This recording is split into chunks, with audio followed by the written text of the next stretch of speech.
Alright, welcome to the stream. Hope everyone's having a good one.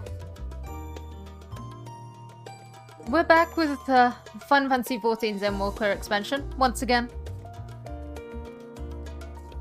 And we're going to be going through the story again. So I guess, small recap from yesterday. We arrived in Charlayan. We snooped around. Charlayan basically gave us a clip around the ears and told us, hey, if you keep doing this and investigating what we investigated into the Ethereal Sea when we can see you, we're gonna kick you off the island. So that was fun. And then meanwhile at Raz Adhan, we learned that it's ruled by a dragon. We met a lead alchemist who perfected a way to get into the towers without being corrupted. The downside is that, well, she's now in a wall.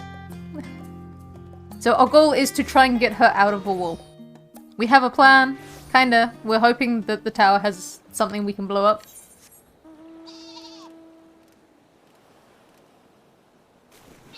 Straight into water, because I'm really good at walking in a straight line. Thinking about it, we're also really hoping that destroying whatever central core of this tower will actually just release everyone stuck in the wall, instead of, like, I don't know, killing everyone because the life support turns off. So we're making a lot of assumptions about how these towers work.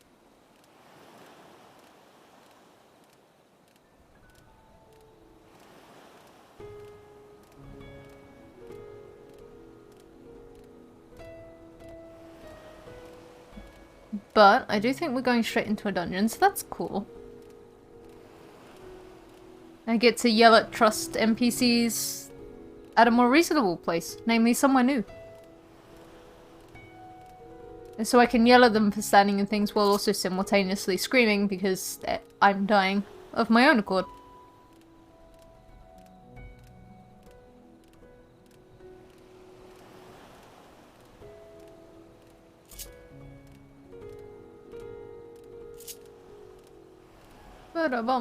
Past all the water, so look at that ominous tower in the fog. I suppose we also learned that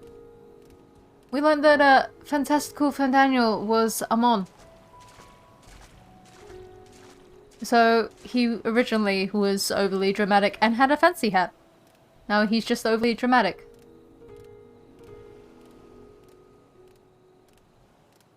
Is it wrong to get your enemy a fancy hat so he can double down again? Hi. Ah, our friend Ove was here. We've been expecting you. You and yours will lead the mission into the tower, I'm told. The warding scales will be delivered soon. Till then, please stand by the boat. We have readied. When your fellows arrive, I will direct them to join you. We pray for your safety and success.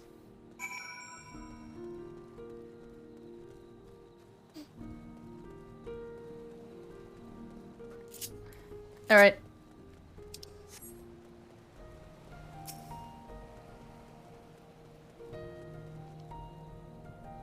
Ready, set, wait!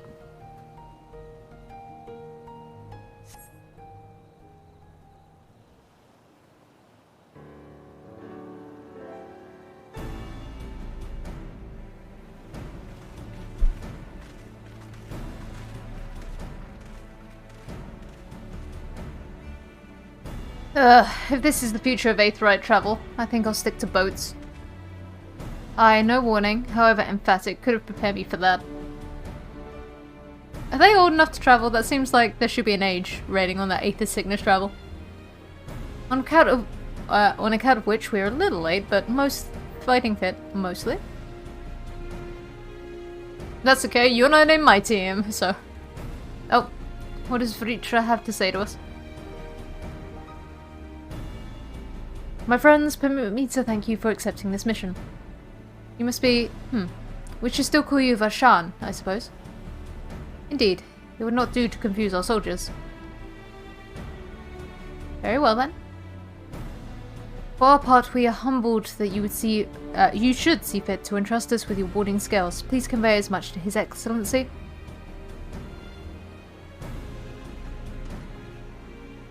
One for each of you. Please accept them with my blessings. Oh, thanks. With these, we can go anywhere those with the blessings of light can go. Not only for this operation either, but all the ones to come. We can finally break your monopoly on primals. Okay, you can do it. But I'm afraid we can't let you retire just yet. You're the Scion's brightest star after all. If anyone is... Oh, if everyone is amenable to it, let us review the strategy for good measure. As previously agreed, we will divide into 2 groups. XIV and his band will break through the tower's defenses and locate its core. Meanwhile, the rest of us will tend to the prisoners, who will doubtless want for healing due to the duress of repeated summonings. The primals which the tower bringeth forth shall be the deities of Thanarian myth. As we have no prior experience with such foes, pray exercise the utmost caution when confronting them. We commence the operation at your word, my friend. For the people of Thavnair, nay, the entire world, we must prevail. I mean, if we do this, give the scales to the resistances back home. Alright, Tower of Zot.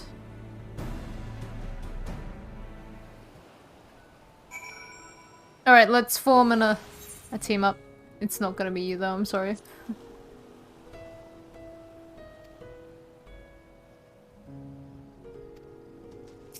Alright. Let's go. Yep, that team. Okay. Bye, Alphino. I'm sorry.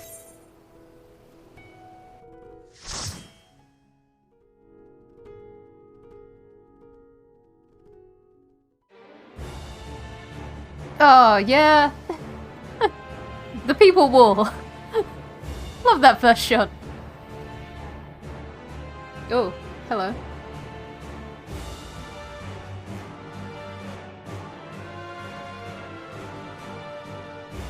Alright, good luck, healer team. Cause, oh, we're all... Okay, everyone... Hold up. Hold up, I'm not prepared.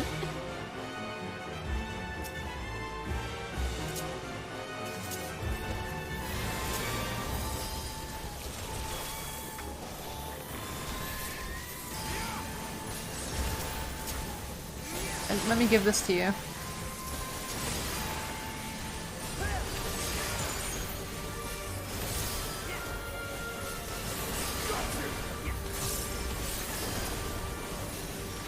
I think I'm a little rat-a-tat-tats now.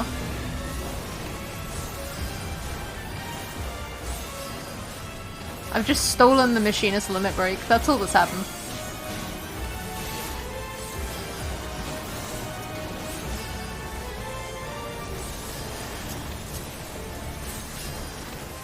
Ooh.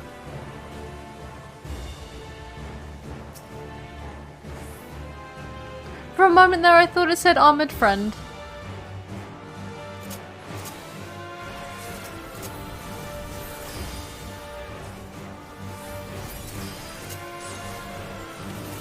Oh, she's there! No, release her! This will hurt.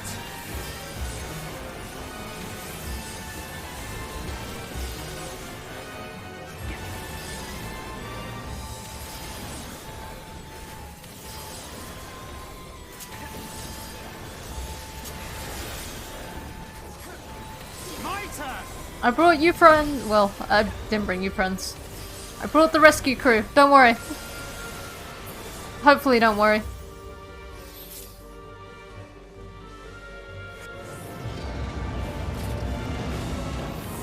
Do you think a summoning has begun? Because I think it has. Oh, look, it's those three. Ancia, come to life.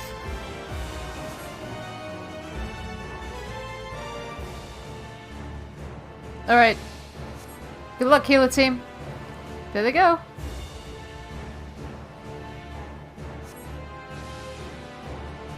Alright.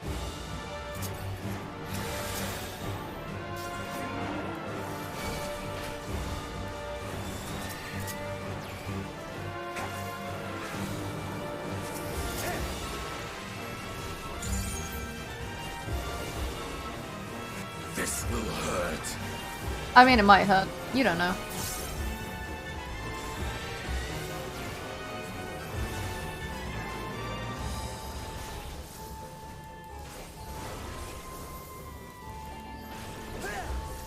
Man, Sky Armor tanky.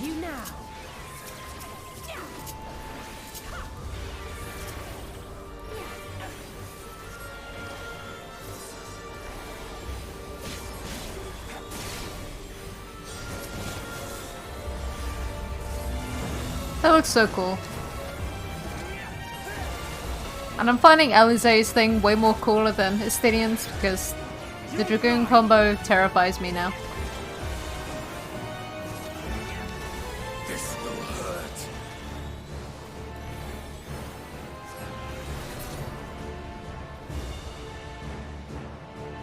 Two groups of enemies, boss fight? Oh, another one. You know what? I'm just gonna call you an armored friend.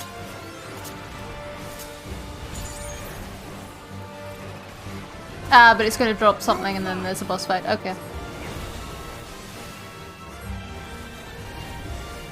He got a little wind turbine on his hand?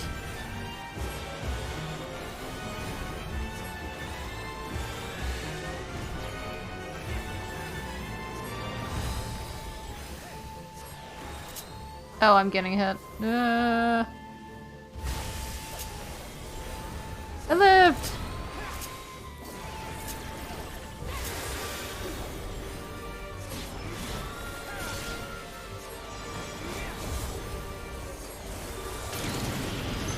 Oh, there we go. Kill the thing. Weird umbilical cord bridge just goes. Oh. Okay, so is it just gonna be the three sisters then? I mean, that makes sense.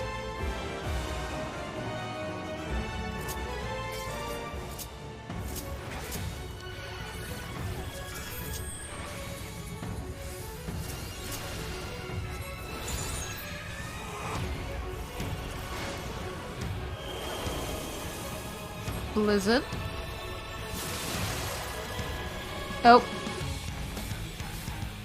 Alright, alright. Out.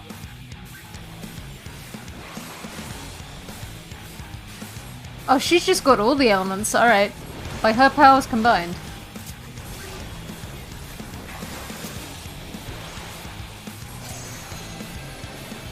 Oh.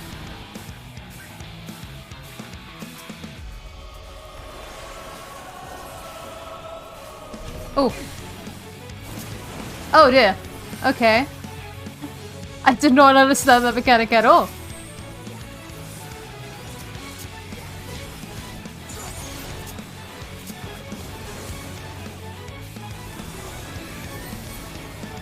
You had My turn.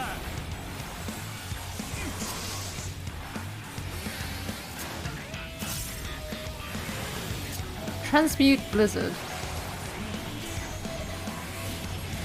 Transmute Fire. Okay, so it's going over there.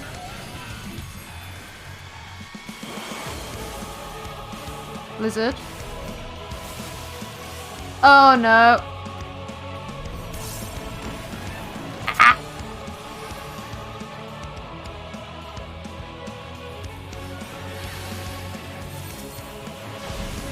Okay, I kind of get it. And I really should have used my dash to get over the other side.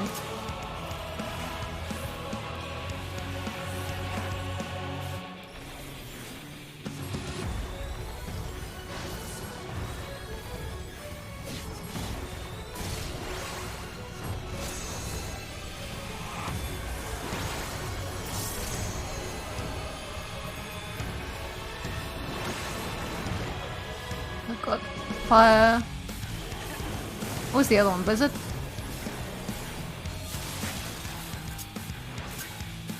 Simon says it's back again. You're mine.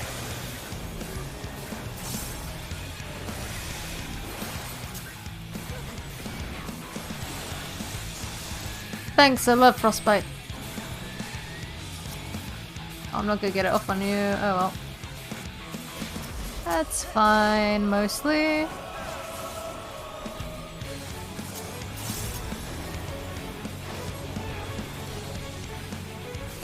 Okay, so thunder was it My turn. sort of zips out. Blizzard.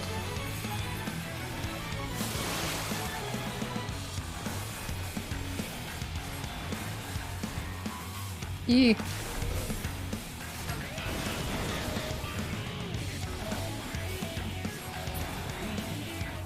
So you have chosen Defiance. Oh, goodbye!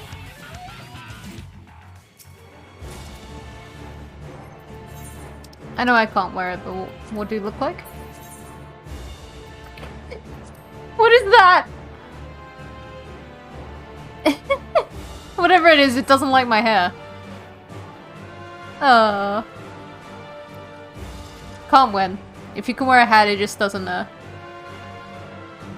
look good.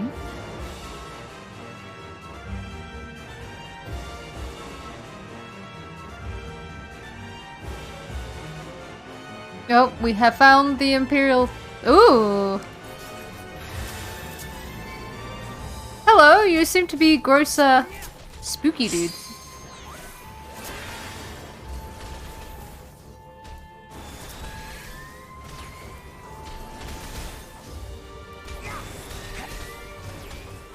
The Lovecraftian horror has begun.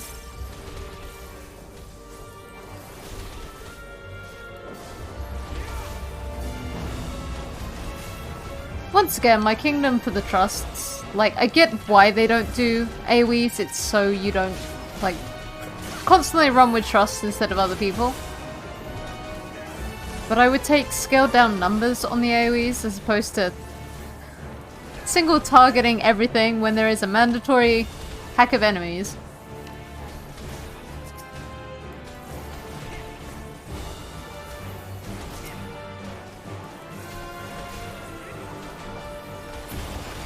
Alright.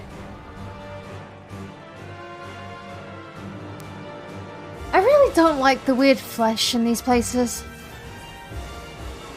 Nor these umbrils, which I'm pretty sure are supposed to be pseudo-umbilical cords, because that's not weird. We really are getting into Lovecraft. Wonderful. And that's not necessarily a bad thing. I love Lovecraftian horror, but it's that principle at the moment.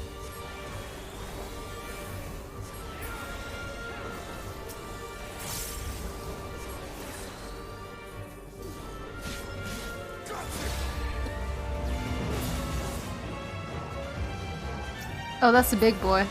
That's a real big boy. Hi! Oh, it's a hyper-tuned! Oh, cool! It's the boss from the last dungeon of Stormblood. There we go.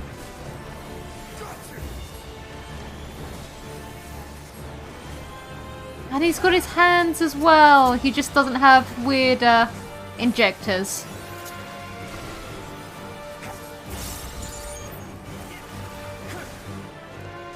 Which, you know, I appreciate, because that was the worst part of the fight.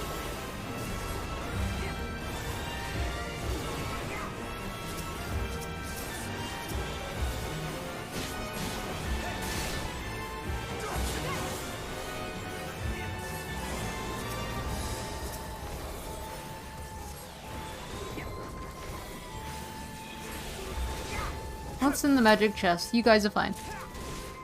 Amulet of Healing. Okay. Better? Worse? Thancred's fine. Okay, so in here's the same, so the 83 dungeon should be slightly better. Where am I going? This way.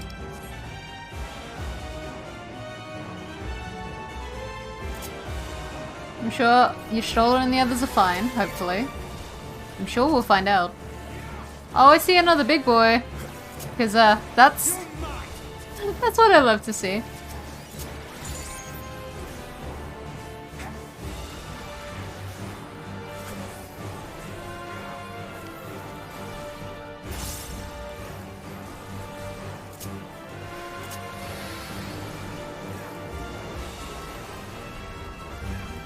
Just keep attacking.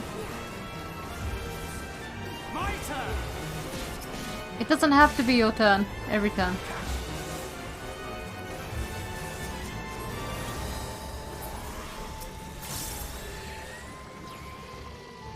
Oh, we've got 12 seconds. I'm not wasting this. Prepare yourself.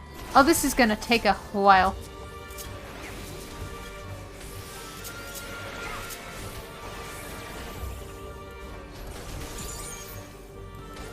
Got you.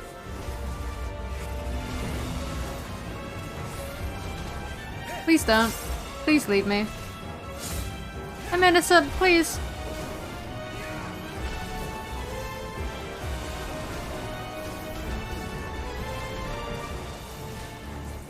I have you now. Big boy, big boy, big boy.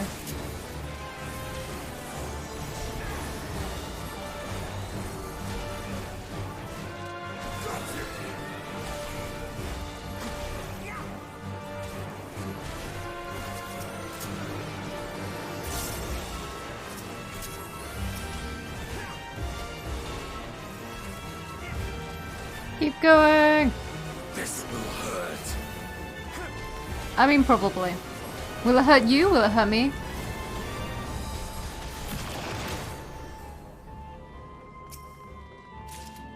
You know, I think it's the teeth as well on everything. Like the flesh corridor, a little weird. Tentacles on everything. Yeah, alright. Weird, very human-esque teeth. Okay, so this is the middle sister. Alright. Hit him up, Thancred. Oh, at least he's just going straight into it. Alright.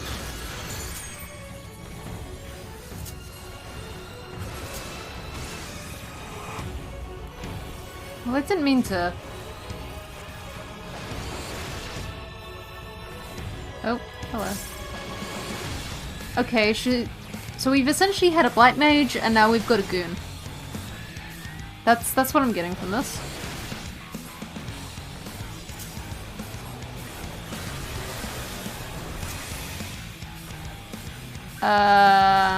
Okay.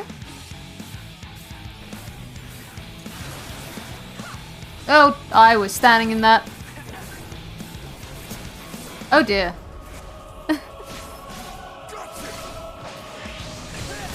Ow! Oh boy. Man, I felt that fuck up.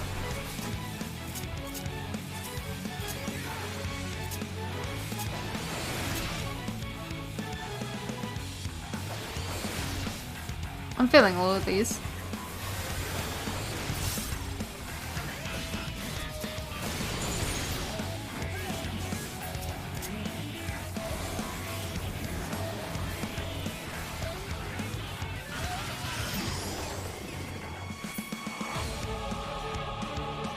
What does the confused do, though?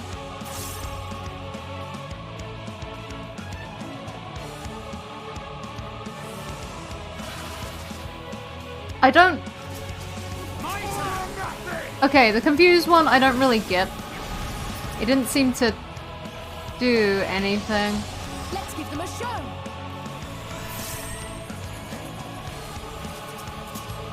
You underestimate me.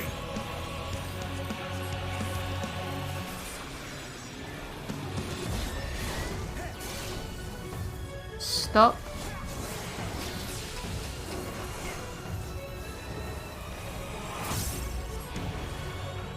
Oh, so this is just she stops us all in, like, order. So don't, like, double stack.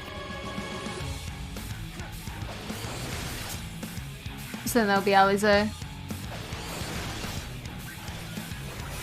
Okay, that makes some semblance of sense. It's the confused that I don't really get.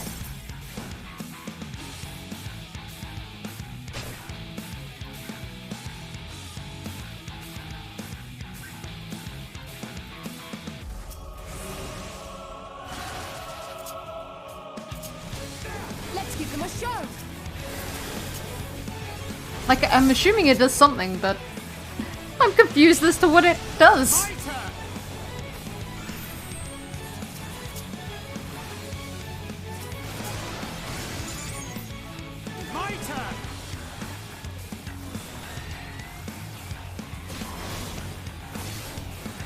Okay, that's stop again, so we just want to spread out.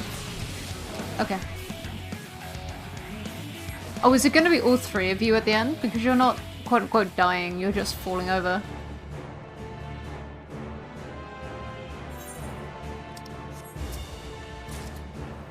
Charles is healing. Okay, worse. Do look pretty stylish though.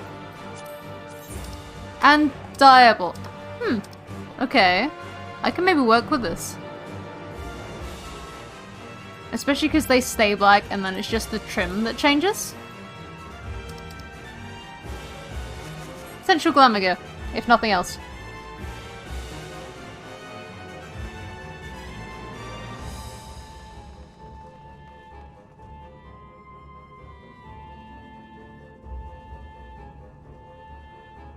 Oh good!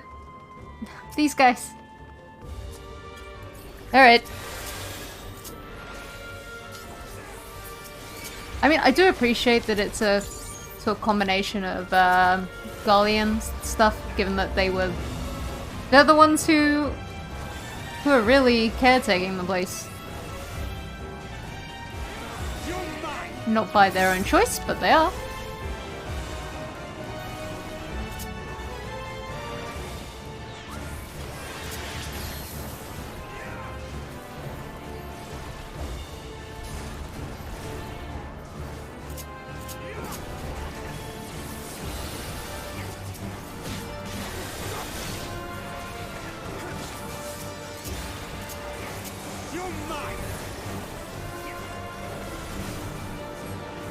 Oh, and we've got the weird bike things as well.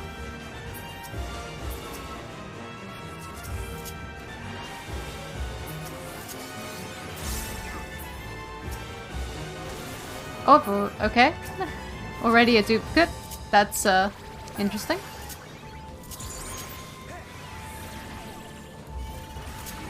Can you not punch my tank in the face?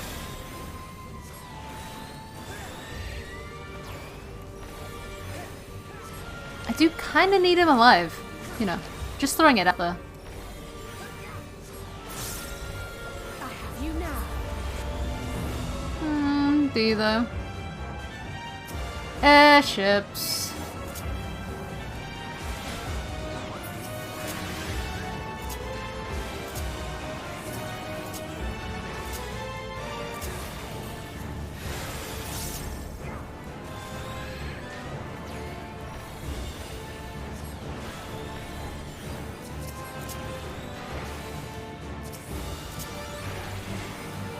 Alright, please continue to punch my tank in the face. I need that shield broken.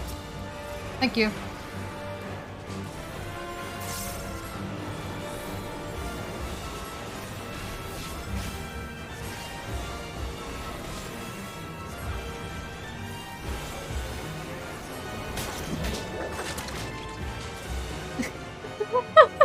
Okay then. Alright. You can have just lifted like... I know, I'm getting weird Skyrim vibes. The oh, I can't think of what it was called. The DLC area where everything is tentacles. And the Daedric Prince is an eyeball, and I can't think of which Daedric Prince it is.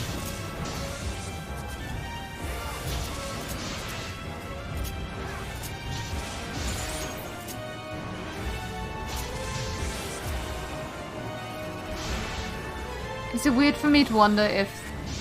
Oh, we've got a friend! Hi! You're joining us too? Alright.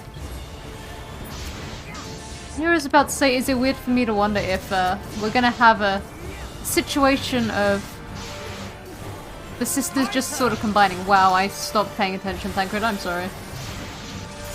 I just completely blanked on you, man! I was too busy contemplating things.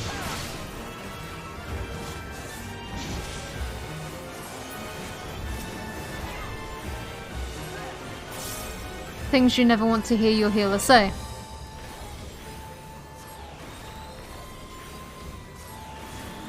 Just oh, that's right, I was supposed to be healing you.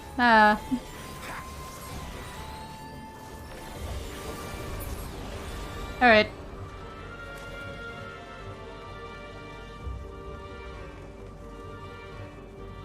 Man, we made great progress up here. It's a crab. It's a crab and a couple of dudes.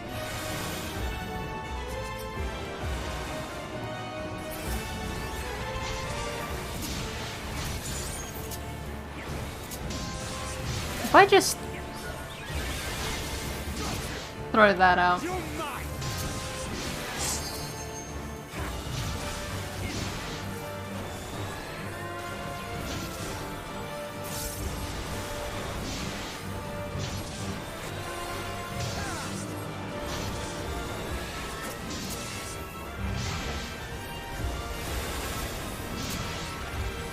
Okay, who are we after next? My turn. Armor. They're crab. I suppose it's more of a spider though. Yeah, more of a spider. It's got 8 legs.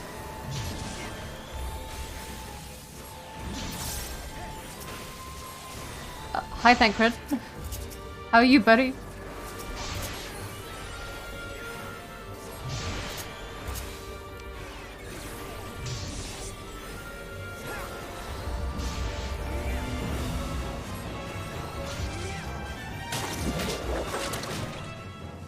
Oh, they're weird sort of umbilical cordy things and they just can go afterwards. Interesting.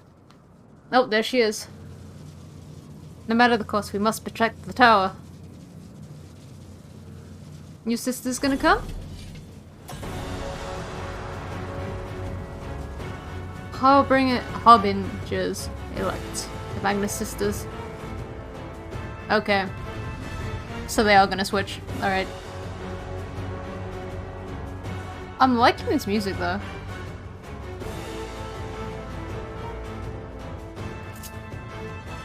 Okay, everyone ready to potentially die? I hope you are. That's okay. We're going to fight all 3 at once. You're gonna get your wish, Justinian.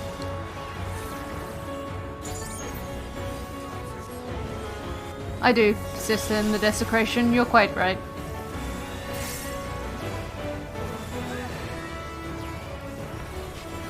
There they are. Oh!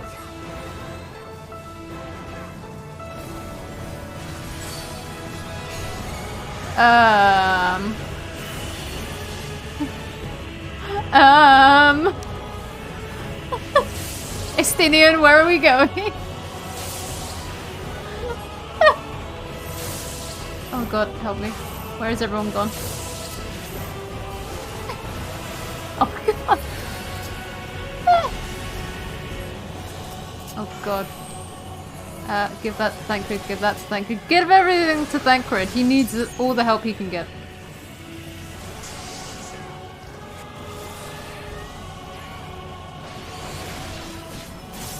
Oh god, Alize's got... I'm got...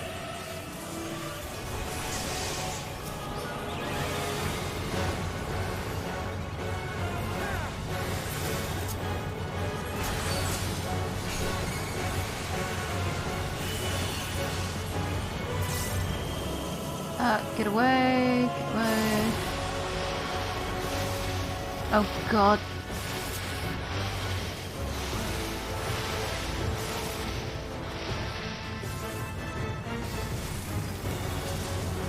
Try and stop me. I mean, they're trying real hard to stop you. Like, real hard.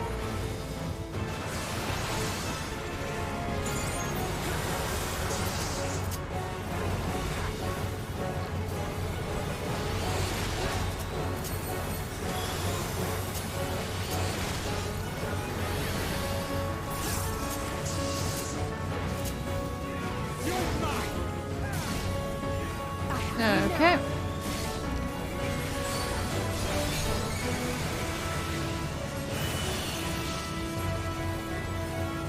Oh boy, fire. Oh boy. Oh boy. Oh, I'm scared. Dodge saw. Ow. All or nothing. Everyone please calm down.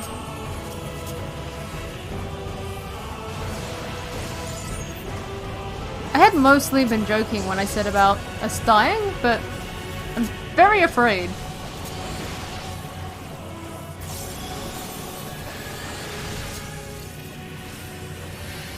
I have you now. Very afraid.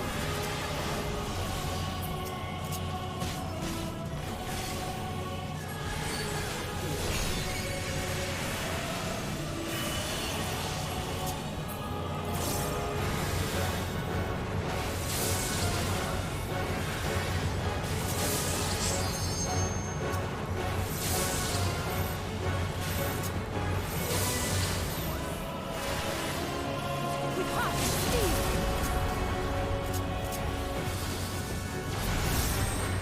Okay.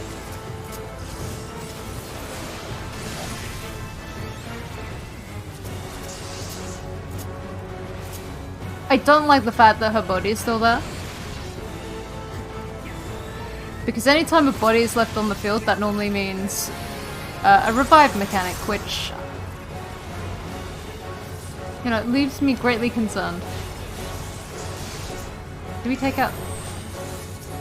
Who do we fight? You underestimate me.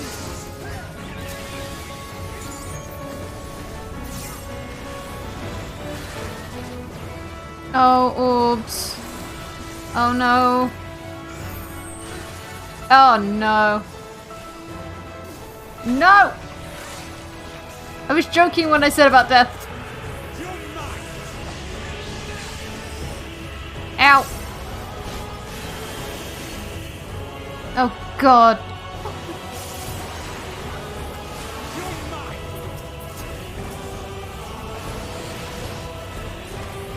Oh, okay. That was... alright.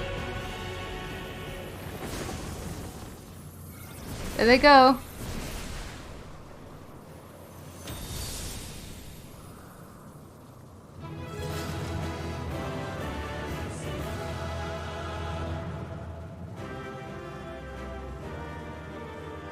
Why did we look so concerned? They weren't real gods. Hi, Alphino. How was your trip? Did you enjoy your walk up? Alright. Ooh, music. Might use that. Scouting chess piece.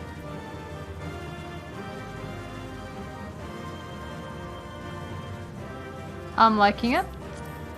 What do the weapons look like in here? Ooh, that's pretty! Oh, I like that for Red Mage. That means I'm definitely gonna have to come in here and just see what the Sage weapon is. Dang it!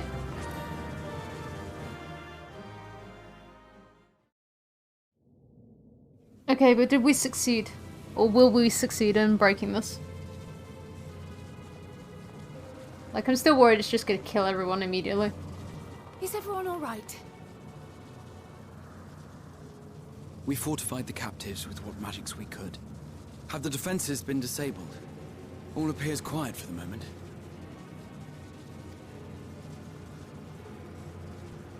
The lower floors were disturbing enough, but this place feels wrong. The ether is heavy and thick, like wading through a quagmire. I believe we stand in the tower's beating heart. What sayest thou, Ishtola? I see it. Ether siphoned from the land runs up through the spire, flowing to a single point. This is the core we seek. Really? The giant, obvious, ominous-looking machine is the core? Never would have guessed. Clearly... Y'shtola is the brains we need. Yet something is off. As large as this structure is, it siphons far more ether than is required to sustain it. Then it's pumping it somewhere else. 'Tis as if the core is feeding on the energy, consuming it. I need to take a closer look.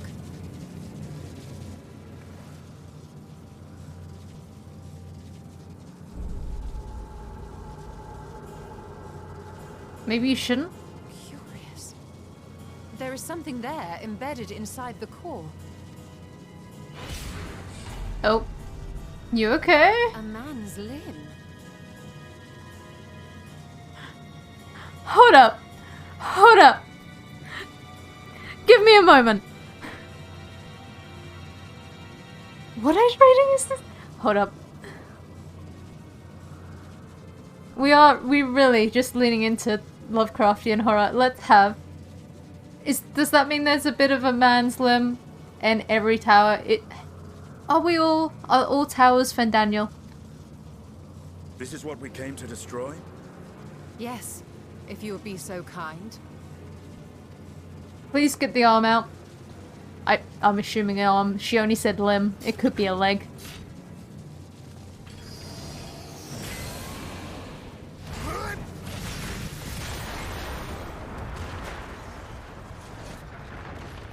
Ah, he got all that practice in with destroying that one tower. Now he's using it to destroy everything else. Good for him.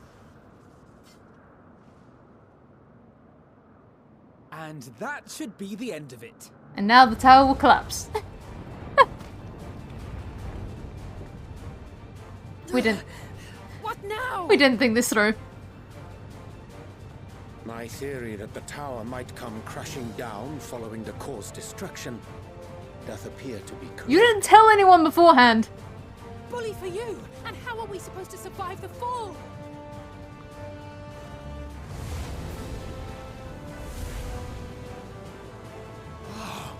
What of the prisoners below? The floor beneath our very feet dissolves. Brace yourselves! Okay, we're all going down. I pray I'm not too late.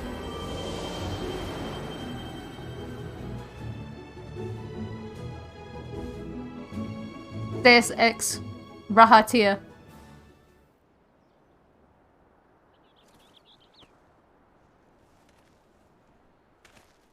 Oh my god, look at how many of them there are. Well, we survived. What happened? Where are we?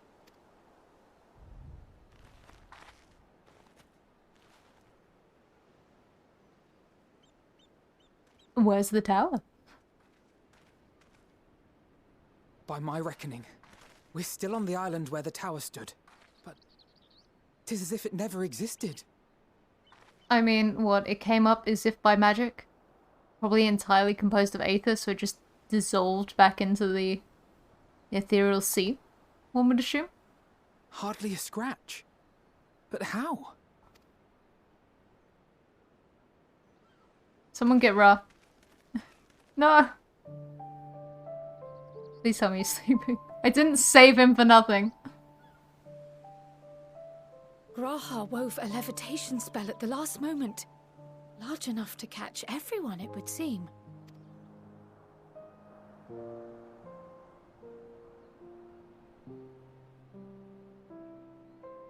That explains the lack of obvious injuries.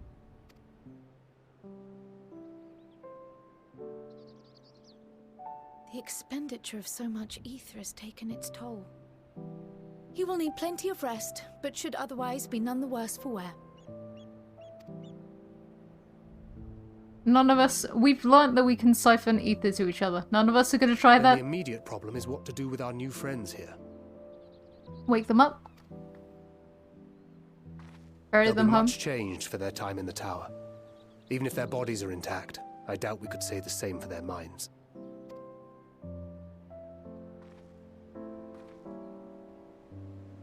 Angelo and I will take care of that. I have every faith in you, Alize, but there are just too many for you to treat alone. Bring in the Porksy army.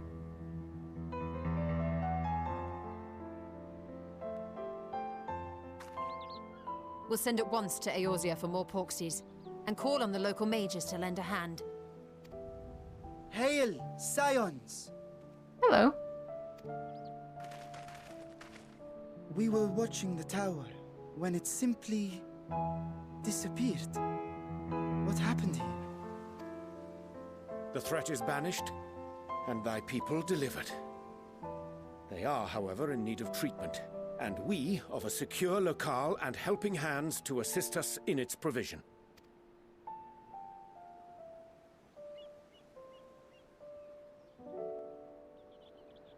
You shall have all this and more. Come, let us convey these unfortunate souls to the city.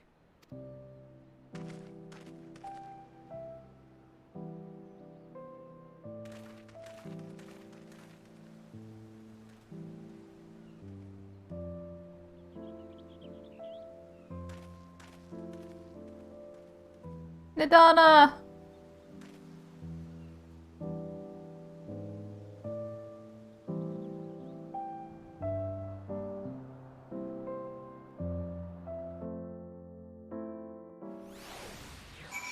That worked out very smoothly, all things considered, despite the terrifying revelation that there are limbs in towers. Liberated prisoners are being transported to Raz at Han for treatment. Alizane Stoller will oversee the administration of the tempering treatment, with support from those who know a healing spell or two. We'll go and join them in the city once you've had a moment to catch your breath. Alright, breath's done, let's go.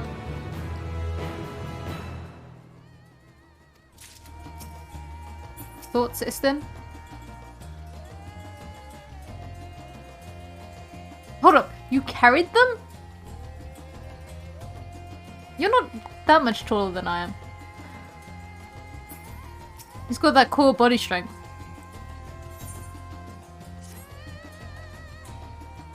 Enough rest, have you? You never were one for being idle. Right. Vashahan. Not even Vashahan. Vashan. Made us come to Magaduta? At our earliest convenience. The others will join us there once they've finished tending to the prisoners. Ah, wait, on second thought, you and Estinian should go on ahead. I need to make a quick detour by the Great Work. We left Graha to, just immediately wanted to say his full name. Left Graha in the alchemist's care, you see. Best to fetch him before he's crammed into a specimen jar. Just you and me then, the guardsman at the gate should wave us through.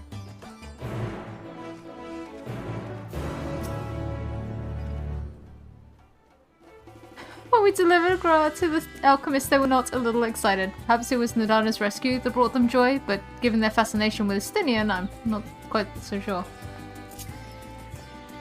Please save him.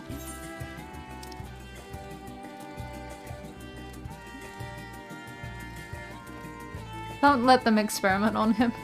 I would like him back in one piece.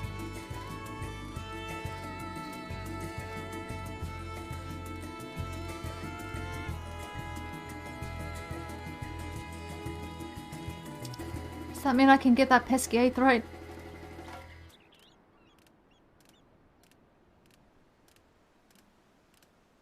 No music. Nothing but the ominous pitter-patter of a sheep slowly bounding through... well... I was gonna call it a desert, but it's nowhere near a desert. Humid, open space. I miss flying. I'm also surprised I haven't seen a single, like... There are Aether currents around, but I remember in Endwalker you ran into a lot of them while you were doing story because they were just on the main path. And I haven't even seen one. Where's the nearest one from here? Back the other way.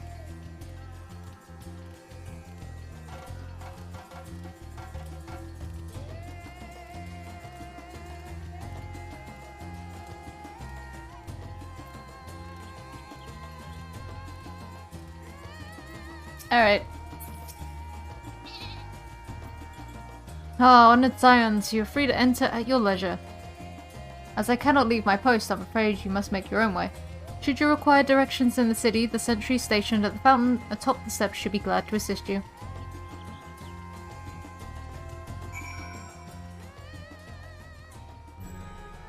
Aether currents! Aether currents! Not Aether currents, Aetherites! What? Too many thoughts of Aether currents that I'm not seeing on the brain. I've been to Razat Han before. This place is a veritable maze. Rather than risk getting lost, we had best ask for directions from this sentry at the fountain. Lead the way, and don't expect me to act as your tour guide like certain others. They were really happy with this mechanic. Come on, man. I mean, I appreciate it. It makes you feel more like a, you know, collective group. I don't feel quite so alone anymore. Just like, yo, the Scions are, yeah, they're together in this with you in name.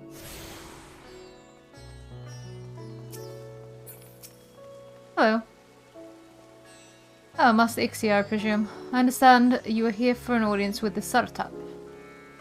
If you require directions to Magaduta, I should be glad to provide them. The Satrap's residence is situated in Dharma, the highest part of Raz Adhan. To get there, I would ordinarily recommend a route that takes you by the bazaars in the city's north. Due to the state of alert, however, most businesses are currently closed and the Aetherite disabled. As such, I will provide you with an alternate path. First, please ascend the steps next to this fountain, then continue left. There will be more steps, and upon ascending them, you will emerge on Pax's path. Proceed through the large door on the right, and you will arrive at Ruvyada Fibers. Within, you will find another sentry who will give you further guidance. In other words, we head up. Sounds straightforward enough.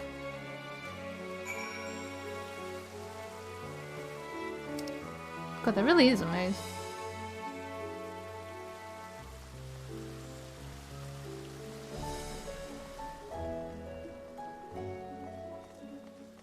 It's like asking for directions from like a local. It's like, yeah, if you go this way until you see this road. But if you see this other road, you've gone too far.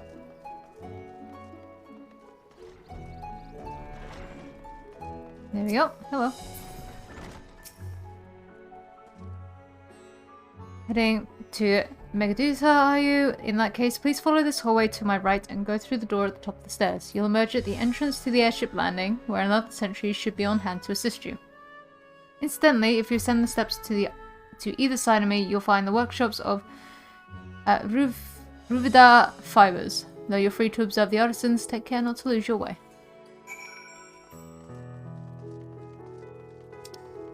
I'm just gonna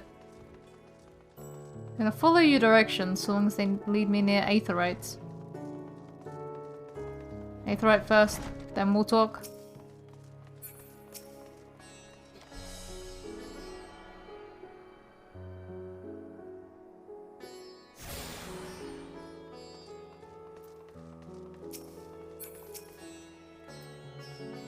If you're here for an airship, I'm afraid all flights have been suspended until further notice.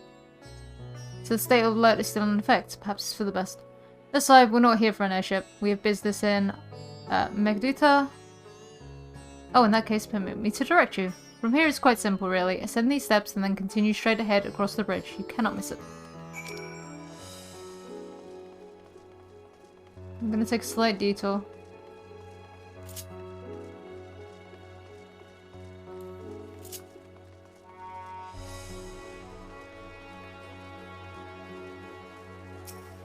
I get the distinct feeling there's a story beat here, given that everyone's just standing around staring at nothing.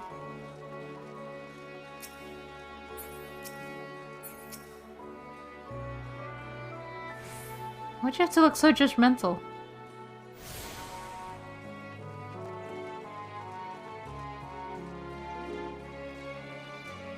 Okay, where's this spot that you said you weren't gonna tour guide me with? There it is. When you're gonna tour guide me one way or another. Oh, it's Justinian. I remember passing by here with Varshan. The situation being as it was, he regrettably not being able to show us the sights. Life is yet to return to normal here, but when it does, you ought to pay another visit. The city is confusing, the food is quite good. I'm partial to hamsa myself. The meat's surprisingly tender and flavorful. What are we looking? Oh, the bird. I was so confused. And that bird took it personally. He called you delicious. He called you a snack. You should be, you know, thankful that someone appreciates your tasty thighs.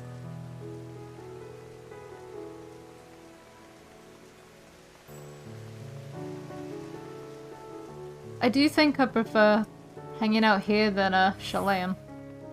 I like the music better.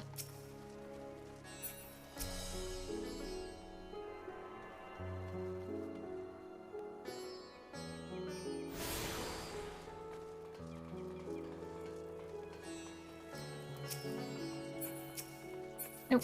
There we go. Hello. Greetings and welcome. May I inquire after your business? We're members of the Scions of the Seventh Dawn, come at the invitation of His Excellency. Ah, of course, we've been expecting you. I will show you into the audience chamber, if you would please follow me.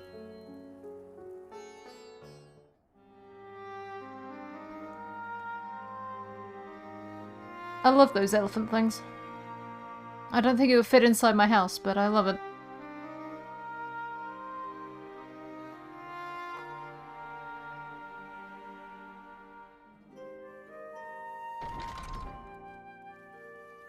Oh, you brought him! Good. He's been rescued. Are we the last to arrive? I hope we've not kept you waiting. Not at all. Your comrade is feeling better, I trust. Much better, thank you. Harness remedies are certainly potent, in more ways than one.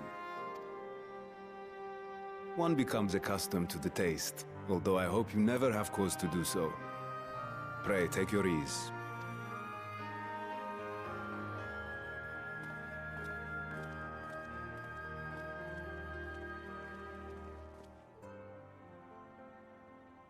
Full Hello. glad I am to see you all unharmed.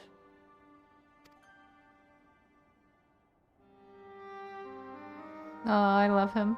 Valiant scions, for your heroism, you have my boundless gratitude. You cast down that dire tower and set free its hapless captives. You cleanse their souls of its corrupting influence. No words of thanks will suffice. In place of platitudes, I offer a bounty of warding scales. Pray accept your due reward, along with the goodwill of Radzatan. Alchemists throughout the land were put to work in the forging of your talismans. The finished ones have been collected, and now await you at the High Crucible of Alchemia. Present this letter when you are ready to take them into your possession.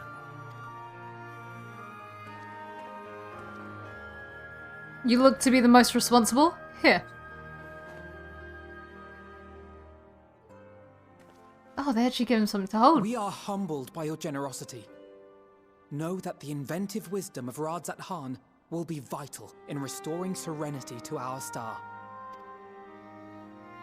Every single one of those scales came from you, didn't they? You must still be in such pain. Ooh.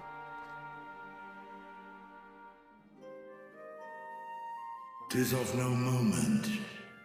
A mere annoyance compared to the dreadful suffering inflicted upon this land and its people.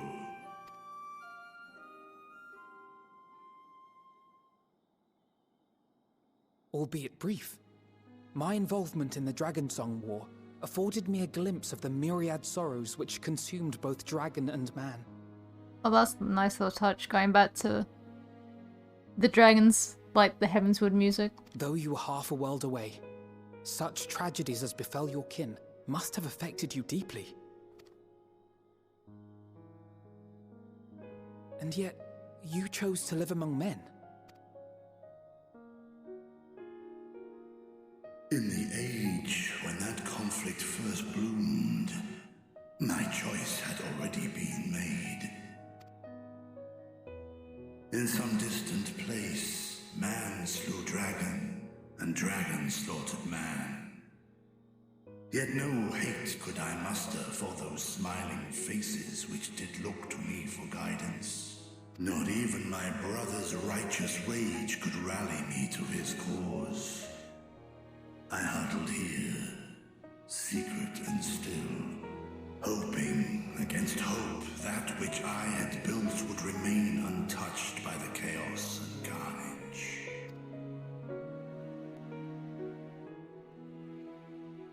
'Twould seem we share the same desire for peace, great Vritra. To that end, I wonder if we might trouble you with another question. The Telophoroi are intent on recreating the final days, an apocalyptic event which we know to predate the sundering of the star. As the longest lived among us, know you aught of this terrible cataclysm? I don't think... Had Midgardsma even come to this star by that time?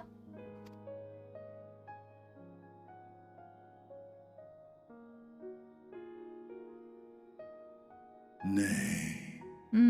When war and strife drove my sire from his home, he crossed the great expanse with only our unhatched eggs as company.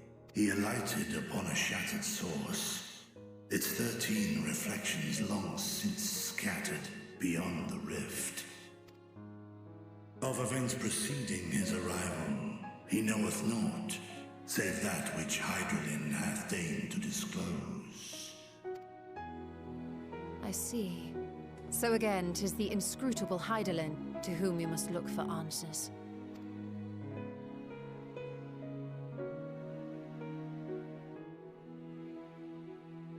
Seek you to divine the will of this star?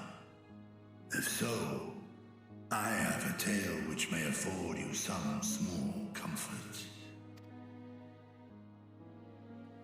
'Tis a story from my youth, many, many years ago. To my sire, I once posed the question, of all the stars in the sky, why didst thou settle upon this one? To which Midgardsma did reply, 'twas the last bastion of hope. He believed so long as Hydralin endured, so too might dragonkind. Solemn and portentous were his words. What deeper meaning they held, I could not, dared not pursue. 'Tis a stone I've left unturned ever since. Yet take you solace in the knowledge that whatsoever Hydralin does strive towards, 'tis an ideal which hath earned my sire's conviction.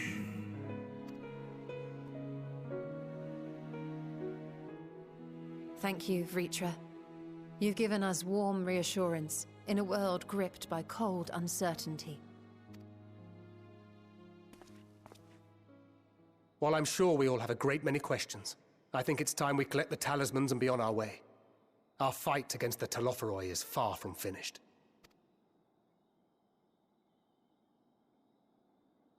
We must take our leave, but please do inform us if we can provide any further assistance.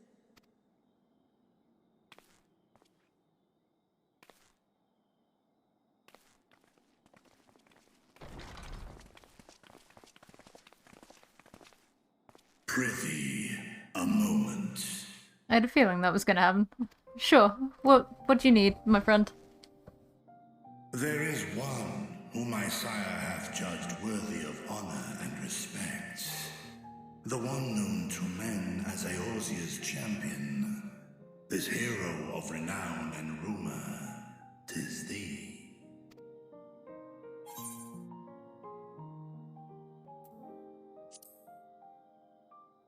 Your dad's taking a nap. I'm sorry.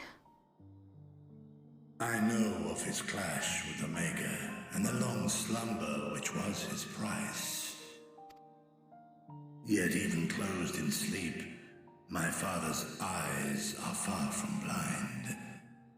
He is watching over thee, watching over this world. 'Twas a revelation most pleasing that thou, a child of man, had gained Midgardsma's trust. But alongside mine elation runneth a rivulet of dread. For upon thy life's reel wind too many threads of fate, power, weal enmeshed with woe. Amidst this tangled knot thou shalt know no rest. 'Tis an endless confluence of forces, a struggle without surcease. More terrible still is the attrition wrought upon thy companions, as they are swept up in the storm of thine existence.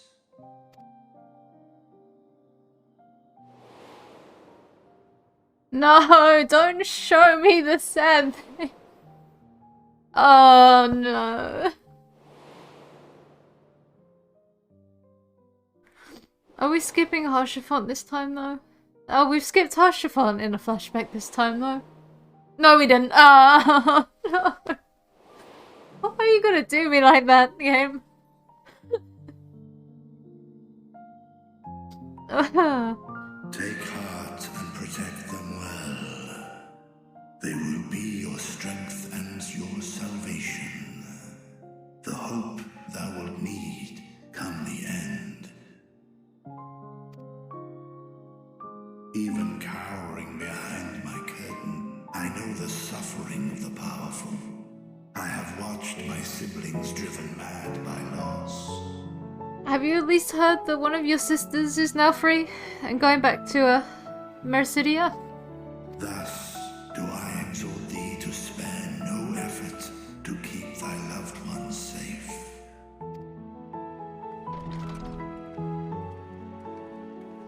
Oh, the twins realized I wasn't with them.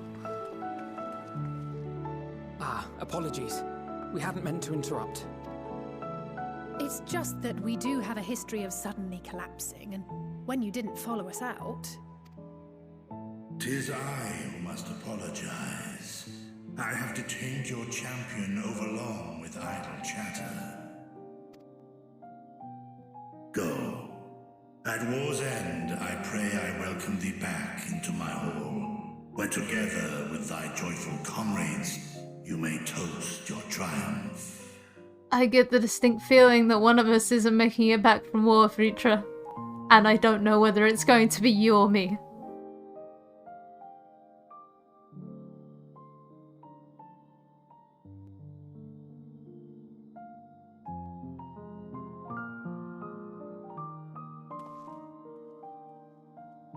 Goodbye, Vritra. You know, if you need to make more talismans, I might be able to get Hraesvelga to cough up a couple of scales. Share the burden. How could they do me like that? Here's all the sad things you've experienced in the game. Apologies again, I hope we didn't force you to conclude your conversation prematurely. So, what were you and Vritra talking about? Nothing? Very well, if you say so. The others have gone ahead to the High Crucible. Let's catch up to them. Oh, look! We get bread! The attendant was kind enough to give me directions to the High Crucible. First, let us return to the mulberry orchard. No, I'm not... I don't get to play the game of, follow the leader this go round. I mean, I'm hoping it takes us kind of this way through, everything. That's it, expanding the House of Splendors, so that's... This place is gonna be where I can get gear. From here, we're supposed to follow the path left and past the mulberries.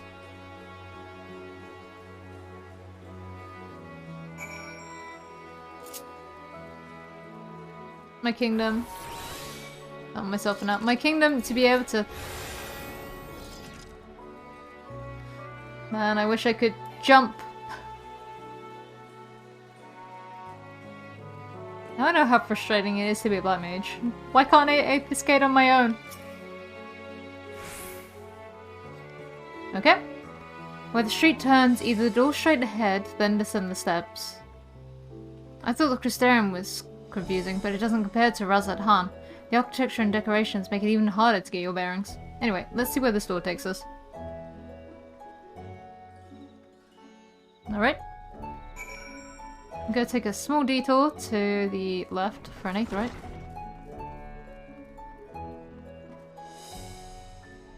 Seeing people standing around in like places where there seems to be nothing leaves me with a great concern. I don't know, maybe I guess I will talk to you guys first and then I'll go to it. And here is the Aetherite Plaza. So far so good. And there isn't much further to go. From here we just need to cross to the other side of the hall, then pass through the larger of the two doorways. The High Crucible lies beyond. I suspect the others have already collected the warding scales. Come, let's join them. I'll be with you anon. There are shards I still need to attune to.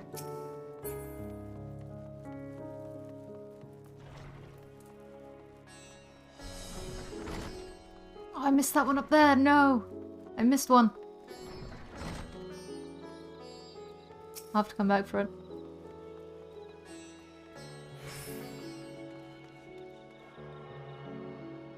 Show you.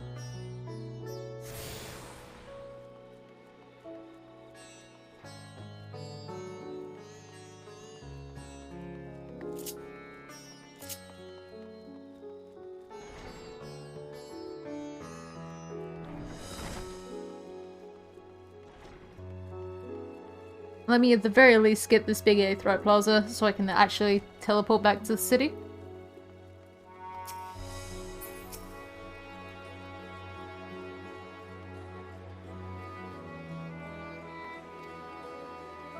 Oh, okay, maybe not. It's like, reminds me of Yulmore. I was like, no, you're not allowed to attune to this. Let's thank Nurianger. Why are you two here? You took your time. You got turned around, I take it? No. Though the land hath been afforded a respite, in turmoil do many others languish still. Our work is far from finished.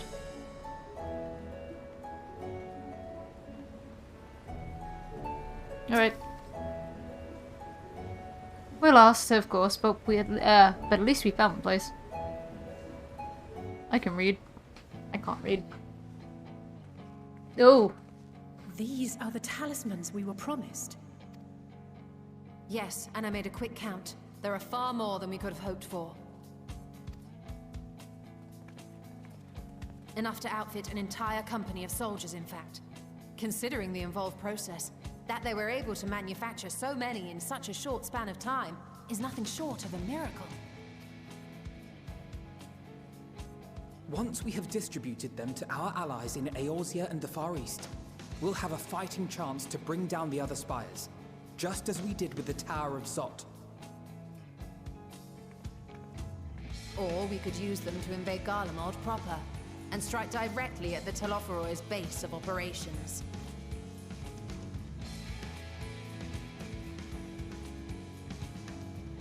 Of course, we would need to consult with various Alliance leaders before such a drastic measure could even be contemplated.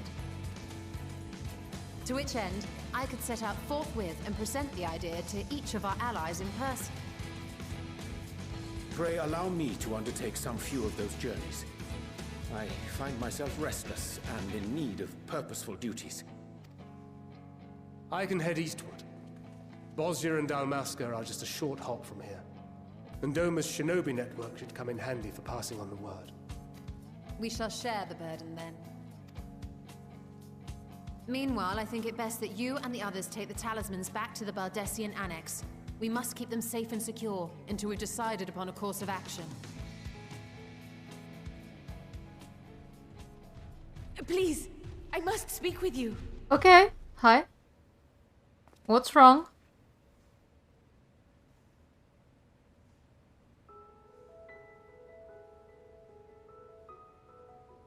Nidana, you're awake. Yes. When I spoke with the carer at my bedside, she told me that one of the scions, a young woman, had cleansed me of the tower's corruption. It seems I'd been asleep ever since the treatment. But when I awoke and learned you were all still here, I knew I had to come.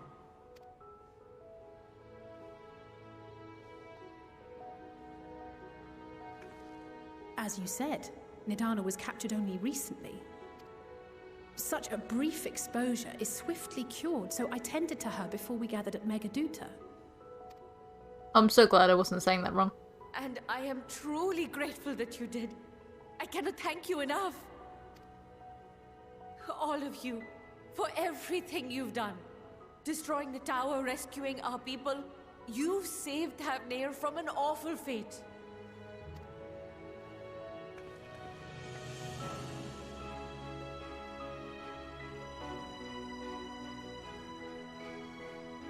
Yet who hath truly saved whom? Due in no small part to thine inspirational courage, the alchemists were successful in reproducing warding scales of proven efficacy. Replications of thy work now stand ready to travel across the seas, unto the hands of those who might wield them against this rising evil. The talisman? Is this true?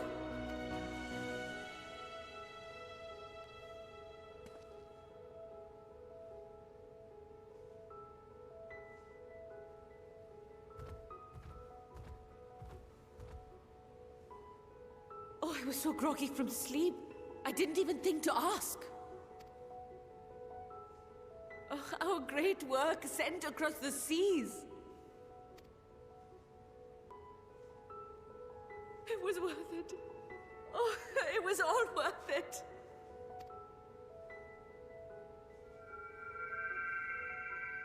Oh my god. Is that gonna be the flower? Hey! Look at that! Its color is completely changed.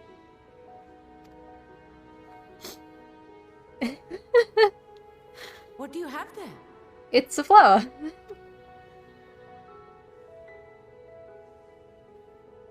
How unusual. I wonder if the effect is a reaction to Akasha. I'm afraid I'm not familiar with that term. Akasha? It is one of the unseen energies defined by Harnish alchemical theory. Though a gross oversimplification, some describe it as an essence influenced by feelings. Well, it should be blue because I'm happy but so very sad. You imply that it is distinct from ether? As foreign scholars often conflate the two, but we see them as separate concepts. Ether is an energy which permeates the land. It exists within animals, objects, even the air we breathe, affecting all through which it flows. Akasha, on the other hand, exists in a domain beyond our reach. A gift bestowed from on high, or torn from the heavens in some traditions. Akasha can neither be created nor destroyed. It is beyond our power to purposefully alter or manipulate. The only thing observed to influence it is an abundance of, I want to say, spiritual emotion. As a veteran of the battlefield, surely you've experienced moments of desperation or exaltation when you've transcended the usual limits of your capabilities. That is a manifestation of Akasha, the invisible essence harnessed by heart, mind, and unyielding spirit. I really must hear more about this theory. Our disciplines are based entirely upon the idea that ether is the fundamental form of all energy. I'm glad my haphazard explanation has piqued your interest. But even for us, Akasha is a somewhat abstract field of study. A lack of practical application lends itself poorly to formalized research. Which is why my analysis of your flower can amount to little more than idle speculation. I am sorry. Nonsense! You have nothing to be sorry for. Your insight is much appreciated.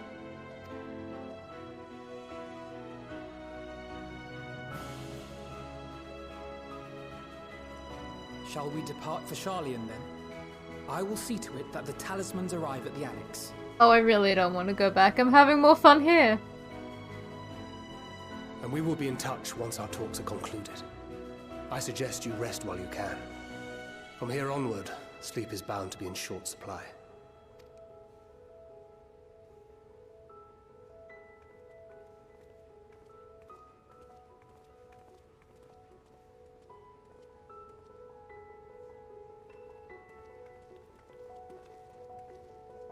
Can someone please hug her before we go?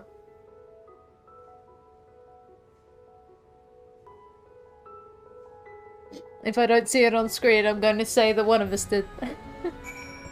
No, you know what? Let's do it myself.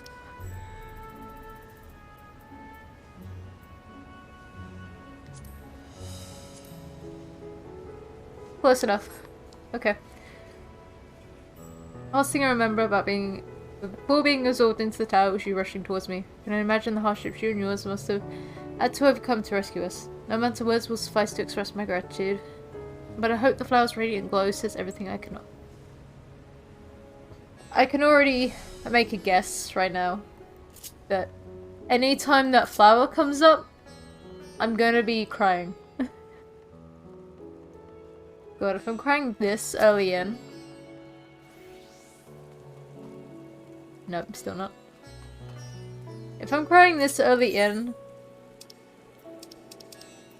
and we haven't even got to potential sad things, I'm gonna be a wreck when we get to actual sad things. It's about to be bad. Oh boy.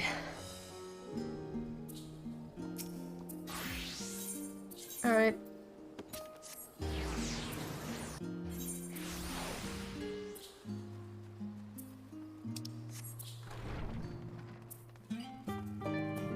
Oh good, someone is flexing their muscles. Good for them.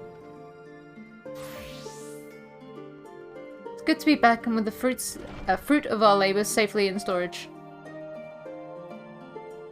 For now we have but to wait for the others to return from their respective meetings with the Alliance leaders. As Thancred suggested, you should get some rest in the meantime. Oh, I don't want to go into this room. Bad things happen when I go to rooms.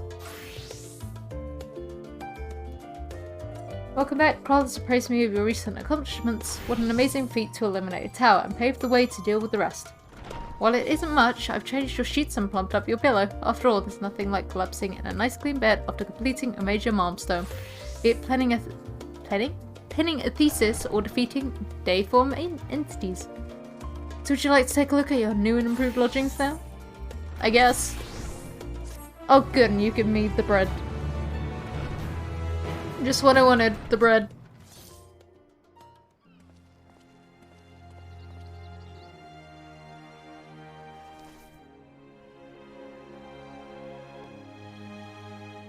And now it's back to nothing. Interesting.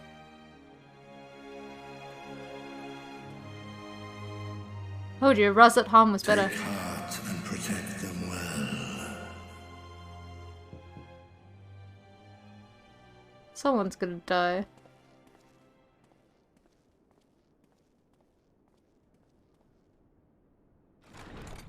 Hi. Hello. Good, you're here. You haven't eaten yet, have you? We've bought quite a spread if you're interested. Only the finest dining from the last stand. I mean, I was gonna sleep, but food's good too.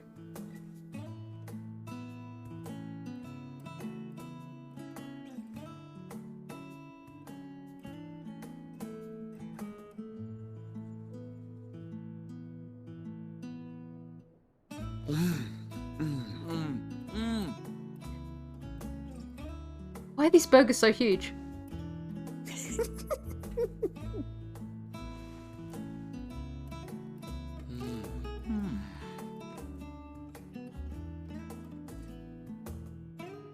Lest you wonder, we invited Estinian as well. But he refused with a rather grim-faced, "No, thank you." I suspect Charlian cuisine is not to his liking. Don't say that, he could be hiding just outside my window.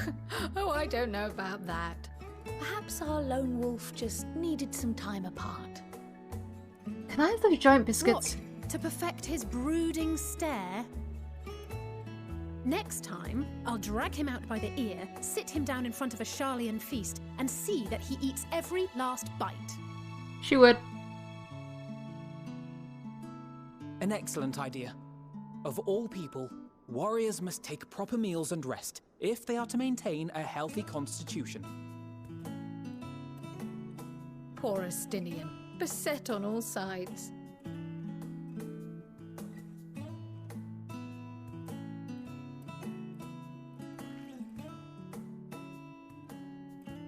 Speaking of one's physical condition, Mistress Cryle, I hear you recently played literal host to Heidelin herself. And what an experience that was. Tiring, yes, but no lasting harm done. If anything, I should have liked to speak with her longer. I've not felt a hint of her presence since. Heidelin instructed you to carry that flower, yes?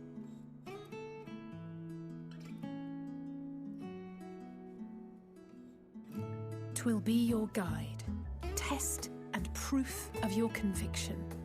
And then something about seeking joy in darkness, was it? Come to think of it, isn't that what happened with Nidana back in Radzat-Han? The flower did seem to radiate a joyful glow, as if reflecting the elation we all felt, the relief of a people with renewed hope. Indeed, and in turn, I felt buoyed by that radiance. 'Twas akin to spotting a beacon and knowing we were on the right path. I know we've not yet triumphed over the Telophoroi, or learned the full breadth of the Forum's plans. But even within the midst of our struggles, we find small moments of joy to sustain us. Rare and hard-won perhaps, but it is this pursuit of happiness that gives us the strength to carry on day after day.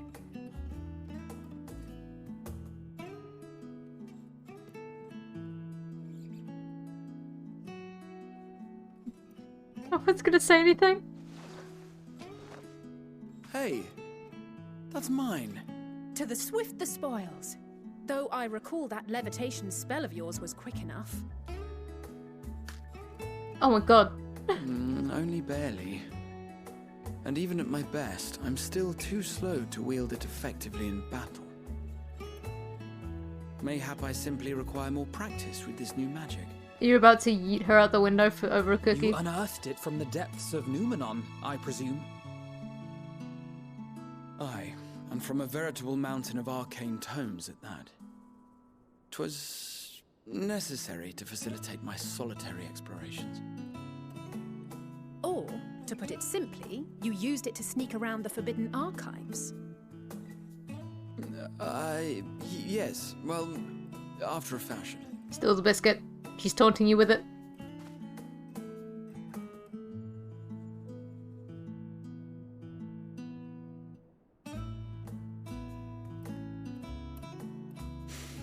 They're tall, you see.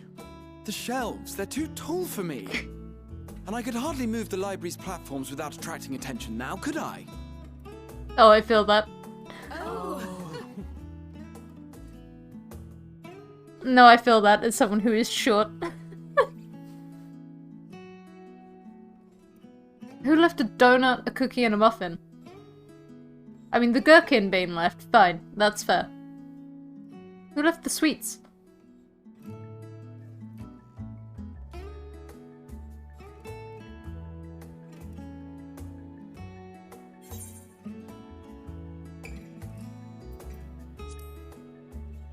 I'm kicking you all out. I want to sleep. Why else did you think we were here? Surrender to thy fate, O champion. Okay, but I call dibs on the bed.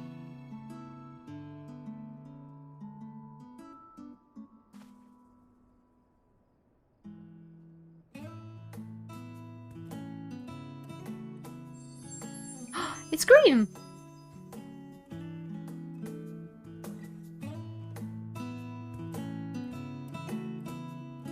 If we don't get there as like a hairpin or something at the end of the story, I'm gonna be sad. Meanwhile, thousands of miles away.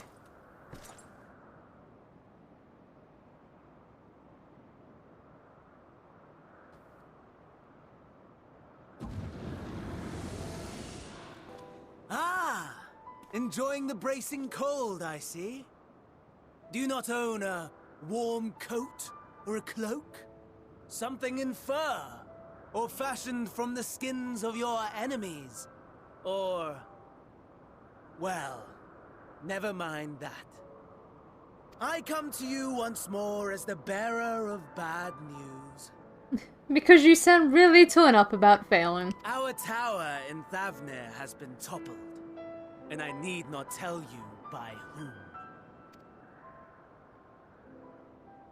Given how many we have at our disposal, the loss of a single spire is hardly fatal to our plans. It does, however, slow the rate at which we siphon the ether. If they continue to preoccupy themselves with the towers, then all will be well.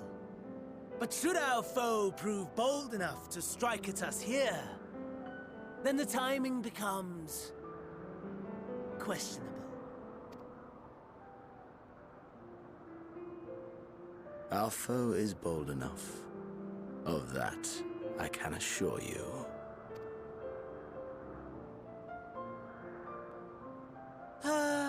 Yes, very well then.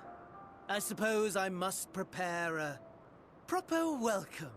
Honestly, talk of your nemesis is the only thing you seem to enjoy. Does nothing else spark your interest? No. All else is... equal. Equally tedious. Equally disappointing. The world is a tepid bog into which we sink, too weak to thrash as the mud clings to our eyes and fills our throats till we blissfully choke. But then came the light, blinding and pure and hot, so very hot, enough to set my soul aflame.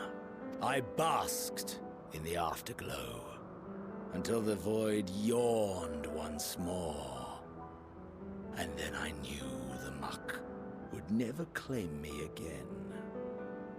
There was naught for me ahead, so I drew the curtain on all that had come before.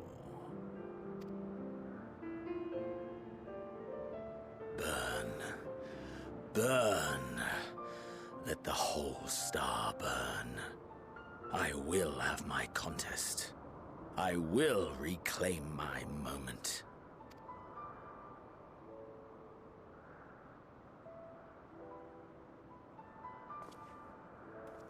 How wonderful that the emptiness of death has not dissuaded you from committing your life to its pursuit once more.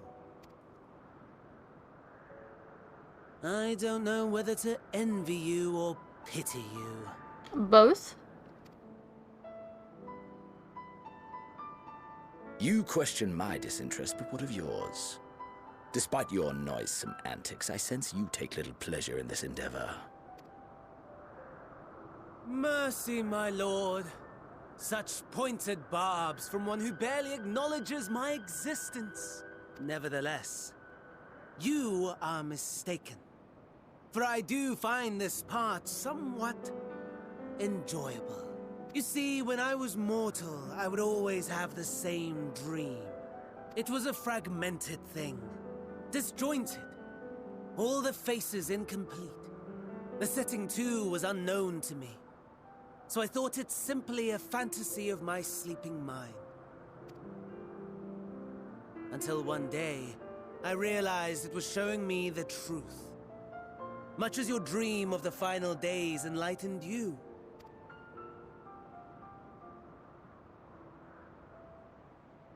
And soon, very soon, the rest of the world will see the truth of my dream, too.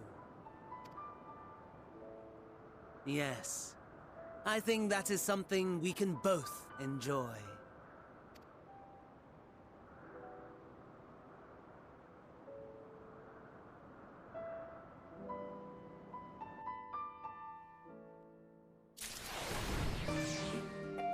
I'm gonna go out on a very random limb. And I have nothing to back this up. But if we find out that somehow Zodiac is the planet and the moon is Hydaelyn,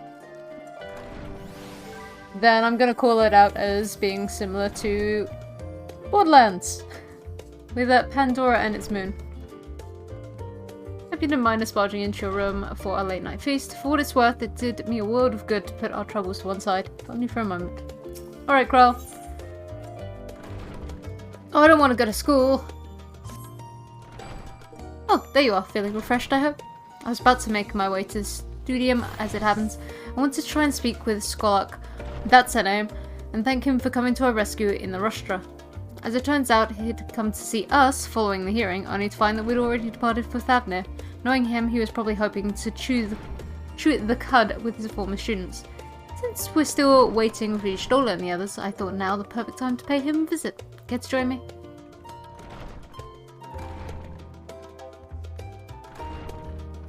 Then it's settled. The twins will be coming too. Assuming Alphino can tear himself away from his new toys, I'll let you rally the troops while I go on ahead to Phenomenon. Considering my recent impropriety, perhaps I should avoid showing my face around the studium for a time. That might be for the best. If the others should return, tell them we will not be long.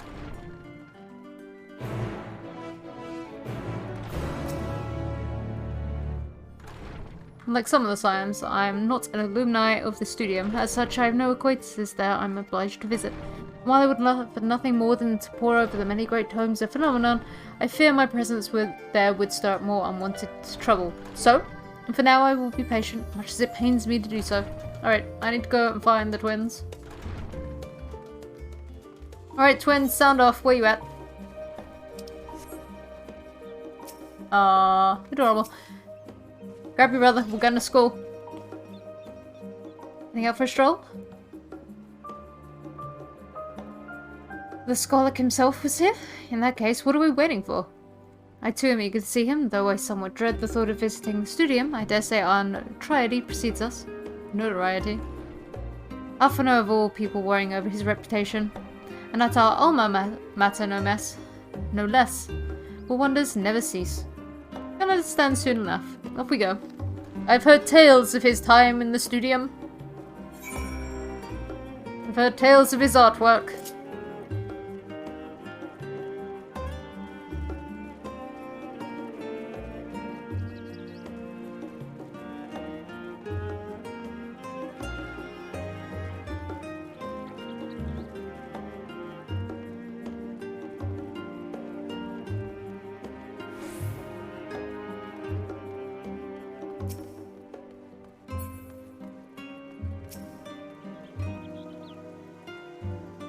It was like only yesterday that I first walked through these doors. Well, you're about to walk back through them. Let's go. Oh good, the Pirate Town music is back. Let's go.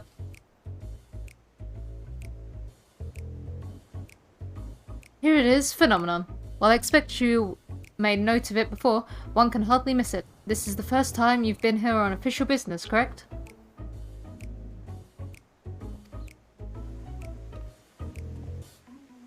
While most of the space is taken up by the expansive auditoriums, it also houses numerous laboratories, testing grounds for experimental magics, and a host of administrative offices and so forth.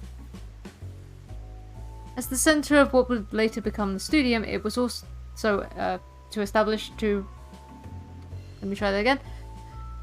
As the centre of what would later become the studium, it was established to promote the study of aetherological phenomena, hence the name. Though with aether being a fundamental aspect of nature, its scope expanded to include every conceivable facet of life and even the universe itself. And then, in the 432nd year of the 6th Astral Era, Phenomenon was decreed complete, and the studium finally opened as a place of learning.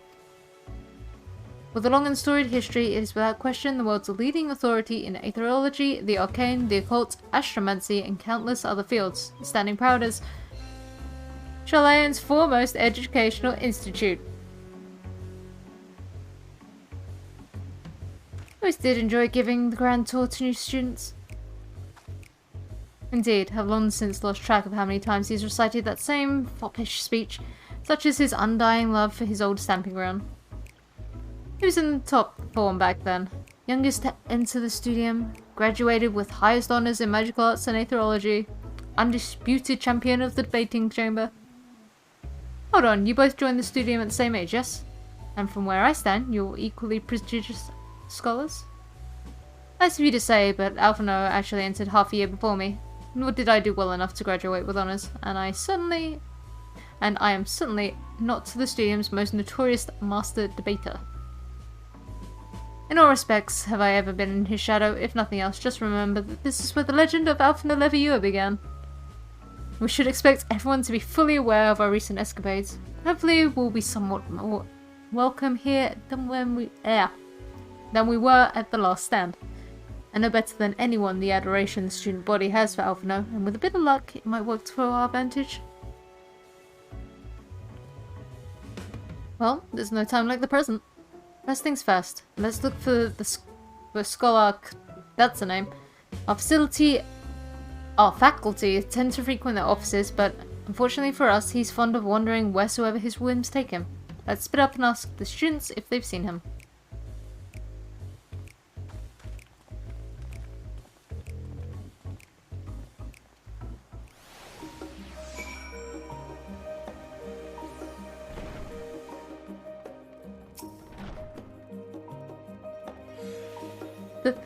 That was Alphino Leviua, wasn't it? The Alphino Leviua! And he's with his sister, and Master Baldassian's granddaughter. This can only mean one thing. An event of epoch-shattering proportions is fast approaching. Spread the word! Oh, sorry, you said you were looking for the Scholar, yes? Knowing him, he could be anywhere, but Miss Eliapo should have a better idea. Hold up.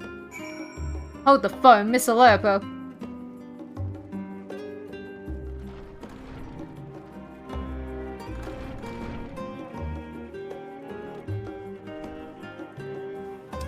God, where am I going?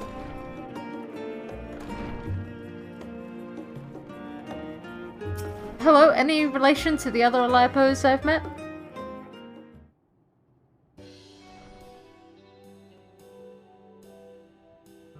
Are you lost? Wandering off the street, perhaps? Wait, don't tell me. You're a trainee gleaner fresh off the guild ship. I'm right, aren't I? Oh, how silly of me, an orientation is in order. Ahem. Allow me to bid you a warm welcome to the Searcher's Meet. Let me start with the question. What is the most important thing you'll find in the studium? That's right, books. And what's the second most important? Why, that's simple. Everything else. That's what we deal in here at Searcher's Meet. Whenever the students or tutors find themselves in need of equipment or materials, they come to us. If we don't have it in our stores, we send the gleaners off to find it. Honestly, you wouldn't believe some of the requests we get. Eye of Pysa this, tongue of Gigantoad that is enough to make your hair stand on end. Which is possibly what some of our students are trying to accomplish, this being a school of magic and all. As our newest gleaner, you'll have your work cut out for you, but I think you'll find it quite rewarding.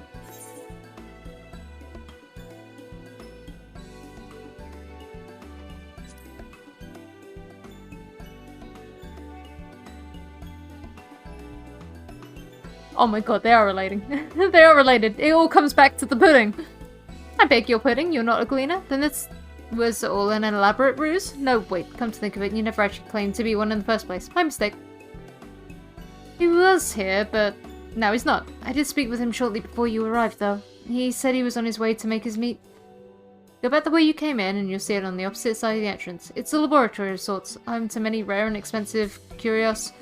Not to mention alarmingly frequent accidents. If you lose your way, just follow the blood-curdling screams. And the time it's taking me to tell you all of this, the Scholar has probably already left. Best of luck finding him. I have a feeling you'll need it.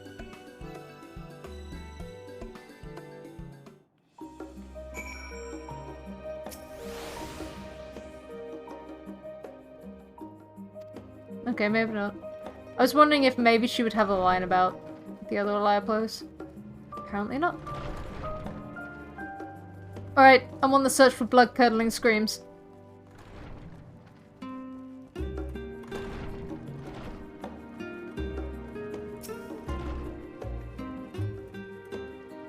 Yes, the Scholar was here a short while ago. He offered me advice on my current research project. Though we spoke at length, I don't recall him mentioning where he was planning to go next. When we parted ways, he went down the corridor. Perhaps he's gone to one of the auditoriums?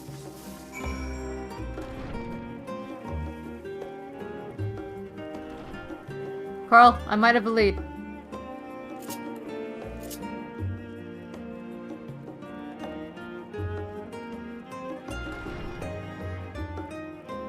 I found him.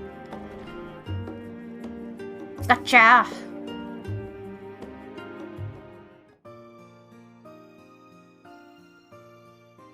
Ah, I remember you.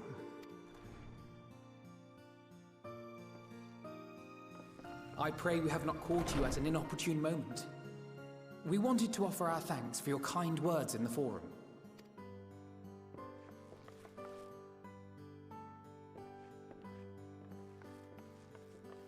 Well, I could hardly let that inquisition go unchallenged. I've always believed that curiosity should be nurtured, not stifled. Thankfully, a majority of my colleagues agreed.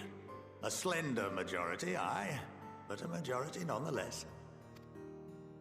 Had the vote not gone our way, we would be having a very different conversation, if any at all.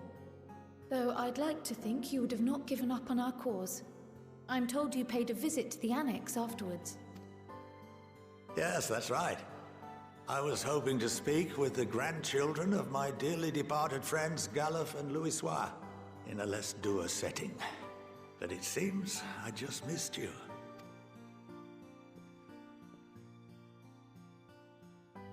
I still can't believe how much you've grown. If only your grandsires could have seen the way you presented yourselves to the Forum.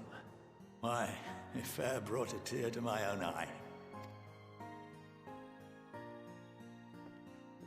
You must have the patience of a saint, putting up with this lot and their antics.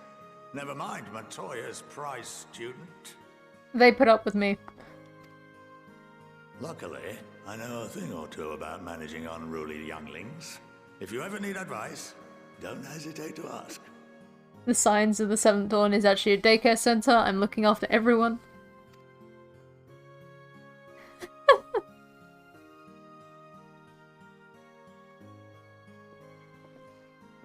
If I may, there is a rather more pressing matter we wish to discuss. What can you tell us of this duty that the Forum must fulfill? Nothing, I'm afraid. Like all humble servants of the Forum, I am sworn to secrecy. Or rather, I couldn't tell you if I tried. Our duty is of the gravest importance. Furthermore, if the particulars were made public, it would incite widespread panic. As such, those entrusted with this duty have been bound by an enchantment, which prevents us from speaking of such matters without the express permission of the Forum. How is that even possible? It's been some time since I last gave a lecture. Please, take a seat. I want to sit at the back. Right at the back. Ah, no. Front row.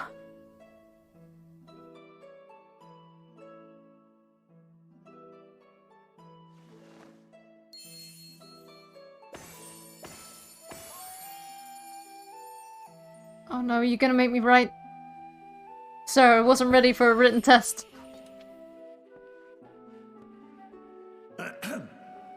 We shall begin by reviewing the fundamentals of etherology. The ether, which imbues us with life, can be categorized into three forms.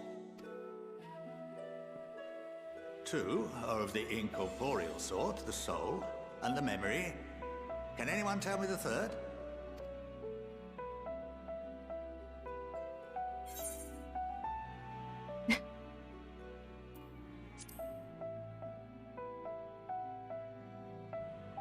Not entirely inaccurate, but nor is it the answer I was looking for. That would be corporeal ether. Sir, I come from the forest. I didn't study. This is the form with which the layman is most familiar.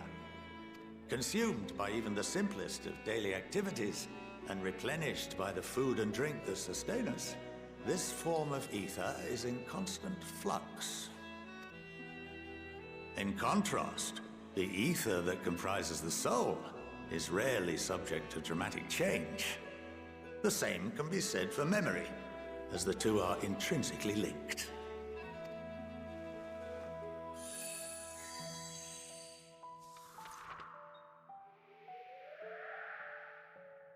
Picture the soul as paper, and memories as words written upon it.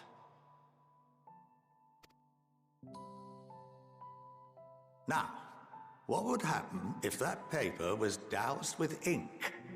The same type of ether as comprises the memories. You'd lose them.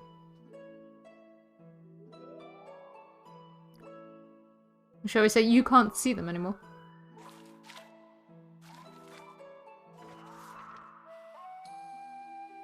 It would blot out everything that was written. Precisely. We would be unable to recall the memories, and any activities that depend upon them would be hindered as well. In fact, this exact phenomenon was observed on a vast scale not so long ago. And what might that have been? That would have surely been the Calamity. The Cottonor. 7th Umbral Calamity. The people of Eorzea vividly recall Bahamut breaking free of the Lesser Moon and raining hellfire down upon the realm. But they don't remember who saved them. But no one could seem to remember the events that followed immediately afterwards. Indeed. To this day, we have yet to determine whether it was an unintended consequence or a deliberate act. The enchantment which binds me and the rest of the Forum is based on a similar principle. And yes, it is a contravention of the Sharlayan prohibition against the practice of memory manipulation. Only when a new member is inducted and told of our great duty are they subjected to the process. A necessary evil.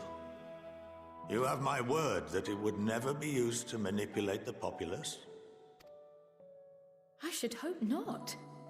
But can this enchantment be dispelled and your memories restored? If 9/10 of our members give their approval, then the process may be reversed. Then, and only then, would we be able to speak freely to others of our sacred duty. Barring that, we must wait until we return to the ethereal sea.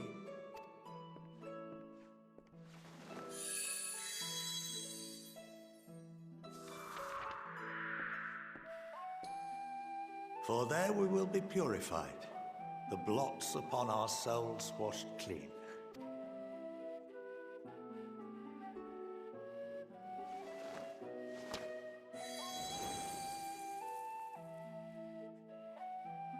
And our memories drift apart and dissolve, rather defeating the purpose, I suppose.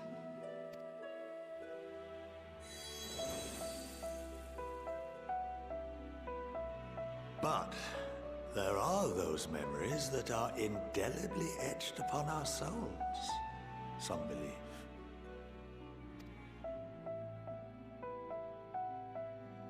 The Unsundered. We are reduced to pure ether, coalesce with that of others, and create souls anew. Alternative schools of thought assert souls remain whole and return to the corporeal world, reborn into another form. So that's the whole division between unsundered souls and sundered souls then? Both theories have their proponents. Personally, I consider each equally probable.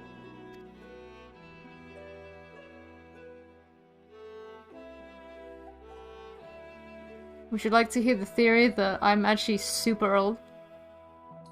Well, I think that's enough education for today, now that I've given you some food for thought. Or rather, an entire banquet.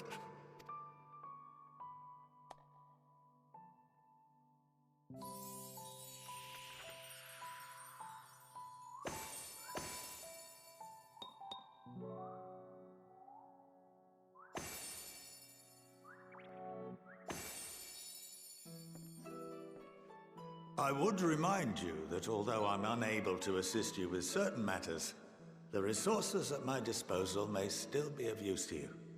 I'll arrange for you all to be given the run of Phenomenon.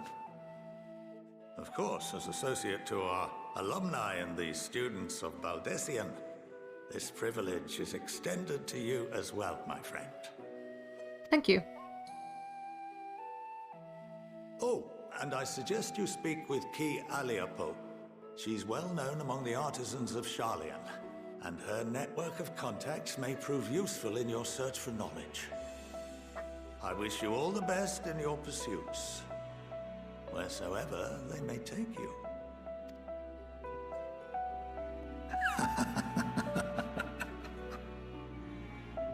I was gonna say thank you again, but what was the laugh for? Guys, he's up to something. Your game. Okay, so that's obviously for like crafting.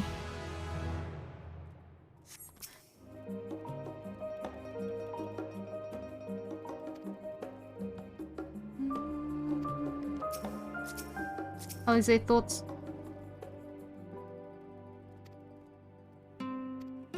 Oh, crap. Okay.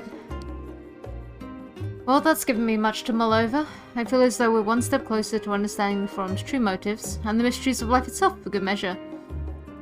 It's funny, I came here with the intent of expressing my gratitude, only to leave more indebted than before. I have a feeling his friendship and support will be a great boon to us in the days to come.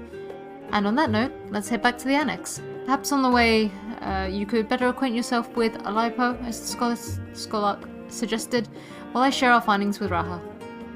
I'm not going to, because I have a funny feeling she's to do with crafting, and I'm not doing that yet. I mean, it's gotta be crafting, because it's red.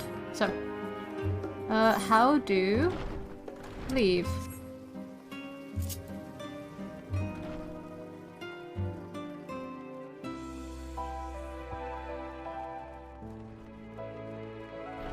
Back to the annex.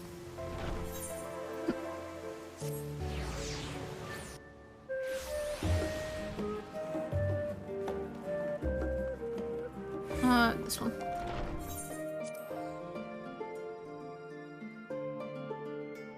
Alright. Why are you brooding over in this corner? Hello. We spent most of the time in Thavna, I've yet fully grasped the lie of the land here in Sharlayan. Even finding my way to the annex proved a challenge. Don't leave? Where the heck are you gotta go?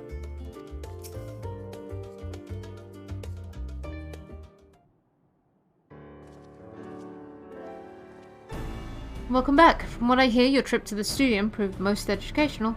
While you were away, I received word from my fellow Scions. As expected, news of the Warding Scales was met with much joy. Preparations are now underway to bring the leadership of Grand Company of Eorzea and Eastern Alliance together to determine a way forward.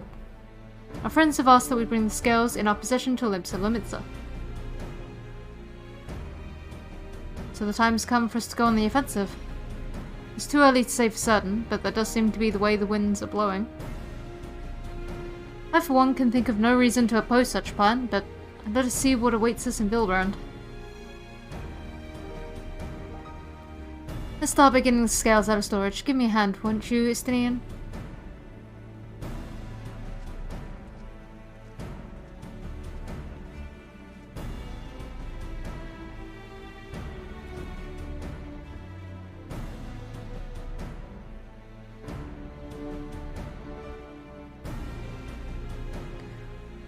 Phew, I didn't realize these crates were so heavy.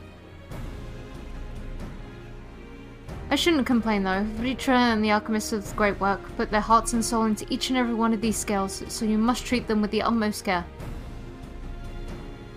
Are you not coming with us? As much as I would like to escape the forum's watchful gaze, I've little choice but to stay behind. We're already on thin ice, and if I, in my capacity as our official representative, were found to be consorting with foreign powers, well, you can imagine how that would go. I shall remain here and do my utmost to avoid ruffling any more feathers as I await word from Master Matoya and our other allies. With luck, we will have some good news of our own to share. The tide is about to turn, I can feel it. Talimsa Lamitsa. But is it going to turn well or poorly? So we've kind of got an okay sort of situation right now. If you learn aught of interest, be sure to let me know. In the meantime, I will do what I can to aid our cause, though I fear that will be precious little given the circumstances. Alright. Limsa!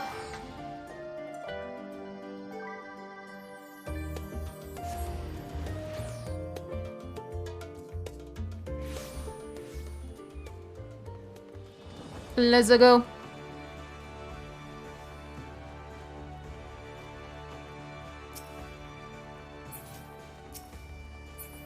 Hello, I would like to see the Admiral. I was told to expect you. As you may or may not be aware, the Admiral is at present entertaining the Elder Seatia and the Sultana, three of the most powerful women in the world in one room. Do you need a moment to prepare, or shall I show you to them? Just take me in. We have an Alizé.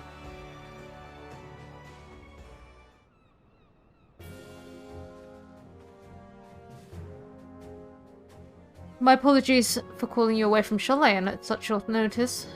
On the contrary, we are honoured and grateful, and pleasantly surprised to be joined by such esteemed company. It was only right that this decision be conducted in person. We are locked in a war of attrition, our forces struggle to contain the threat posed by the towers, and it is only a matter of time before we are overwhelmed. Victory will only be claimed through decisive action, and we have taken the initiative to set the wheels in motion. It's reassuring to learn we are all in accord. But might I ask what your plan entails?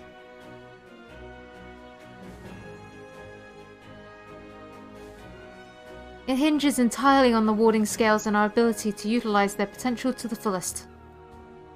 During our time, your time in Chalayan, the allied nations have been engaged on separate fronts with no end in sight. To make matters worse, the surge in abductions of kobolds, Sahagin, Ixal, and Anantha have given rise to an increasing number of primals as well. But your triumph at Raz Adhan has given us cause to hope once more. Time has come to free ourselves of this menace, and it is you, the Signs of the Seventh Dawn, who have shown us the way. While the bulk of our forces will continue to hold the Telephroi at bay, we will dispatch our finest to strike at the enemy's heart, Golemold. Those brave few will be the Isilbard contingent. To think such progress has been made in so short a span. Its objectives are twofold. The first is to provide aid to the people of Golemold. As previously reported, countless Imperial soldiers and civilians have been tempered. Robbed of their free will, they serve the Telephroi every whim without question.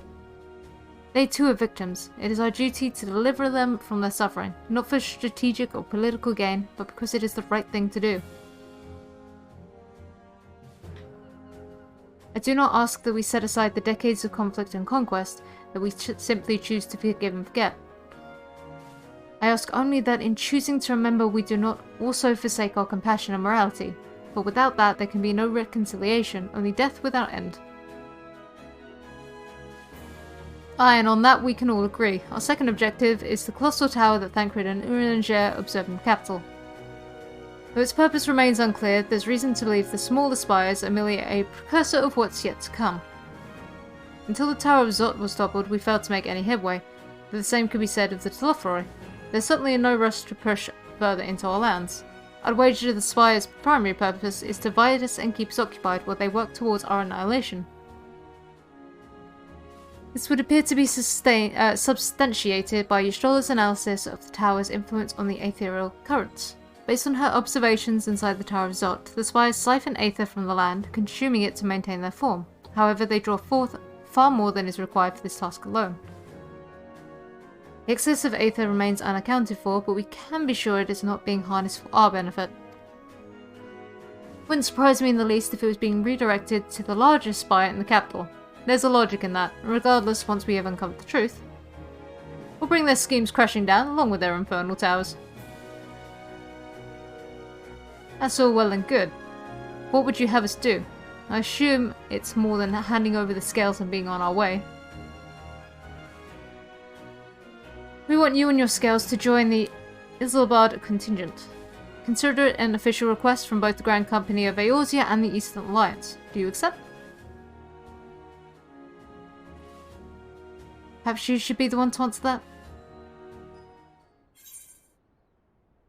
For the people of Garlemald!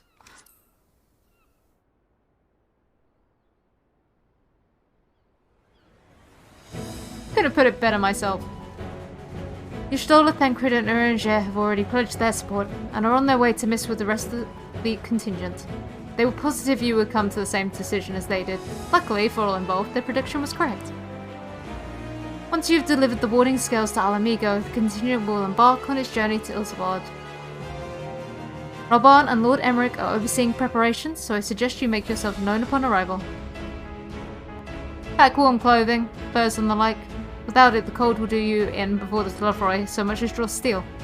As for us, we'll keep the enemy busy while you're gone. They're not the only ones who can create a diversion. Now go safe in the knowledge Eorzea will be as you left it, or better, upon your return.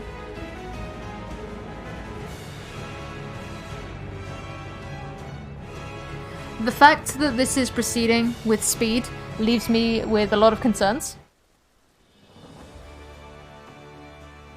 Like, we're already going to Garlemald, and we're at the second dungeon sort of bracket. So it's...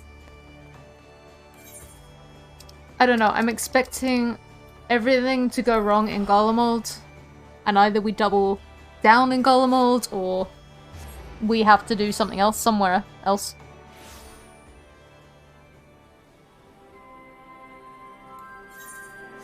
Where am I going?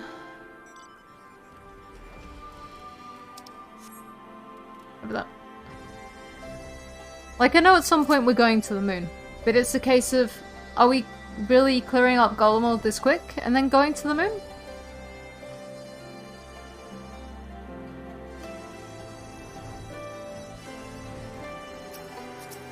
Nope. Raban! Talk to me, Raban. Ah, the Wanderers return. You've been busy bringing down a tower and producing the keys to destroying the rest of them. You should be proud. Those warding scales of yours are what's made this whole venture possible. Will you and Lord Emmerich be leading the contingent? Regrettably, no. Our role is to organize the various delegations into a cohesive unit. Once we've seen you all off, it's back to our respective posts. We dare not neglect our duties for too long, lest our defensive efforts fall into disarray. And just between us, there was a fair amount of opposition to the formation of the Ilsabard contingent. The very suggestion that we send out some of our finest troops behind enemy lines to render aid onto the Garleans has made me rather unpopular in certain quarters. There we go. I can read a sentence in one fluid motion. You can't please them all. Sadly not, though I do my best. Truth be told, I'd much rather be at your side, charging into the fray. Alas, I've battles of my own to fight, where words may serve me better than any blade. Hate to say it, but Lord Emmerich's struggles mirror my own.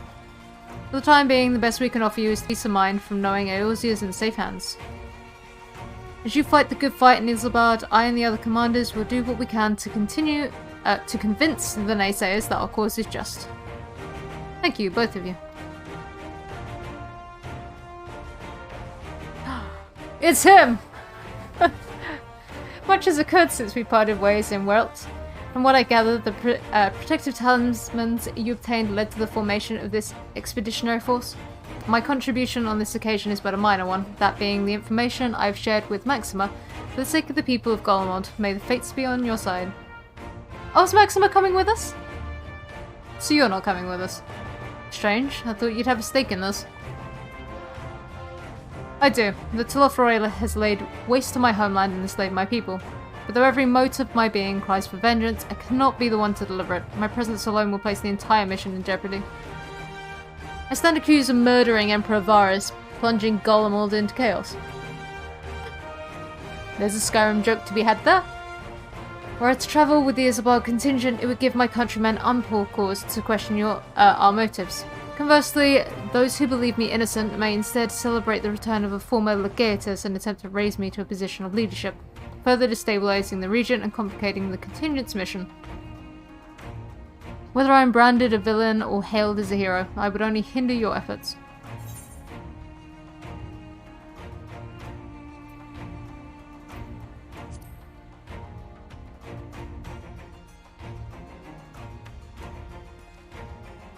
And I will defend it to my dying breath. And after the sacrifices my sons and daughters made, I can do no less. I'm the government of I and the government of Welt intend to offer refuge to those fleeing Garlemald. Should that time come, we will be ready. In light of Gaius' rather unique circumstances, I instead will assume the role of your guide. Yes! Maxima's coming! Though I may have defected for political reasons, my love for Garlemald endures. I would stop at nothing to protect her and her people. Well said. Might I ask you to escort our friends inside? Might even bump into an old acquaintance or two, and if I don't see you again ere you depart, may the Fury guide and protect you, all of you. We haven't seen Maxima in so long. I'm so glad he's getting plot relevance. He's also really expendable.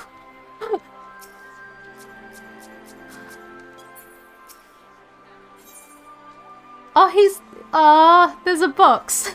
What's in the box? Do I want to know? The other members of the contingent are gathered in the royal palace. I shall inform them of your arrival, so please make your way inside as soon as you're ready. Alright, let's go. The remaining members of the Scions. Your friends and the most of the contingent await you within. Would you like me to see you through? Please. What about Fordola? Is she gonna be with us? I'm trying to think who else could join us. Like, Fordola would be a one. Livia? By the 12. Oh my god. Oh, we got Lise! I can't remember their brother's name. Glad you could join us. I hope you don't mind, but we went ahead and started without you. I saw the guy from the Bard quest and definitely the Lullafels from the Thornwood Surge quest. As you can imagine, our traveling companions were eager to become acquainted. 'Tis a rare thing indeed to see such a diverse and talented group of individuals assembled for a single purpose. We fight not only for the sake of Eorzea, but for the entire world, including the people of Garlemald. Much rides on the efforts of the Ilzabard contingent. I didn't run. Oh my god, I can't remember what their two names are. The Elazin and the Hure. I can't remember what their names are. Oh, we've got the brothers, we've got the machinist's guildmaster's name, the dragoon guildmaster's name, one of the monks, the little Lullafell from the the pugilist quest. We've got the scholars guy. I can't remember any of these names. I just know where they're from. Indeed, which is why I am glad to find myself in the company of many trusted comrades, yourselves included. Ah, good old Lucia. Lucia. I have come at the behest of Lord Emmerich, who has honored me with the role of Ishgard's representative. For the good of all nations, not least my former homeland, I am determined to see this mission through to its end. We have a hard road ahead of us, but walk it we shall, together.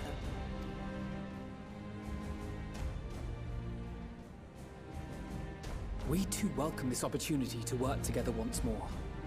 I have faith that, if there is a way to resolve this conflict, we will find it. Allow me to introduce you to the rest of our company. Everyone! If I may have your attention. Oh, God, look at them all. Has your sister... Did your sister know you've been allowed to come with us? She otherwise engaged with Moogles? God, I've met all these NPCs. Might I ask you to speak first? We've met. If I must. He speaks! He has a voice! Oh my god! I am Arun Senna, spokesman for the Gridanian delegation, here on behalf of my esteemed sister, the Elder Seedseer. We shall provide support and protection to those in need during our time in Garlemald. To that end, I am joined by healers selected by the Conjurers Guild, with the Order of the Twin Adder's Finest serving as our escort. Yeah, so he's White Mage quest. The Lancer and the... I don't know why he's dressed up like an archer, because he's the bard. The main bard from the bard quest.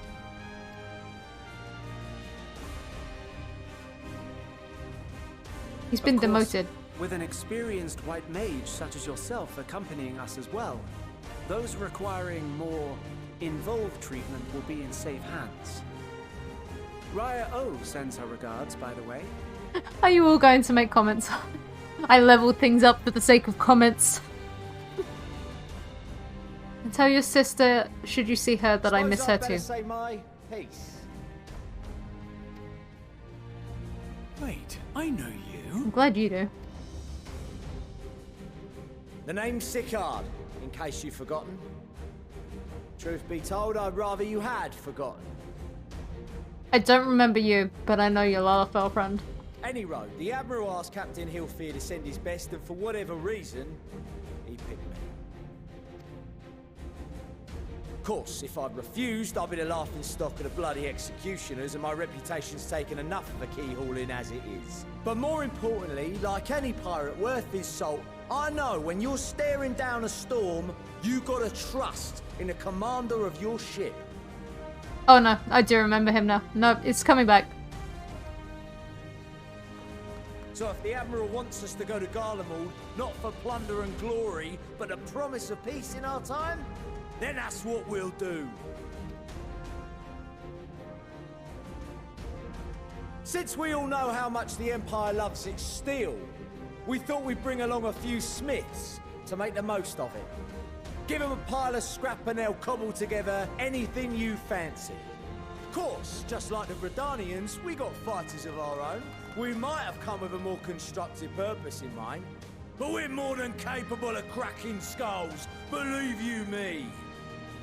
Alright. Well, you're certainly raring to go. But then again, so are we. I'm wondering if the Rogadin is supposed to be the Marauders Guild leader. The most dependable warriors of Uldar and Alamigo have assembled at the Sultana and General Aldin's behest. So obviously we've got Lys, we've got Pippin, the female Lalafells from Pugilist Quest, and then the three other Lalafell are all from the Thaumaturgist Guild. If Garlemald has truly fallen, then the whole place is likely to be crawling with Telophoroi. We'll need plenty of troops to clear and hold a path for others to follow. So we brought explosions! That's where we come in. Naturally, Marshal Tarapin and I will be leading from the front.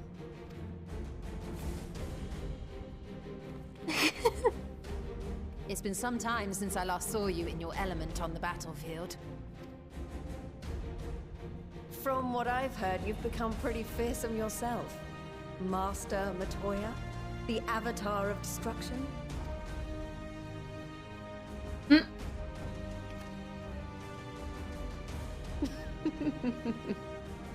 With comrades like these, I know we'll succeed, no matter what awaits us.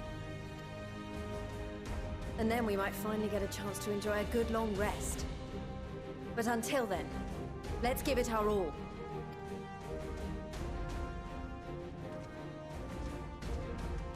As for Ishgard, we Temple Knights have come in force to uphold our nation's commitment to the peace and welfare of our allies. The bitter cold of Garlemald is a formidable enemy in of itself. Our experience fighting in ice and snow will prove invaluable in the days ahead. Accordingly, I have been designated commander of the Ilzabard contingent. I will do all in my power to provide you with the leadership and guidance you require. The four high houses, House Hylinart foremost among them, have arranged for a host of machinists to join us on our mission. Including the guild leader. Their knowledge of Imperial Magitech is sure to be a great boon. They will address any problems of a technical nature, together with the smiths of Limpsa Lomidsa. Are we going to have a nice sort of reunion between that guy whose name I can't remember and Estinian, though? There is another awaiting introduction. Oh my god, he... Hello, Emanuele. Lord Emanuele! Ah, yes. Emanuele de Forton, at your service. They couldn't have sent the better brother. Oh, I shouldn't say that. He was fine by the end. Though, lest there be any misunderstanding, I should stress that I've not become a fearsome warrior while you were away. Rather, far from it, actually. My brother, in his infinite wisdom, decided this would be an excellent chance to make something of myself. Oh, and fight for world peace and all that. But, should the opportunity arise for a spot of ballroom dancing, I will be your twinkle-toed gentleman of light. Thank you, I guess.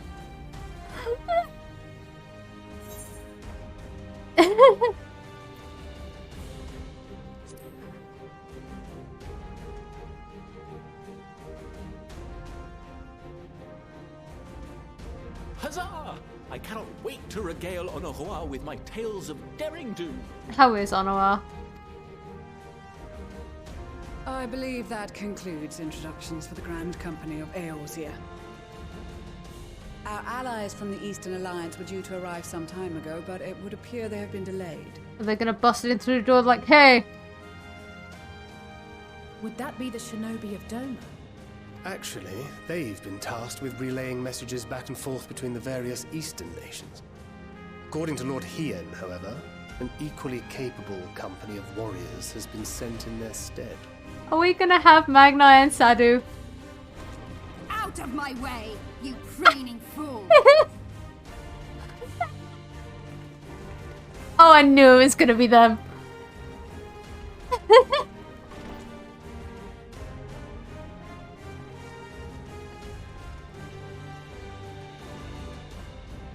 Forgive us for coming late.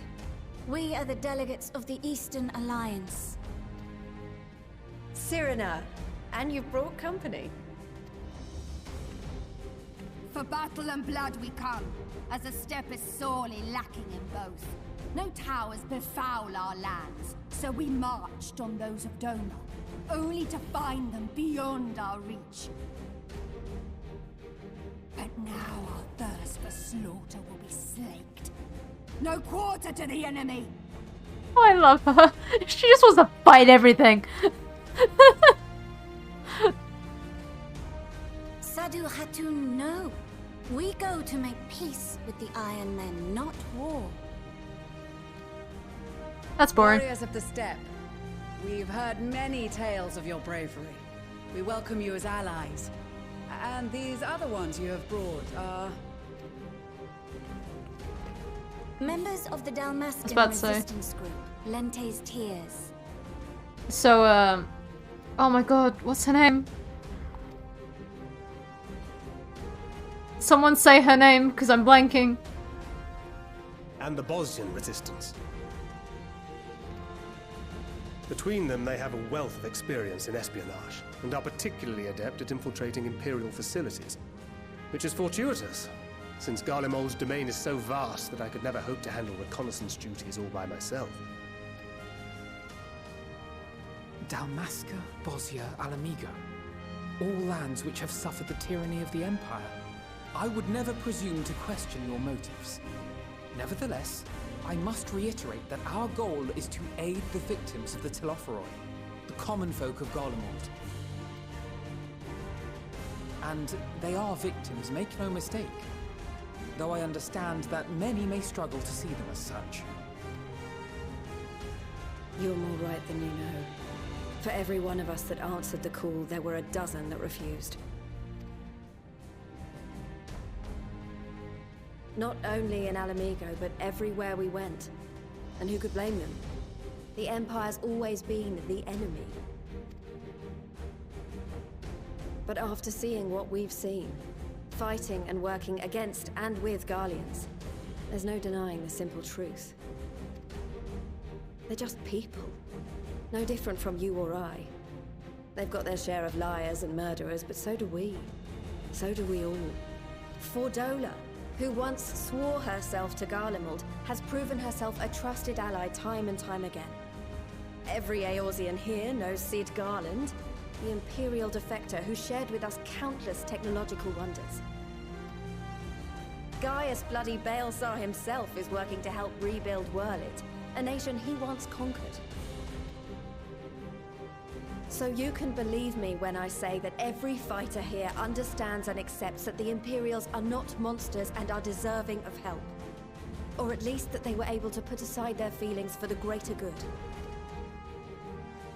It won't be easy, but we're all determined to make this world a better place.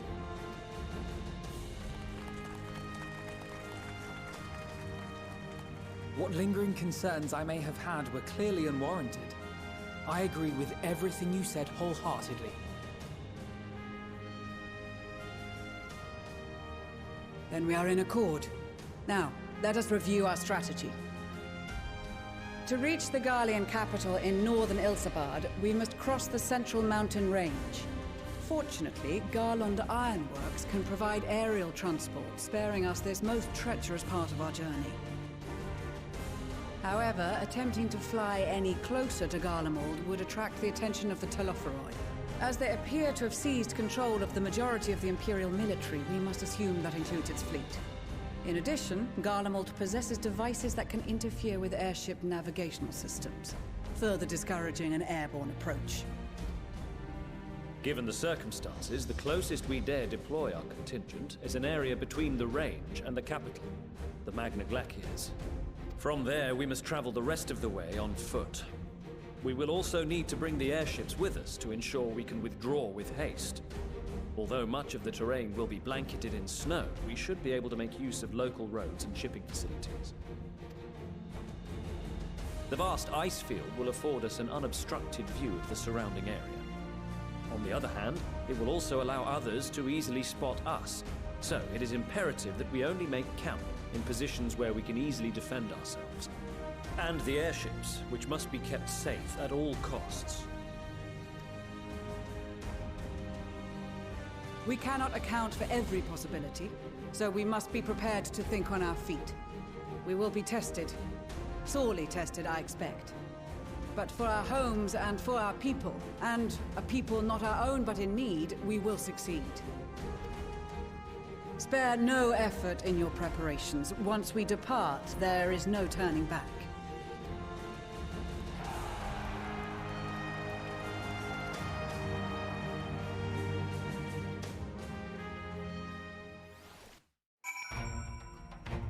Oh my god, look, so many people. I need to talk to some of these people. Hello. In case you were wondering, XIV will be staying behind to defend the Twelveswood with my sisters. She was of the opinion she would make a useful addition to our contingent and was eager to make good on her vow to accompany me as well, which was flattering, but ultimately it was decided that her skills would be better put to use keeping our homeland safe. I am, of course, obligated to share with her every detail when I return, as you should be. Hi Sanson, that's your name.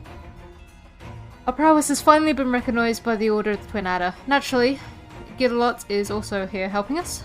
Whilst his ability as a bard is unmatched, I do worry about his judgment. However, you need not. I shall be keeping a close eye on him, I promise. What happened to your pup? I can't lie to you, Ixia. I wasn't entirely for this whole thing when Sanson spoke to me, but if it means being your brother-in-arms, then who am I to... petite folk. Shouldn't be so hard on him, I suppose. This bard unit is quite impressive, really. Yes, one must give credit where credit is due. Rather uncouth for one to do otherwise, after all. Look at you, you're semi-humble. Alcazolka, how are things? Greetings, Ixia. The time has come for us Marines to show our valor upon the battlefield. All who see us will know our name and quake before our might. To victory come hells or high water. Not gonna tell me how the Tomberries are doing? Alright.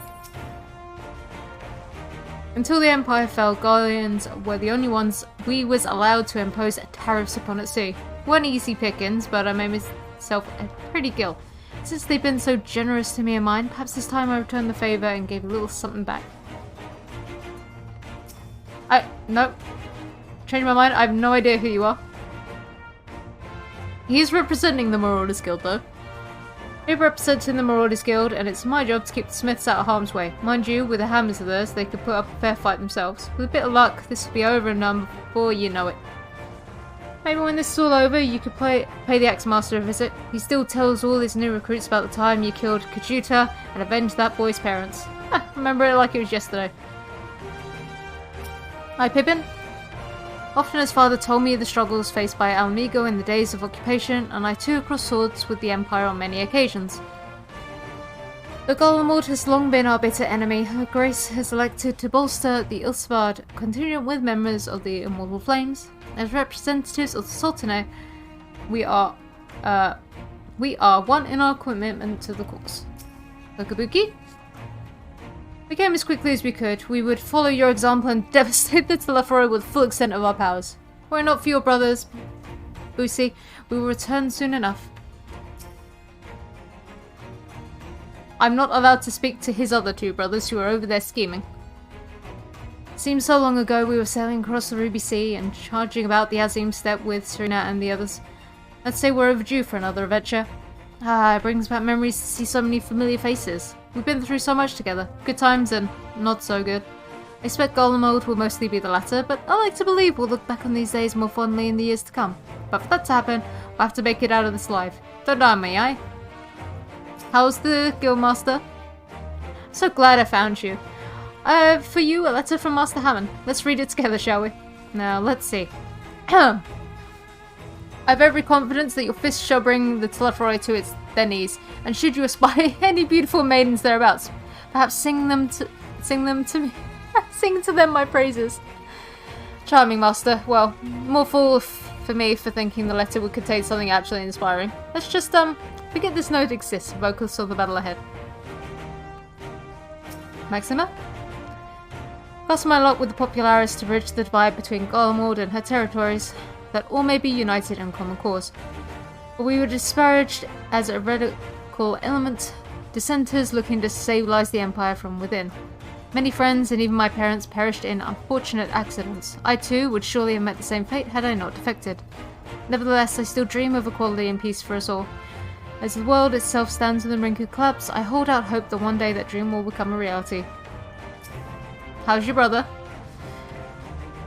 Well, if I'd known what a social gathering this would turn out to be, I'd have dressed for the occasion. Still, this seems the perfect opportunity to mingle with the other guests. Would I be correct in assuming those ladies over yonder are Serena and Sadu at the step? Perhaps I should introduce myself, though I don't much like the look of the fellow with the enormous axe. Right. Magna is a pushover. You should be more worried about Sadu. It is an Ixia. It is not thanks in no small part to you that the manufactory's future is looking brighter than ever, my friend. I'm pleased to report that I and a handful of my colleagues have been selected to join the contingent. Ere the expedition has ended, even the Temple Knights will be singing our machinists' praises, once they have borne witness to not only our mechanical proficiency, but our combat prowess too, of course. Alberic, that's his name.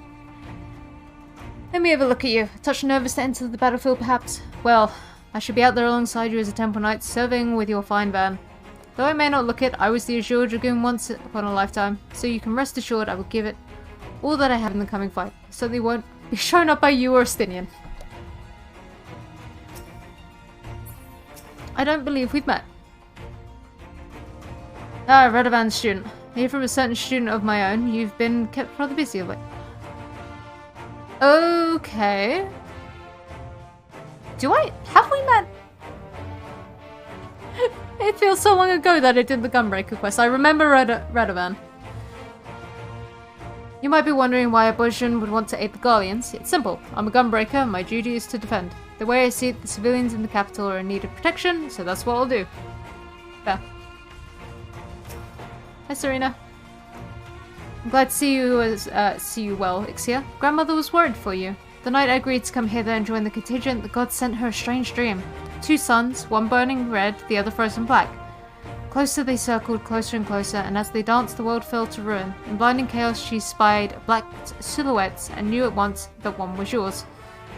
Yet we knew not how to interpret this dream. save as a sign that greater danger awaits. But whatever lies ahead, I will walk with you. That's the most ominous thing I've heard all day. I care not for the Iron Men or their troubles. It is the destiny of the weak to die in ignominy. Even so, I will do as I have agreed. I volunteered to join this band at Serena's request, and if she thinks it is a worthy cause, that is reason enough.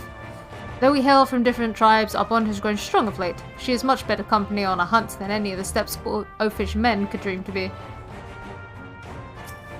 You okay, Magna? With the Mole, champions of the Ndam, and the Dothral having sent so many here, I thought to defend the steppe in their absence. And I would have done so if not for my stepbrothers. They urged me to grant our allies the sun's might, that his radiance may deliver unto them victory. But I must tolerate the presence of this feral Dothrali dog. As first among my brothers, I could do no less than accept this challenge. My deeds will become the stuff of legends. Whatever you say, Magna. Isten, thoughts? Do not expect to see the other former Azure Dragoon here of all places. As he well knows, I'm not one for verbose greetings. We shall instead let our lances do the talking once we are on the battlefield. Then we'll see if the other has been diligent in his training. Raha, it's extraordinary. You okay? Okay, buddy? To be in such company, and the finest our allies have to offer, with comrades such as these, we are bound to succeed, I'm certain of it. Someone's had a creepy dream that implies otherwise. We've been part of joint military operations like this before, but with far greater numbers. But for some reason, this feels very different to our previous experiences. Despite having shared little more than introductions, this is already a palpable sense of camaraderie.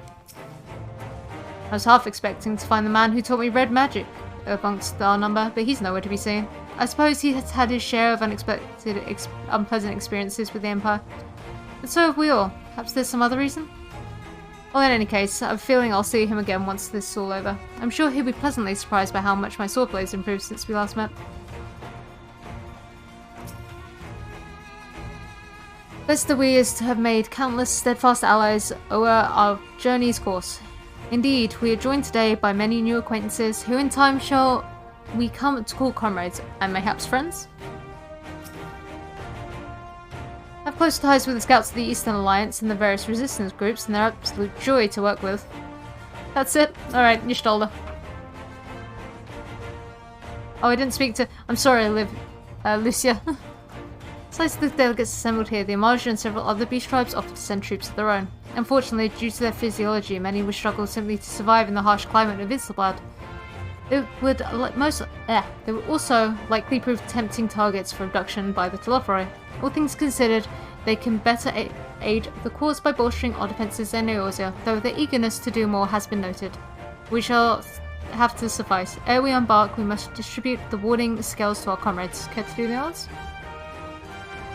Okay, I've just gone and talked to everyone, so let me go around and talk to everyone again. For you? We heard it would be cold in Gulliman, so we came prepared.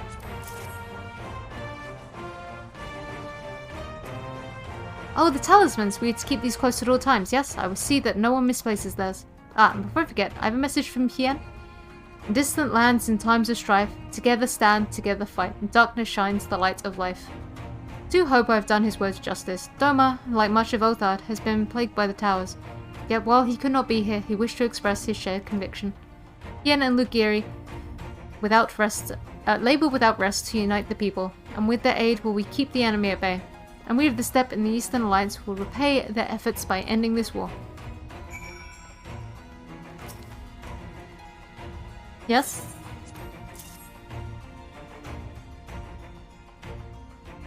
So these are the famed warding scales. Enough for me and my men, I see. I myself am especially grateful for this opportunity to visit distant lands. I wish to follow in the footsteps of Master Atoya and learn all there is to learn of this star we call home. Indeed, that is the primary reason I volunteered to join the expedition. To journey outside the 12th Sword, much less enter into Imperial territory, is a rare privilege afforded to a Pajali. Not that I'm tagging along to just see the sights. The Guardians would benefit from my healing magics, as would our comrades should a fight break out. Here you got something for us. Here you go. Ah, them scales everyone's been talking about. Pretty little things, ain't they? Reckon they'll be worth a gil or two when all this is over, but we'll hold on to them for now. And one more thing. I know what you're thinking. Why didn't they said Einzar instead? Bug if I know. All the Admiral and Captain Hilfer told me was they needed someone to help safeguard the future, and here I am. Can't say they haven't got a sense of humour. Of course, some of you may be wondering what good a pirate is on dry land, in the middle of the sun and snow of all places. Well, me and my crew will do whatever needs doing, so let's set sail, or however this setting goes on airships. Probably the same. That a set of warning scales I spy? Not that I would know what they look like.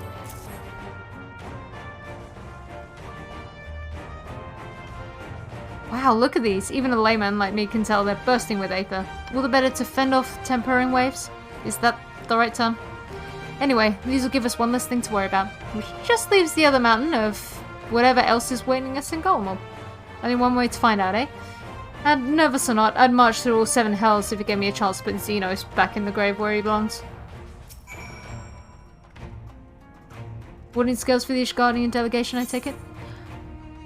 It had just occurred to me that we never did technically find Xenos' body. And what's to say that, given that Golemald was built around cloning, that the limbs that I thought were maybe Fendaniel's, what if they're Xenos' instead?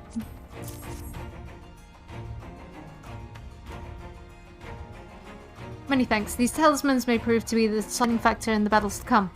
I find myself conflicted by this foray into Golemald, sent by the Empire to infiltrate Ishgard, only to throw my lot with those whose secrets I was supposed to be stealing, and now I lead a mission to save the countrymen I betrayed. That is doubtless why I was chosen by Lord Emmerich. He would have me put my extensive knowledge and former ties to good use. I will not disappoint him. For the future of Ishgard, Golemald, and the world at large, I would lead us to victory. I do. Here you go. Thank you for this, and for going to such incredible lengths for the sake of my people. Though I have little to offer in return, I would impart some advice if I may. You've been told by many to wear the code of Islabad, and I cannot stress enough that that is no token warning. I will be distributing specifically made warming tinctures, courtesy of the Alchemist Guild, but understand that they are no substitute for proper protection. I leave the provisioning of said protection to your discretion. Now let us proceed to the Almegan Quarter. While you make your final preparations, I will have the pilots ready the airships. I mean, I'm kind of wearing a warm coat.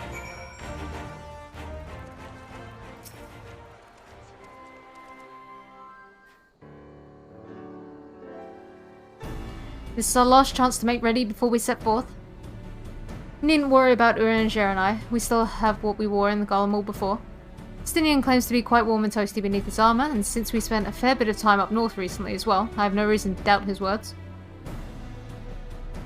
Most of the others will be borrowing Grand Company stock. The rest of you could do likewise, I suppose, provided you're not overly concerned with style. Not to put too fine a point on it, but I wouldn't be seen dead in one of those ridiculous overcoats. If only I had time to find something to my liking. Is that Tataru? Hark, is that the cry of scions in need of a tailor, I hear? She's arrived! But how? Haha, I have my ways, oh yes indeed. You thought I couldn't sneak off... You thought you could sneak off the Ilzabar without telling me. Ah, nothing escapes my notice.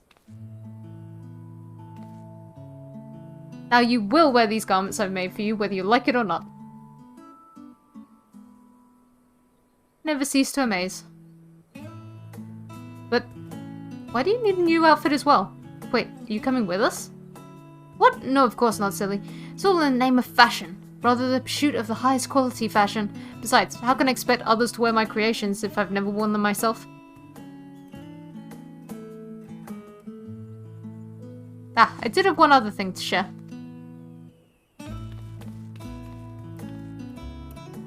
Oh my god, I can't. Oh, that's Membrida's parents. They have finally arrived from their assignments in the faraway lands. They'll be staying at the Rising Stones for a short while to keep an eye on events throughout Eorzea. Since they'll be running things back at headquarters, I was wondering if I could lend a hand in Sharlayan? Oh, why not? You can keep Kral company in the Bardessian Annex. Yes, we'd love to have you there. And I heard that I'm bad. Two names that I'm bad at. Elza names and Roganin names. Armagus and Blurumawida did a fine job carrying on in our stead while we were lying comatose. With them in charge of the Rising Stones, we've nothing to worry about. Maybe that's not the parents. They're Roganin names either way. My thoughts exactly. Also, while I'm confident you won't go collapsing again, because a certain someone who shall remain nameless isn't in position to transport your souls to another world, if anything similarly disastrous were to happen, I'll be well positioned to do something about it. Anyway, I've got a few things to take care of, and then I'll make my way to Sharlayan. I really do hope these new cute clothes will keep you warm in Garlemald. It's not much, but it's the only thing I can do for you, other than pray for your safe return, which I will, every day. Let's not keep the contingent waiting any longer. That's what it's in the box, it's more clothes! Here are your winter woolies, crafted by yours truly. Oh, it's literally just... It is literally just a coat. I mean, I appreciate it, Satoru, but I do have one of these in my armoire.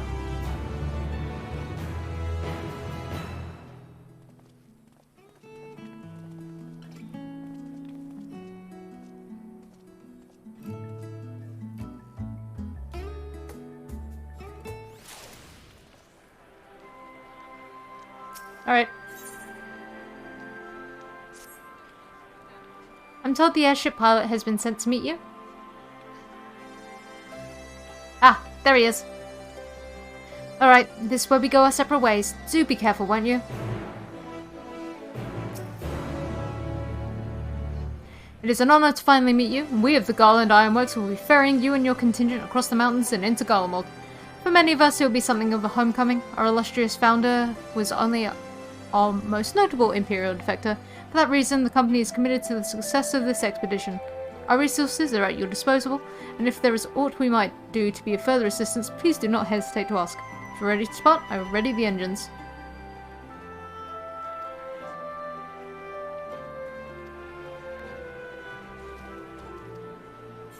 Alright, let's go.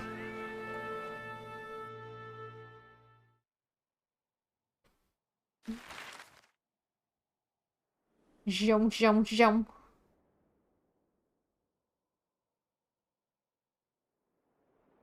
I'd say that's a map, alright.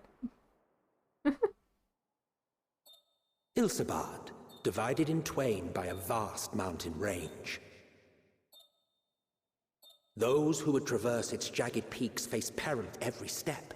But why go by foot when one can simply fly?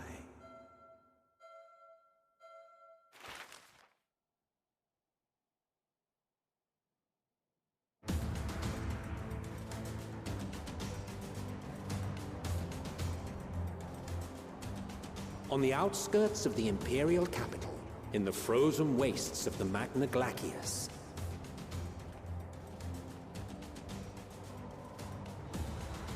the winds howl in icy protest, as if to warn against further trespass.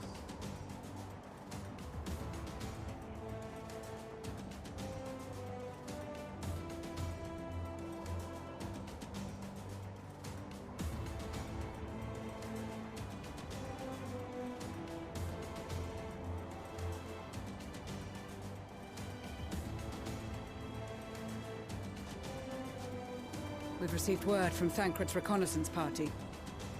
They've sighted a detachment of heavily armed Imperials. Survivors of the Civil War, perhaps? Perhaps, but there is more to it than that. Maxima reports that they are led by Vergilia, legatus of the 3rd Legion, which comprises the bulk of their number.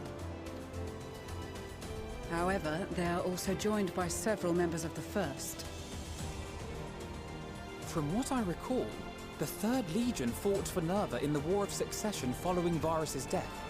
The 1st, on the other hand, were under the direct command of the Emperor and rejected Nerva's claim to the throne. These legions were enemies. Indeed. In fact, our sources claim that it was a conflict between them that sparked the Civil War. Yet now, these former foes cooperate to defend a ruined Garlemald from invasion. Then it is all but certain they have been tempered. So, what's the plan? If me and my crew is out reaving, we charge straight in, no messing about. But that ain't what we're here for. Quite right. Soldiers or no, they are people of Garlemald. The very ones we have come to aid. Direct confrontation is unavoidable. Nevertheless, we must make every effort to limit casualties on both sides. Rather than kill them, I would remove them from the field. Shoot for the kneecaps, not the head. How so? Savage beatings, disarmament, and imprisonment? Aren't you cold? You've got open knees. Not impossible, but easier said than done in the heat of battle. Having observed the opposition, I imagine Thancred had something to suggest? He did. He and the other scouts have already infiltrated a supply depot some distance beyond the Imperial detachment's current position. Stored within is a stockpile of Magitech armaments, and once we give the signal, Thancred's team will destroy them all. In so doing, we will deprive frontline troops of materiel, and likely force the detachment to send men to investigate. Divide and conquer. Not a bad idea. Once the scouts have finished their preparations, we will split into two groups. The first will form the vanguard, while the other brings up the rear with our supplies. Who's on which team? As for the Scions, I ask that you lend your assistance where you deem it needed most. I am probably going to the vanguard then. I would prefer, however, that you accompany the rearguard and be prepared to join the van at a moment's notice. Okay. Kept in reserve as our trump card, so to speak.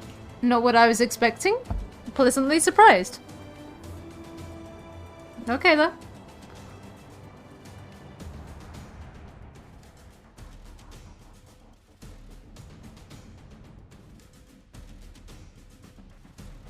Meanwhile, at the Imperial Supply Depot.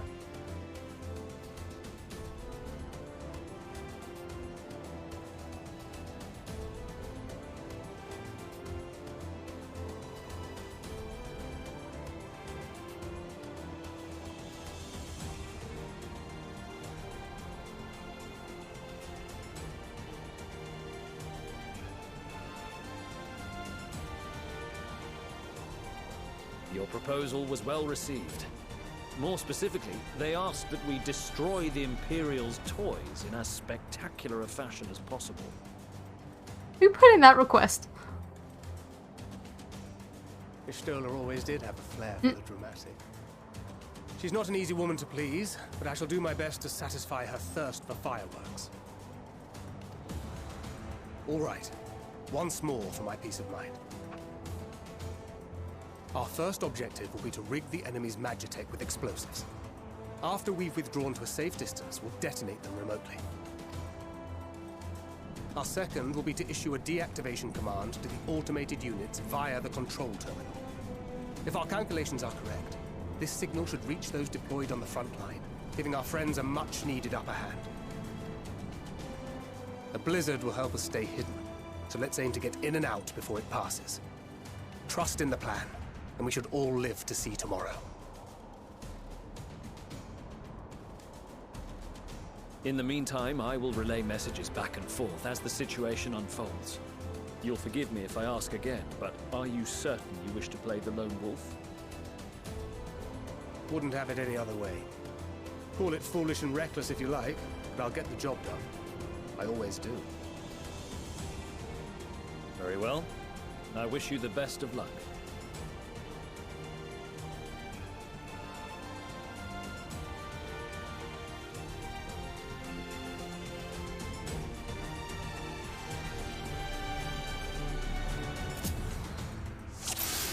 Oh. Alright, I get to be Thancred. Assuming there is nothing else you wish to confirm, we may commence the mission as soon as you're ready. Keep your wits about you. It's time. We only Oh, have it's one got- shot at this, so let's make it count. It's got a little headshot thing. Alright.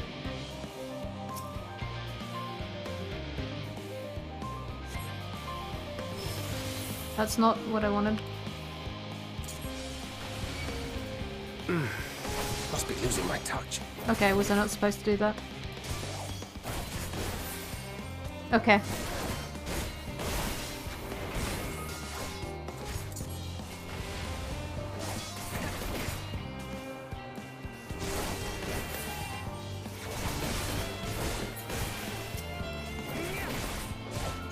Oh, we should just avoid them entirely. Okay.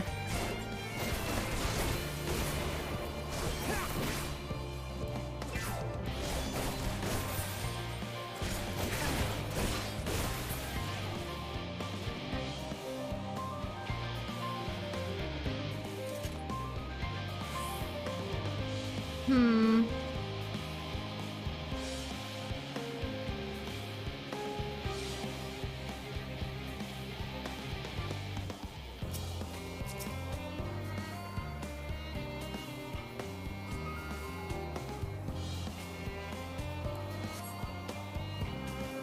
So can I just throw that at him?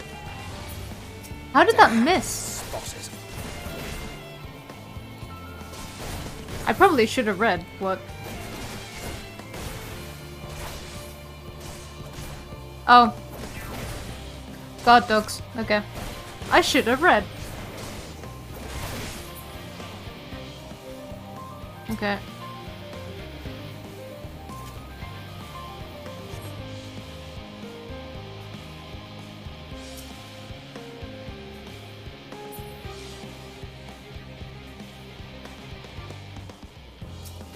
God, I wish it was like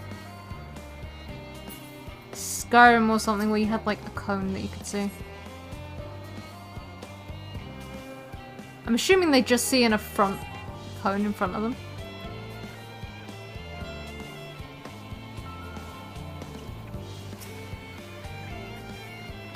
Oh, do they just see in a straight line? That's even better.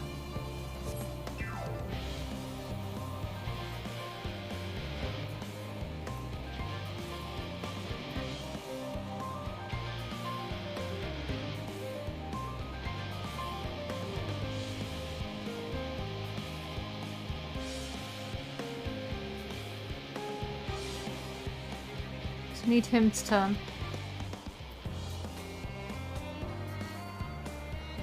Oh, they really do just seem to only see in a straight line. Okay.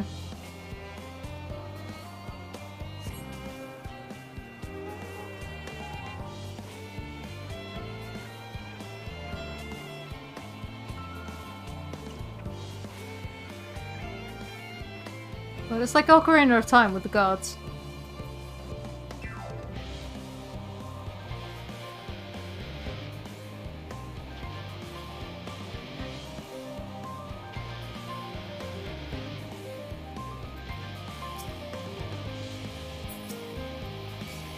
Seven hells.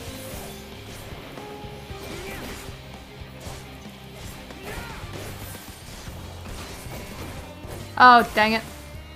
Okay. I should have pulled him back into the corner a bit. Thancred, you couldn't think to bring an AoE with you.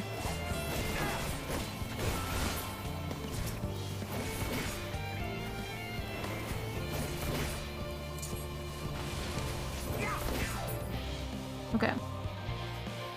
I'm probably gonna fail this first time through. So I did not think this through properly.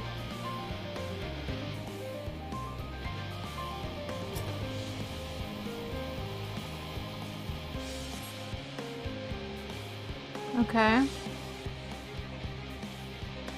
So...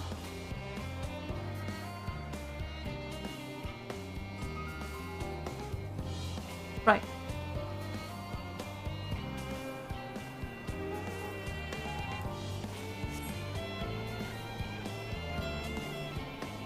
Why can't I use this? There you go.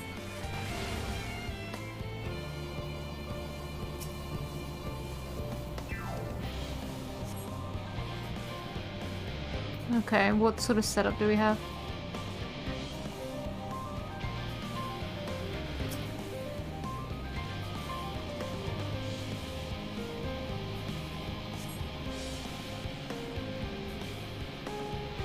these guys turn, or...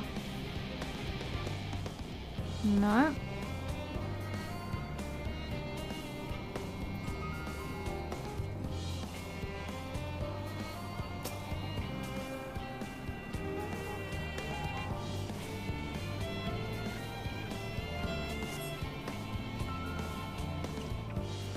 Find a place to hide.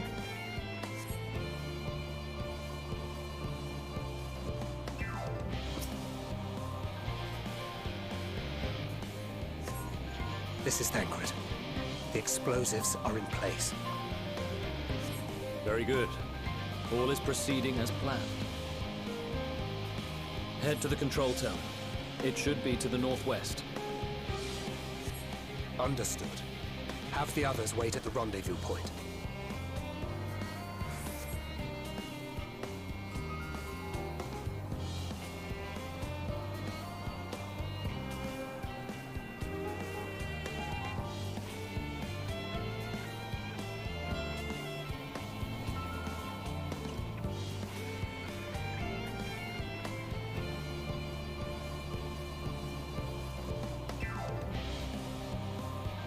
They do kind of look the other way. Huh.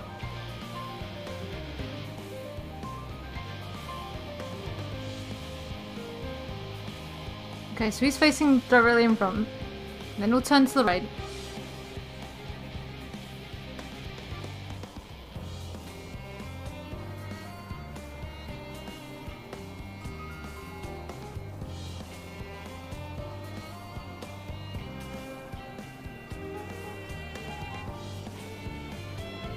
Then it's a case of...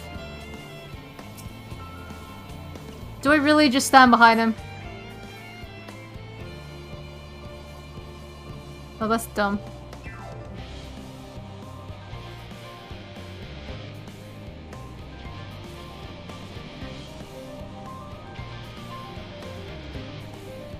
Okay. I can't see! Oh, this one's a bit of a... okay. Here I am thinking there's cones and things, and there just isn't. Okay, so we've got a...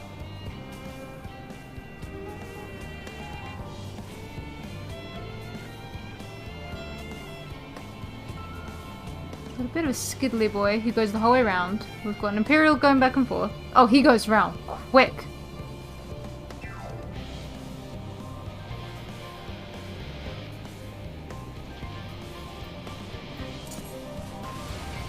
Dang it! Must be losing my touch.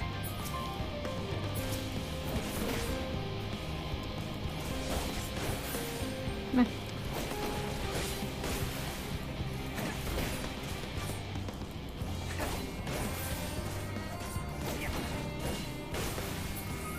Okay. This is probably gonna be a fail. This is gonna be a fail. Because this moron came and sprinted into me.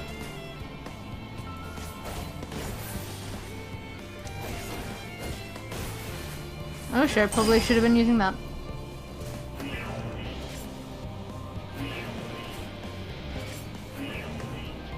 Alright, murder me. Okay. Take two. He's already dead! Stop it! Okay. No, we're back here. Yep. Yep. Yep, yep, yep.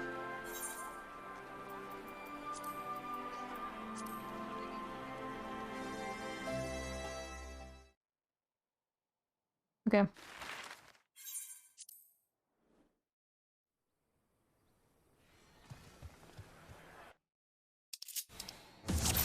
Okay, I get it. I get it better now.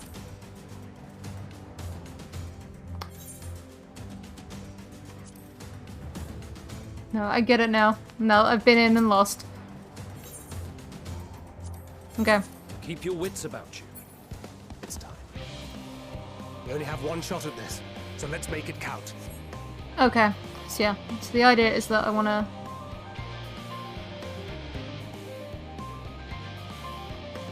He's facing neutral.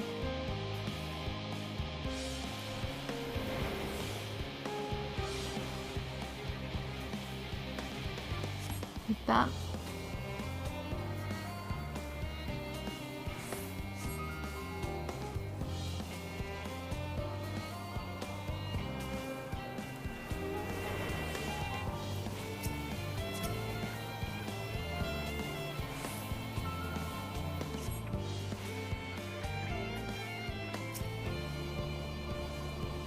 And that is why you're supposed to read things. And not do what I did. Wow, it's almost like having stealth and actually reading abilities makes this a whole lot easier. How weird. What a novel concept.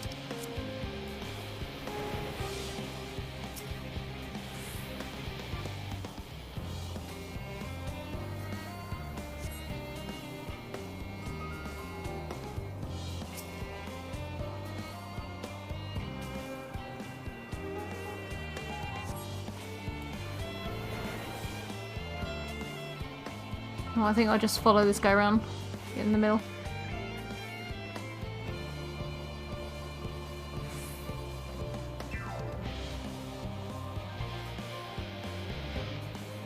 Okay, wait. Wait till he goes.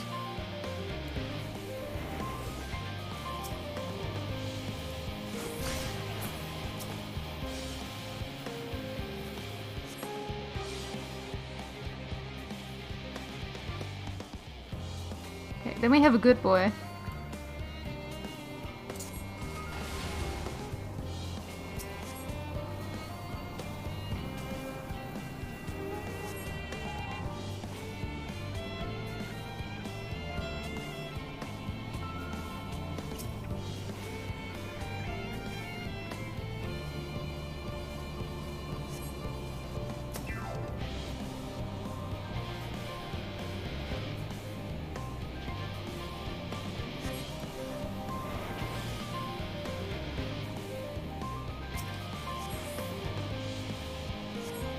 This is Thancred.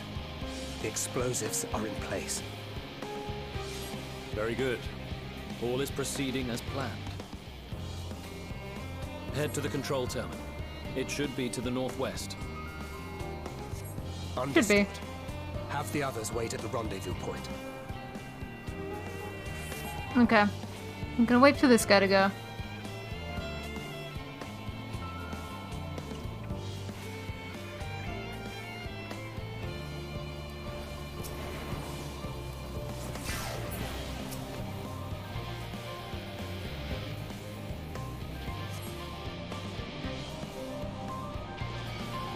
Okay, that's fine. Come over here.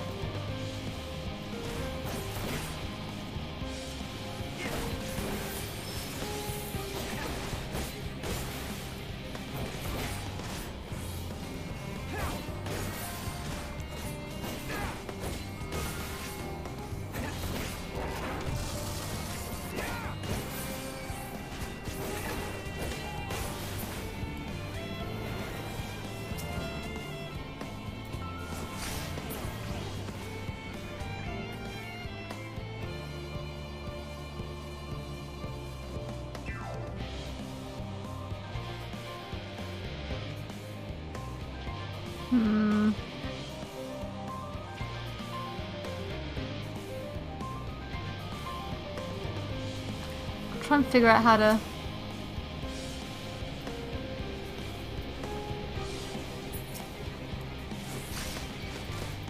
Oh, you don't work. Okay. I had to know. For science. But that does get rid of you.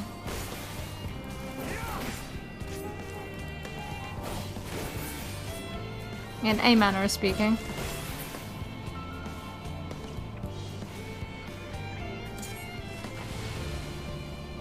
Okay, doggo's down.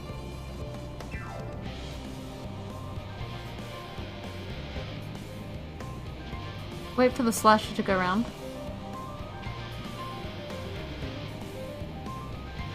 Let's go around again.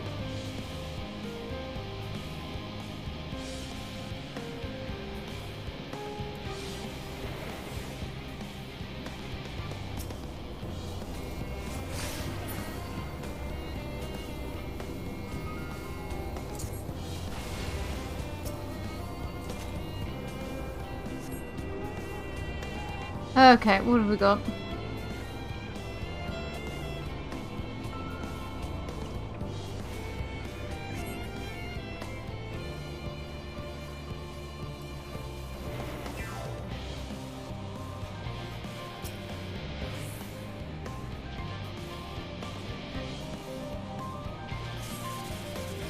Okay, magic check's down.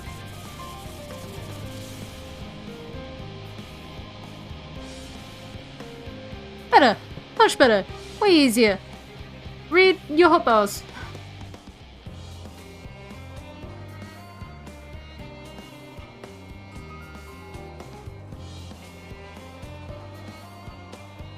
You are returned, and none the worse for wear, to my considerable relief.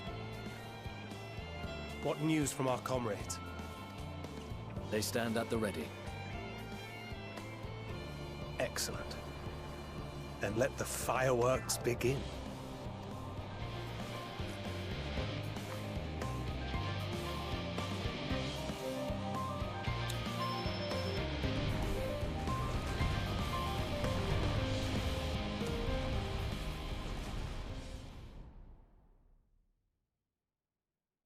A few moments later, at the rear of the Isabel continued supply van.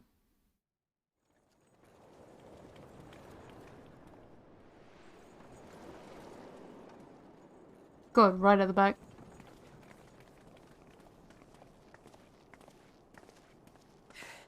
The blizzard's beginning to clear. The Vanguard should be engaging the Imperials any moment now, if they haven't already. Ishtola and the others are with them, so I'm sure they'll be all right, but...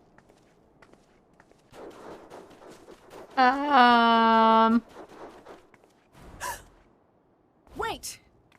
Something's coming! Doggos! The pack is on the way! Oi, oi!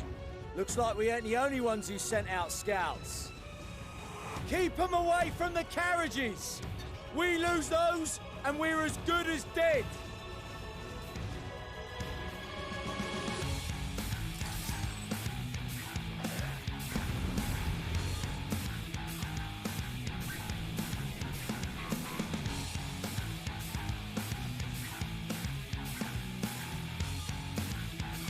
In the current battle, you'll be fighting Zixia Vita. Protect the others! Oh, hello. Oh. I'm having a real tough time,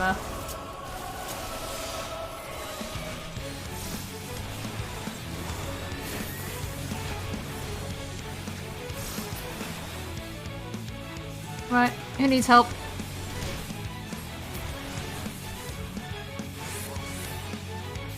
Come in then, friend.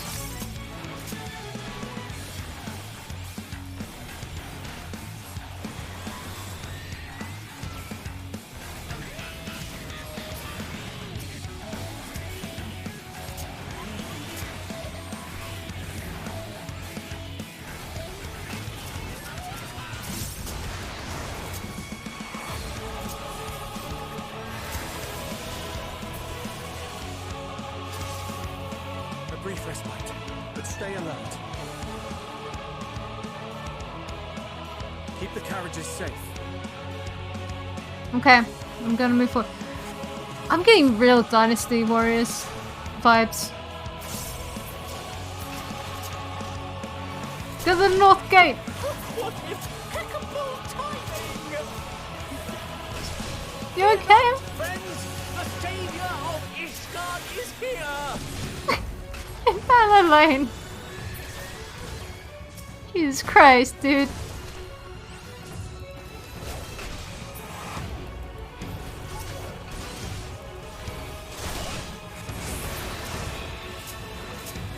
Oh look, there's another doggo.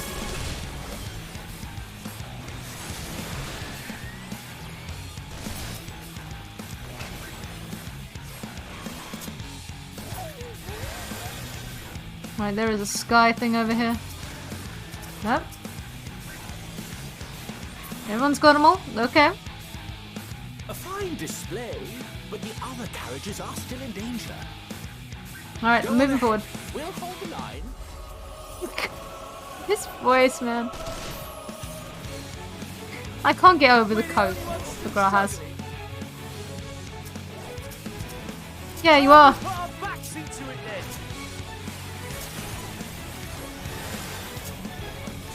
I've been itching for a good scrap.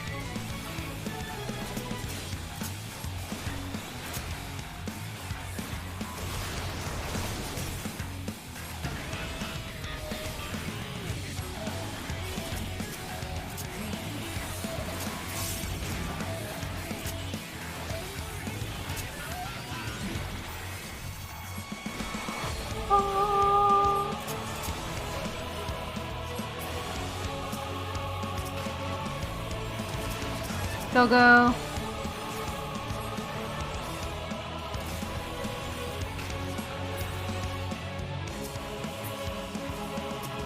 Who's still playing? Grah, really? It's a tank!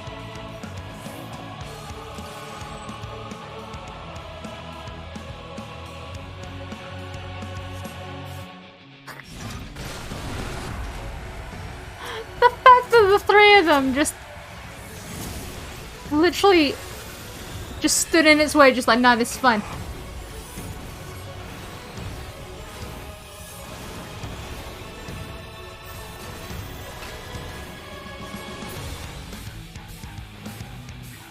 You lot alright back there? Go back. We're fine. I'm ready for more. Hear that? No. Get to the front and turn the tide. Okay. Oh. Literally get to the north and turn the tide. Sprint forward. Meanwhile, on the front line.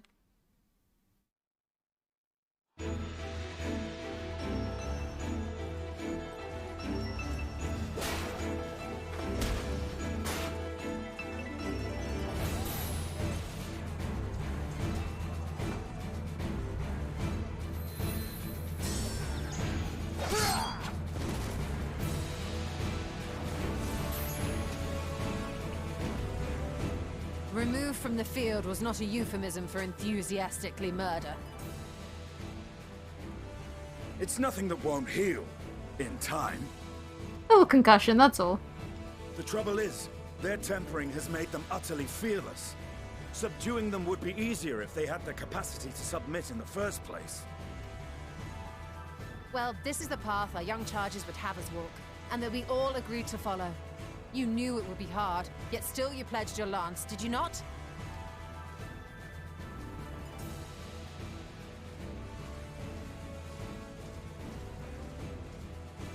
That I did.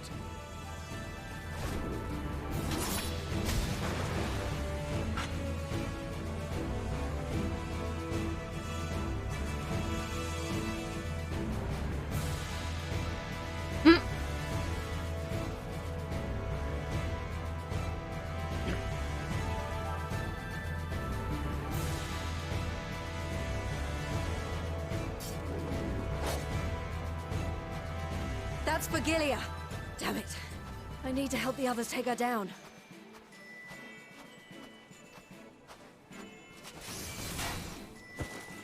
There's no end to them! I'm on my way! Hello. I was wondering when you'd turn up. I just watched three dudes stop a tank with their hands. There's no stopping us now. Come on. Let's show them what we're made of. Little Pippin.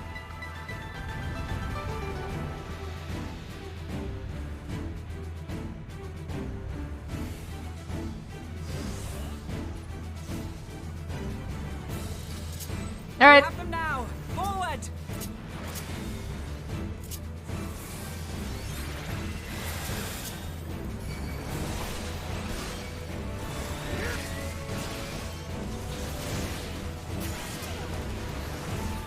The caravan is safe for the time being, and Thanker's team has thrown the enemy into disarray.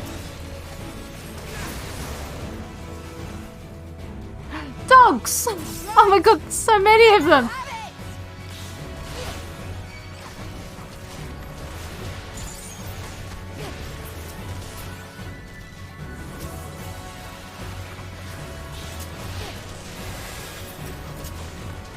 Now it's our turn. They didn't want to give you any dialogue, Pippin.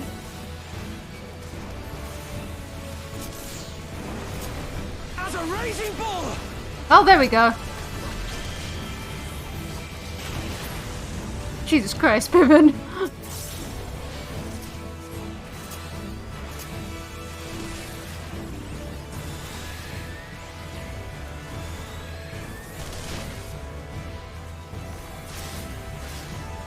You do it, Magna. I can see you. Prove that you're the sun. Oh, it's interesting. Hang on. It's actually kind of interesting seeing that they have mechanics. Oh no, she comes. The lady cometh. Hello.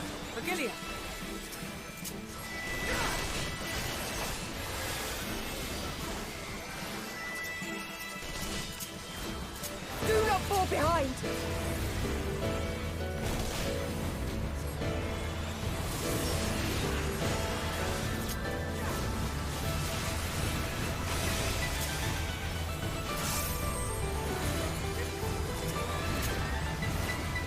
Come on, let me just stand here and...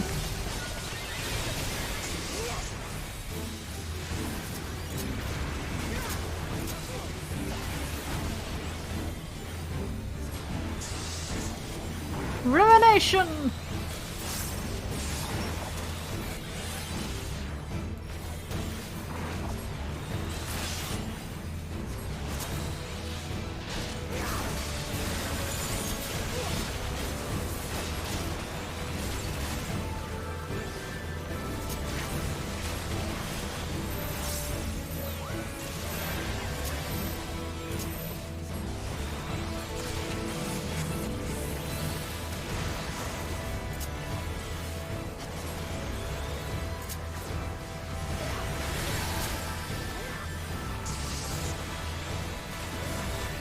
Bombs away!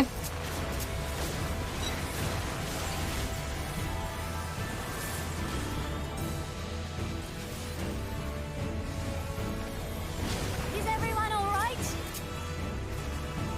Sure. I really need you to have that.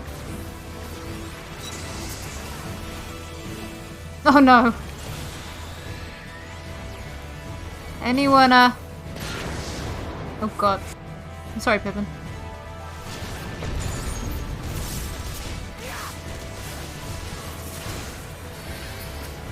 Kill or die! You sure, Magna? If no one else believes in you, I believe in you.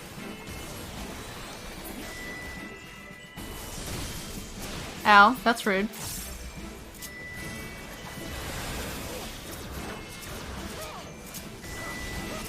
Who's Lucia?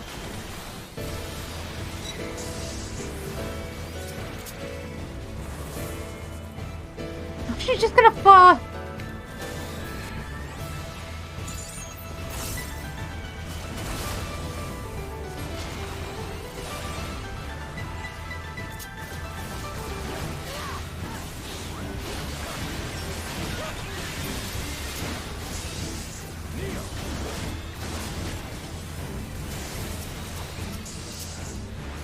Sadu, the heck is going on with you?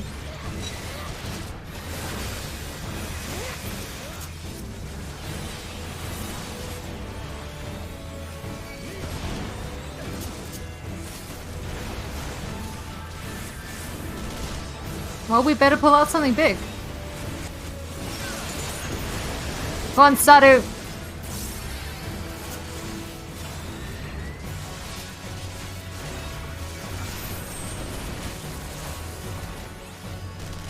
You leave our rock totems alone, she needs those.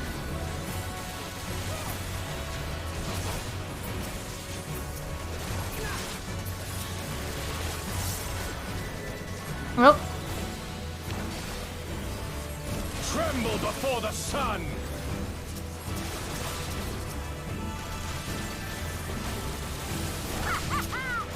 May your screams fill the air!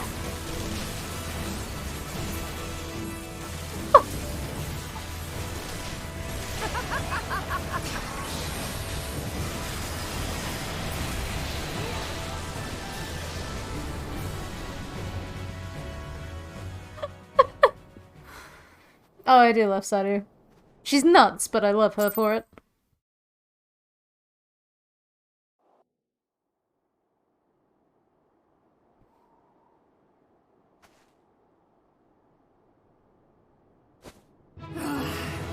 A worthy adversary! Rest, recover, reclaim yourself. Then we will fight again, to the death. Sadu Hatun! Aww. Someone hug him. That was the last of them. The day is ours, thanks to your timely arrival. What of the supply caravan? Well, I left them and they were fine. Outmaneuvered, but not outmatched. Good. Let us take the Imperials into custody and rejoin our comrades. And soon we shall arrive at the capital.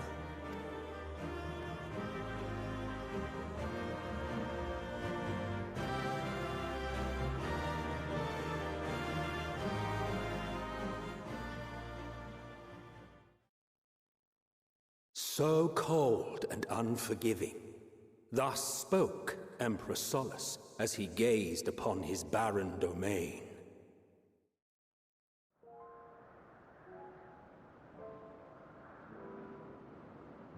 "800 years it had been since the Garleans first set foot here. Bested by the Kavosi after centuries of war and driven from fertile southern pastures into the blasted northern wastes.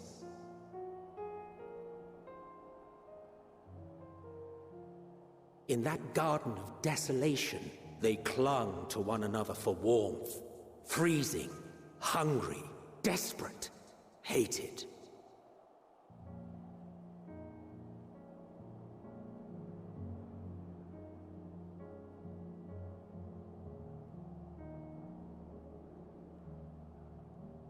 The chosen forsaken.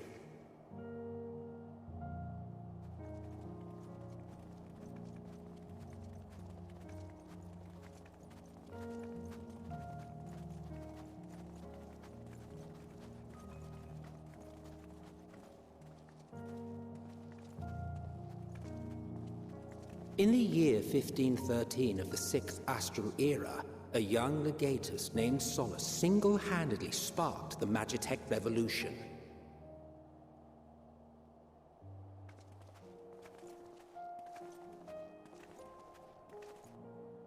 How did he conceive the machina that feed on ceruleum? Once a common, soft-spoken soldier, how had he so quickly ascended through the ranks? Almost like he was an Asian. Weird. Like so many others, those who knew the truth are gone. Taking in the capital with his eyes for the first time, I recall thinking to myself, far colder on the earth than in the heavens. Yes, far colder indeed. Bitterly so.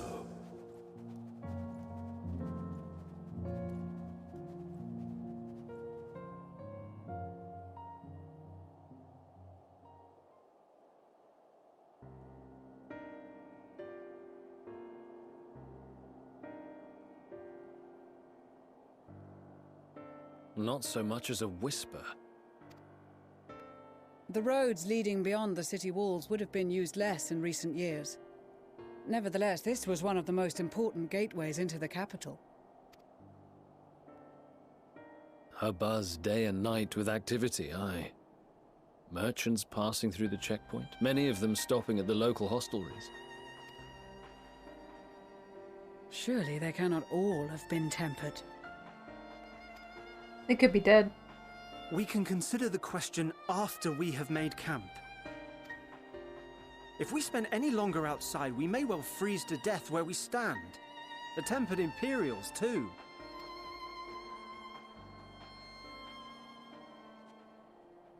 This will be our temporary base of operations.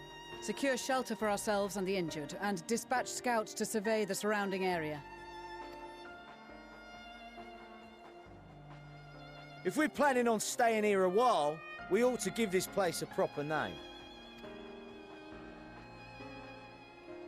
Well, the constant sound of ice cracking underfoot makes me think of broken glass. An apt name, perhaps. But enough of this. To work, everyone!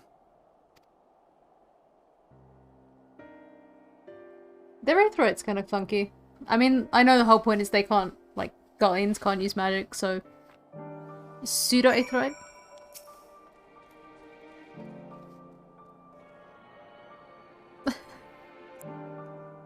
Some of these things that have set up shop make sense. The delivery Moogle slightly less so.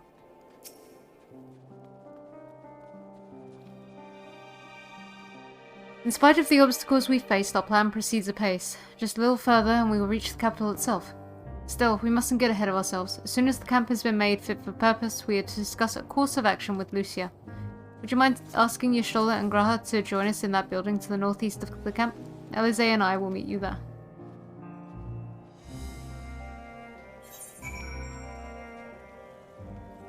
Are they over here? Or Y'shtola's over here, I should say.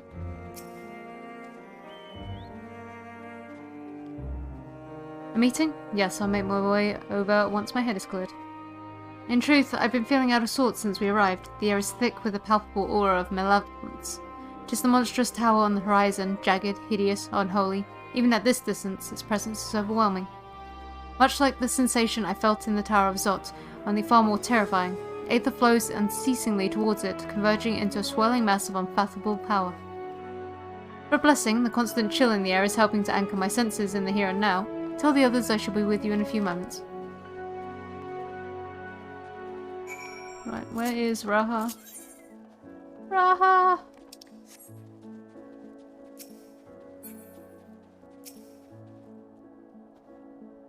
You'll be pleased to know most of the Tempered have been quartered inside the nearby buildings and are receiving treatment as we speak. I do, however, feel no small amount of guilt for commandeering civilian homes. The occupants may be long gone, but everything is exactly as they left it.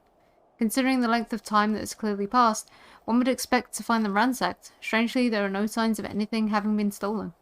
Possible that everyone fled at the first sign of trouble, though it seems to me they left far too many useful possessions behind. Although there is no conclusive evidence, I strongly suspect they were tempered. Sorry, I was merely thinking aloud. You mentioned a meeting? I'll make my way there.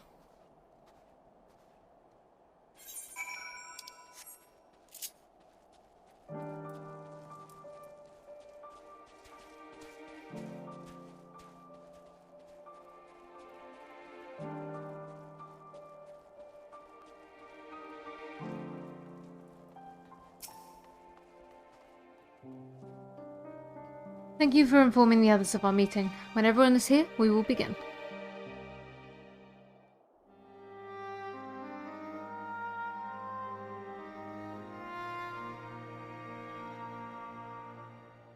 Our present situation is as follows. Efforts to aid the people of Garlemald have begun in earnest. Moreover, having entered into the capital, the Imperial Palace is within our reach. But before we proceed further, we must learn what has befallen this city, for therein lies the key to understanding and combating the Telophoroid's designs. I have a suggestion, if I may.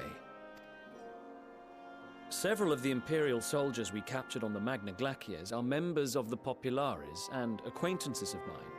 Once we have cured them of their tempering, they should be able to give a reliable account of the events leading to the capital's downfall. A promising idea. I will assist the healers and their ministrations. Of course, I will require a proxy of my own, assuming you can spare one. Would you like a hand? No, I am sure we will manage. Better that you take my place in the field. The noxious ether of this place disagrees with me, and as I shall need to draw on my own for the treatment, 'twould be prudent for me to remain within the camp. This talk of curing the tempered is all well and good, but I reckon the cold is a more pressing concern. All the houses round here are fitted with ceruleum heaters that could keep us warm and toasty. Problem is, the machines seem to have given up the ghost, and if we keep sitting around, freezing our asses off, we'll be next. My smiths reckon that with the right parts, they can have them working again, but it won't be easy. Understood. The machinist will assist them in the repairs.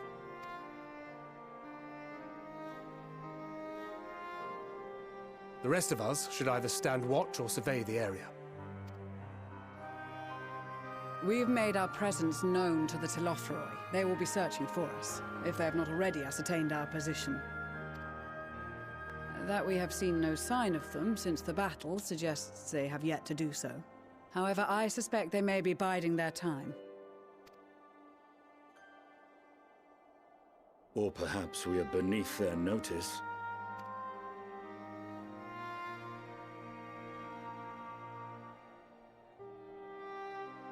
In any event, we'll find no answers standing around here. Urianger, Estinian and myself have visited Garlemald recently, so we'll lead the reconnaissance efforts. Perhaps bolstered by a few Bosnian and Dalmatian scouts from my previous excursion for good measure.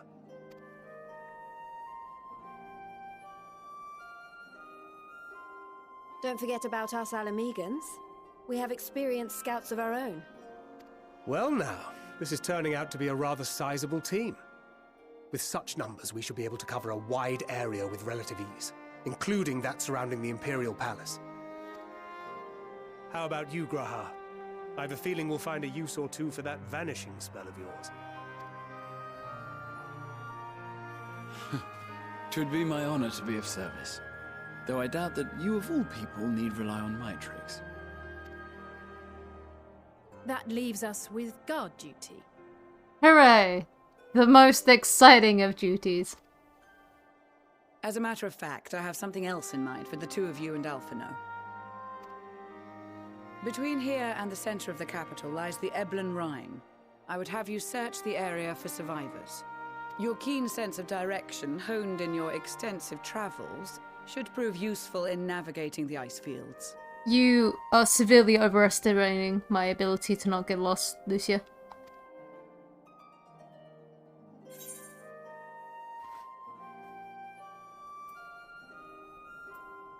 Ice fields! I love ice fields so. Wait, no. That's a good line, though. I have faith that you will, and look forward to greeting you on your safe return. You all have your duties. Let us make haste. May the Fury bless and keep you. Oh yes, I have the most extensive duty of taking two small children into the wilderness. And hoping that all three of us make it back alive. Lucia, I promised her mother that I wouldn't get them hurt. Lucia, please. Can't they stay here? You okay? I've thought myself much of an explorer, though I suppose my ventures have taken me to all sorts of strange and distant places. With that in mind, traversing an ice field should be a simple feat. We're all gonna hold hands. Gods be good. If it's this cold with Satari's clothing, I dread to think how we'd fare without it. I must remember to thank her when next we meet. It makes me realize, too, that while the people of Garlemald have spent their whole lives in conditions like these, even they'd be hard-pressed to survive away from the warmth of their homes. If there are any survivors, we must find them, and quickly. Okay. Before I start a new thing, I'm gonna take a very small break to tend to animals.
Alright, let's get back into it.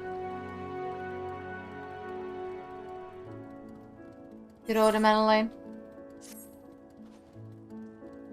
What ho, chums? Been given something to do, have you? As it happens, I too have been ordered to make myself useful. Sounds like a rather tall order. Since you ask, we're about to scour the Aberrant Rime for survivors. What? Wander around Icefields on the off chance you'll find someone? You'd take forever to finish the job without the benefit of my expertise, or more specifically, my telescope. Come friends, I know it's just the spot to begin our search. Oh no, we're stuck with him. I'll probably regret this, but we may as well humor him. We really shouldn't. Just gonna, you know, throw it out there. We probably shouldn't. Oh, there is another aetheryte.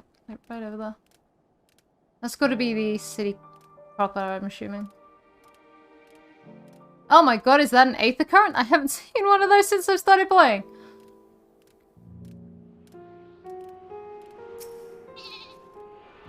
Of all the places to get the first aether current.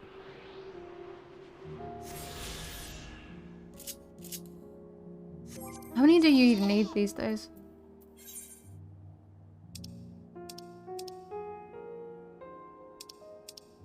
Ooh, that's a lot.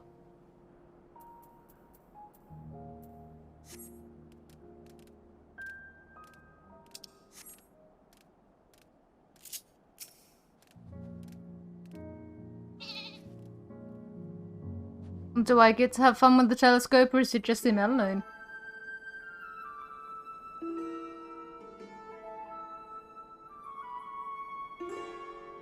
I spy with my little telescope a massive sheep thing, or maybe it's a cow.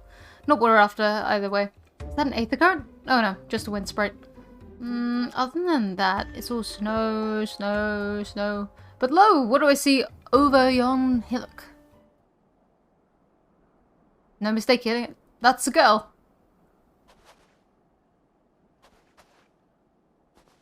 A survivor? Show me. Over there, behind that tree. Looks like she's running away from something, though surely not us. She wouldn't even know we're here unless she had a telescope like mine. All I can tell is that she's wearing a pale green dress, a rather fetching one at that.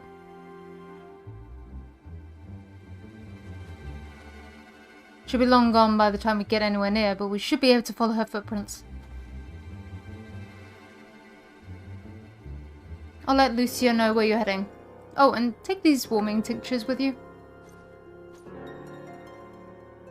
The poor girl must be chilled to the bone, if not on the verge of freezing to death. That's actually very thoughtful. Thank you. But won't you need some for yourself? No, I'll be fine. As a man of chivalry, my honor demands I do no less. And lest we forget, the very reason we're here is to protect those in need. No go, and Godspeed.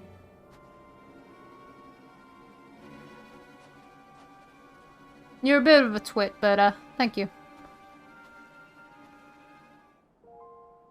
Alright. See ya.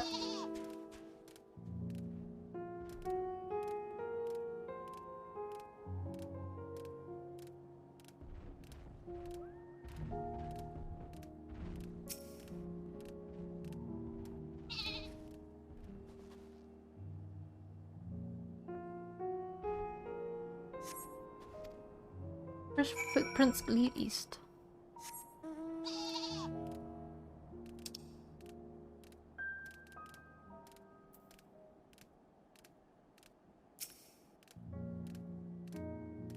The heck is that?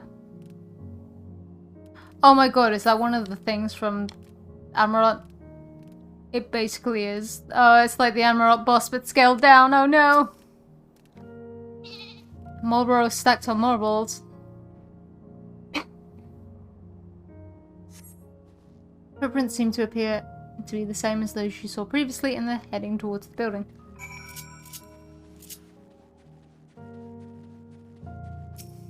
Alright, up you guys go. Digging closer, I'm sure of it. At first we thought she'd gone inside the building, but the door doesn't appear to have been open in some time. She still might be nearby, so we'll keep looking around here. And again, it's also possible that she ran right past this place. Would you mind searching up ahead?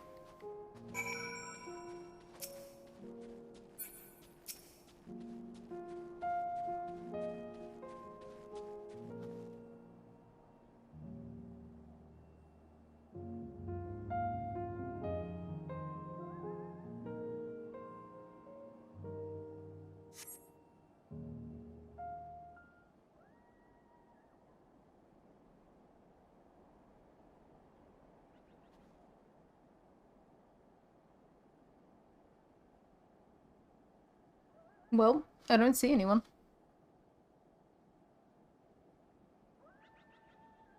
Oh, no, there she is.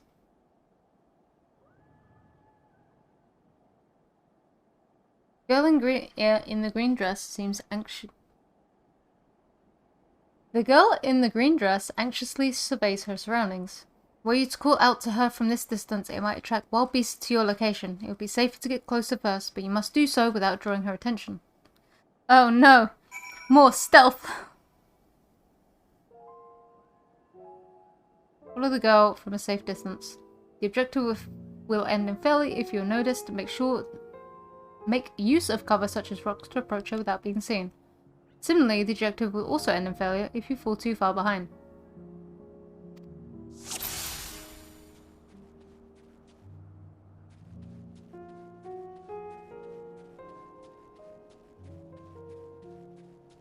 That would be why these rocks are conveniently spaced like this.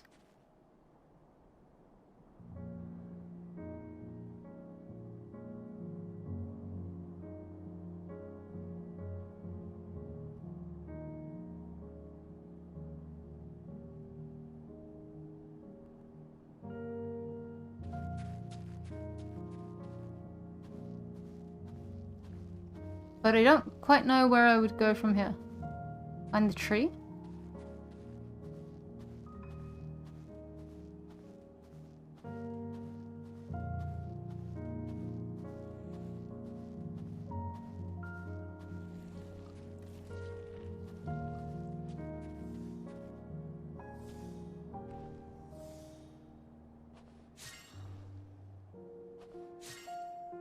No one's here.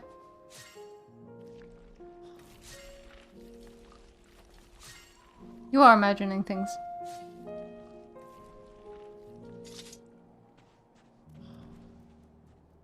Oh, she's on the move again. I guess that rock next.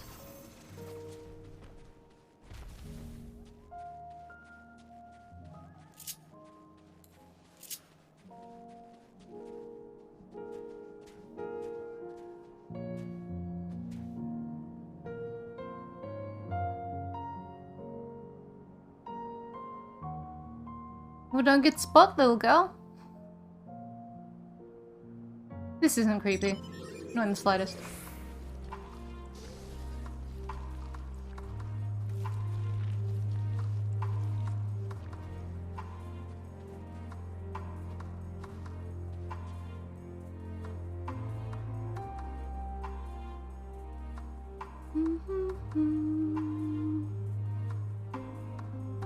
I'm gonna keep going, they're all depending on me.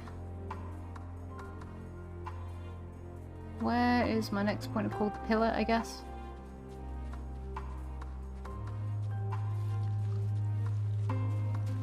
Yep, the pillar.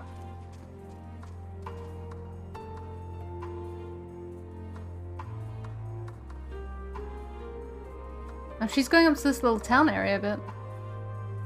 Which I thought was the capital, but it's very clearly not.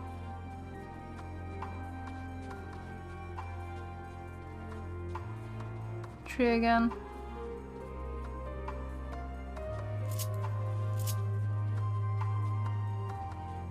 Rock. Other rock.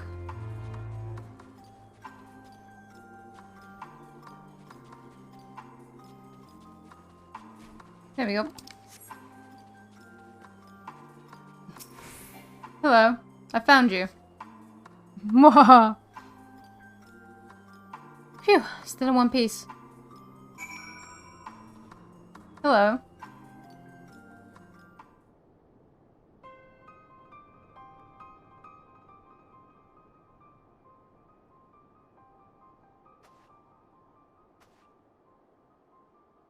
Who are you? Stay back. This house is packed with explosives. Take another step and I'll blow this place sky high. Please, we just want to talk. I'm Alphino, this is my sister Alize and our good friend Ixia. We have no intention of hurting or taking anything from you or anyone else, I give you my word. We and our comrades have come to provide aid to the people of Garlemald. aid. You savages are the ones responsible for all of this. You did this to us. We didn't, I promise you. One of the other reasons we came was to find out what happened here, in fact. The Telephorai are the ones to blame. They're the ones who laid waste to Garlemald, and they won't stop until they've destroyed the entire world. They're the enemy. Our enemy. On our way, we encountered Imperial soldiers who had been made thralls. Or had been made their thralls. Those poor souls are now in our care, and we are striving to cure them of their infliction. You're the first person we've met who hasn't already been enslaved. How were you able to escape the Telephorais' influence? Are there any others like you? I'm sorry, I don't mean to overwhelm you. Let's start with introductions. Can you tell me your name?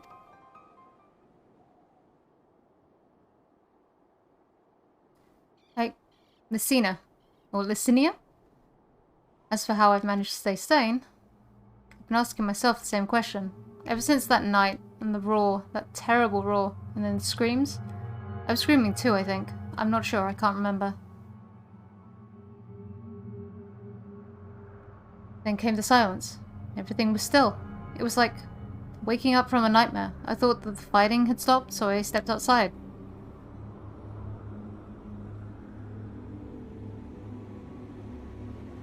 If your hells are real, I saw that day. I ran past friends, people I'd known all my life, eyes vacant, dead, staring at the sky.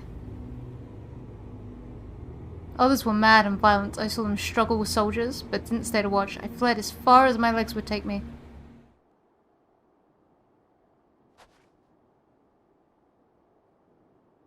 Do you have family here? Is this their home?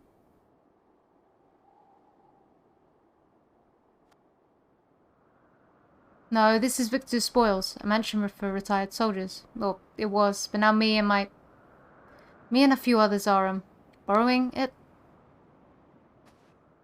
As for the explosives, I was making that up. I just wanted to keep everyone else safe, and I didn't know you were. The truth is, our supplies are running low. You said you're here to help, can you? Of course, whatever assistance we can provide, we will. Thank you. I better tell the others first, though. Wait here.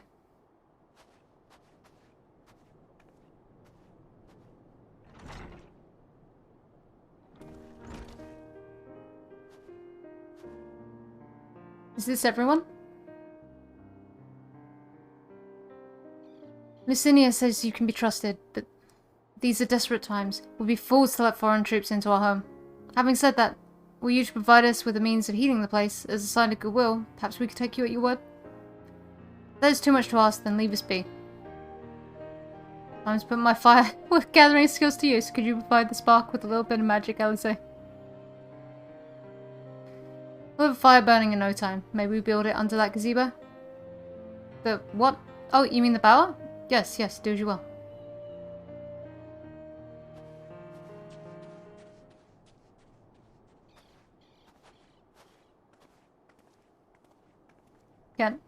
Can I help you?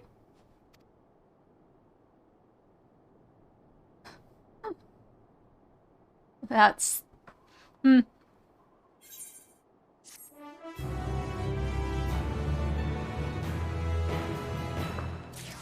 Good.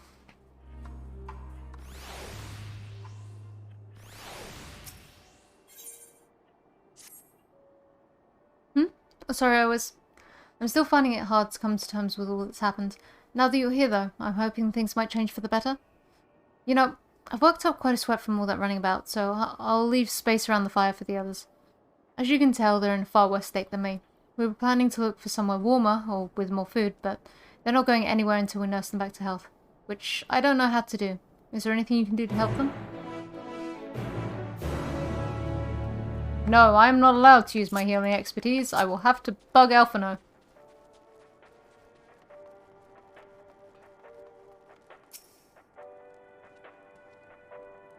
I can treat their frostbite and their wounds, but it will take time for the fire to do its work. Now would be a good occasion to make use of Amanale's tinctures, the ones that can warm the body from the inside out. Would you make sure everyone gets one?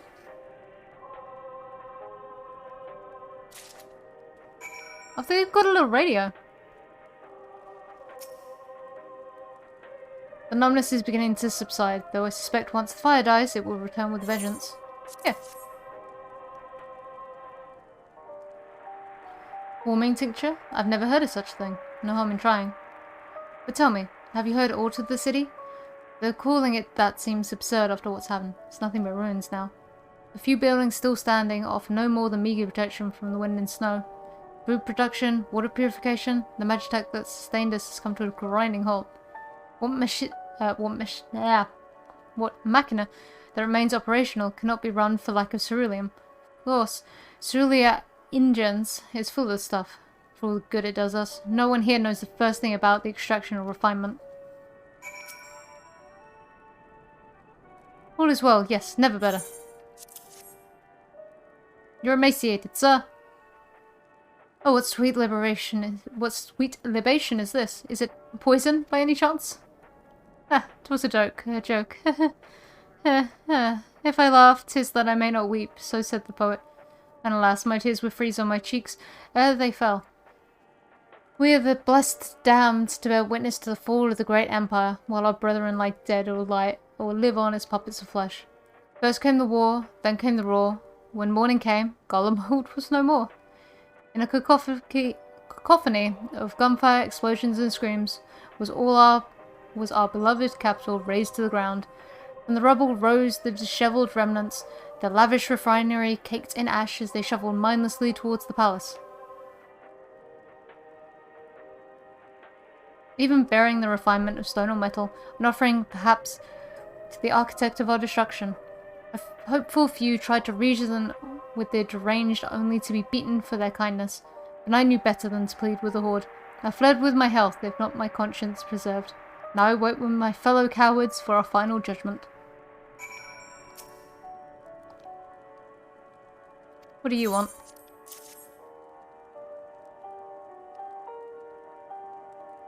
A tincture? May as well drink it, I suppose. I mean, no one's twisting your arm. You don't have to drink it. You can freeze if you want.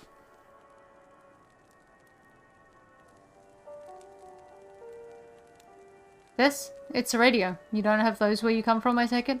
We use them to listen to messages sent by others, even over great distances. There are different types, but this model is by far the most popular. Made with quality components crafted with the finest ore. Sourced from Locus Ammonius, it is. Of course, it all comes back to Locus Ammonius.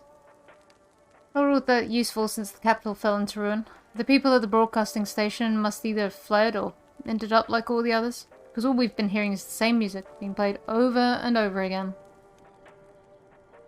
Home beyond the horizon, an ode to the brave men and women sent to reclaim our ancestral home of Locus Ammonius. We may have founded an empire in these frozen wastes, but we always hoped to take back what was once ours. 'Tis a solemn reminder that though we must suffer great hardship, better days will surely come.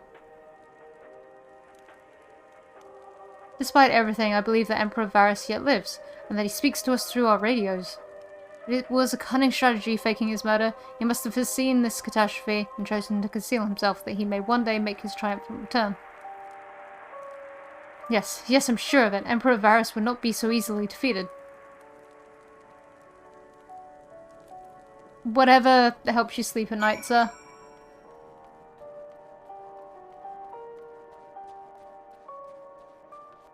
Let me just say that your Gallian emperors was a... Oh, they've got a load of nutcases. What's that? Here. Warm yourself. So this is what you gave the others? Thank you. I'll save it for later. Actually, I have a few things to ask you. Are you part of the group staying in the land at Laterum? I saw the Gatus Vergilia's troops heading towards the Magna Glacies a few days ago. Are they the ones you encountered? Camp Broken Glass, you call it. And Vergilia and her men are all there now. So, how did you reach the Magna Glacies? Did you cross the mountains on foot? Airships? Then there might be a way to... Lucinia, where is everyone? Is something the matter?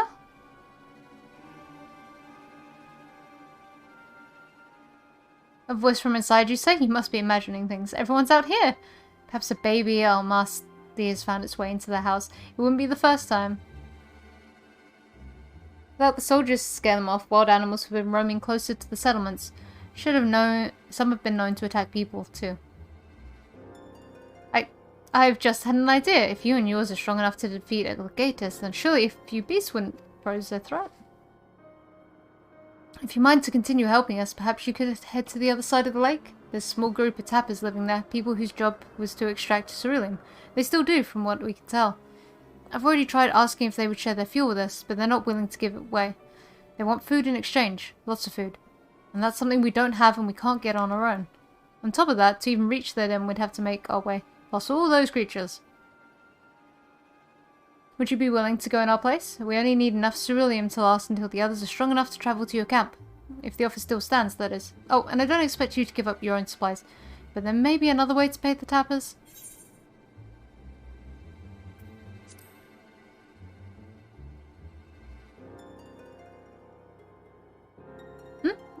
Yes, of course. If I see any, I'll be sure to shoo them away. To reach Tapper's Den, you'll have to cross the lake. The ice is thick enough to support a person's weight, but if you'd rather not take the risk, you'll need to take the long way around. Finding the entrance can be a bit tricky too, so it's easier to just look for someone standing guard outside. However you decide to head there, please be careful. Who are you hiding?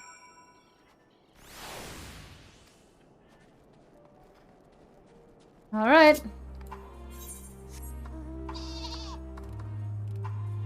I don't know who you're hiding. Or for what reason, but sure.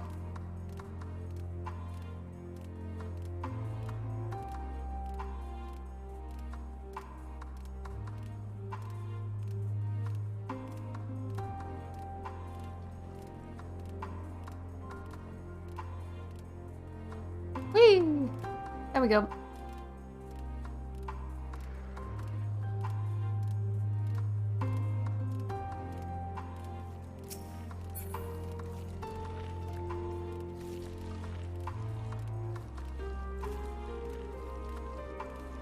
Oh, a bunch of elks.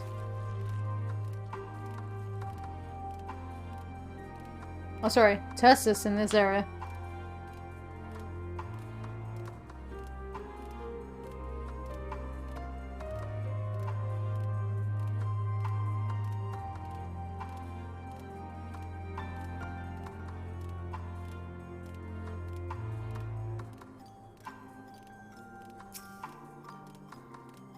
Hello. Who goes there? How did you find us? What do you mean I stand out like a sore thumb? If the purebloods over at Victor's Spoils hadn't given away our location, you'd have never found us. Those stuck-up assholes thought they could come waltzing in here demanding ceruleum with nothing to offer in return. Ha! Looks like the boot's on the other foot now the capital's gone to shake. So they've resorted to sending you to negotiate. I know your game, sellsword. They think we'll give in to intimidation. They've got another thing coming. Alright. You asked for this.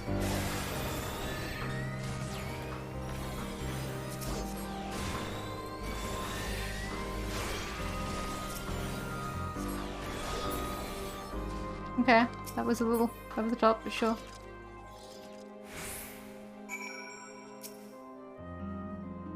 Hello, I have murdered your door staff.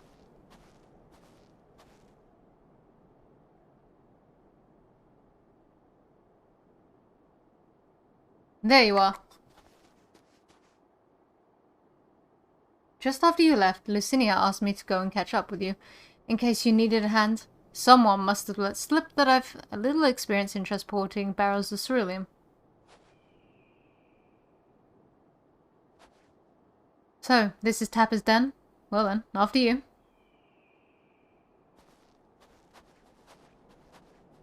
Was it wise to leave your brother behind? Hello. Who are you? What happened to the guards? Eorzean and rebels here to save the people of Garlemald? That doesn't make any goddamn sense. Why in the hells would you pass up the chance to put those Imperial bastards to the sword. Let me guess. None of you are Garlean? You were brought here from other lands? Yerbania, Yankshire, Borgia, Dalmatia, to name but a few. Some dragged here against our will, others fed bollocks about a better life, all put to work extracting ceruleum.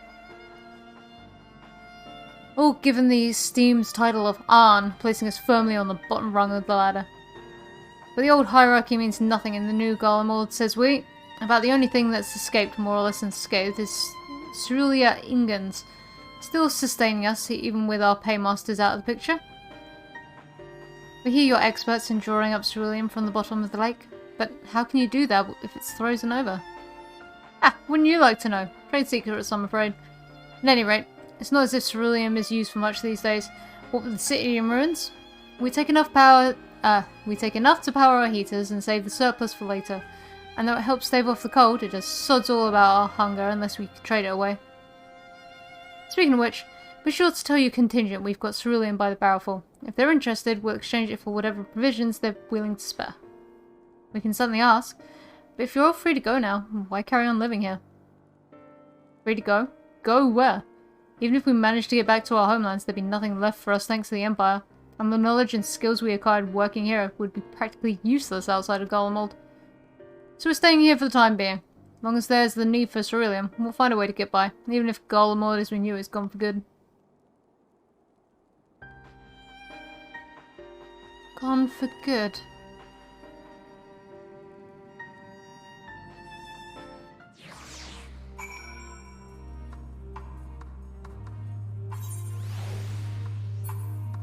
Thoughts? Regardless of what the Ilsebard contingent does for the people of Garlemald, the Empire itself is already a thing of the past. For many, that would be a cause for celebration, while for others, their whole way of life has been turned upside down. After all the atrocities committed in the Empire's name, perhaps it is for the best that it is consigned to history. But what of the ordinary people? Their lives, their stories, should they be forgotten too? I suppose there'll be plenty of time to ponder that later. For now, let's see about getting us some ceruleum. Hello, can you please spare some barrels? So, you've come seeking ceruleum, have you? What, those purebloods up at Victor's spoils sent you? Send to their enemies for help. They must be more desperate than I thought. Then again, Licinia's got her little sister to think about. A sister?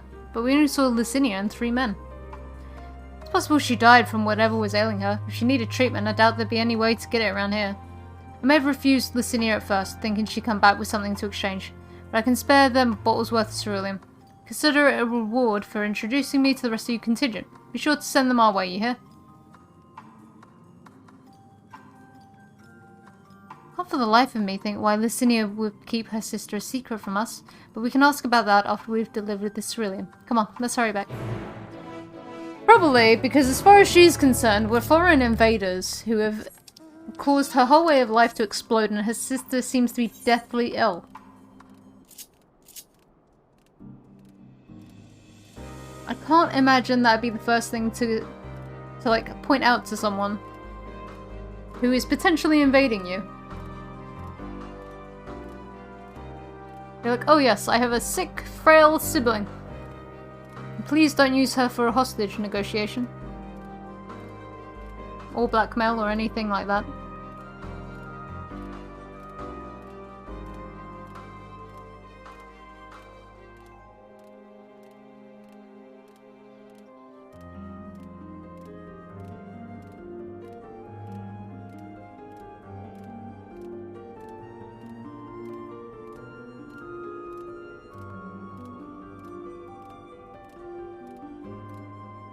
Now we just have to hope that Alphino has remained perfectly fine and not been taken captive himself, given that we left him with, well, more Garlean purebloods than he can handle, probably, maybe.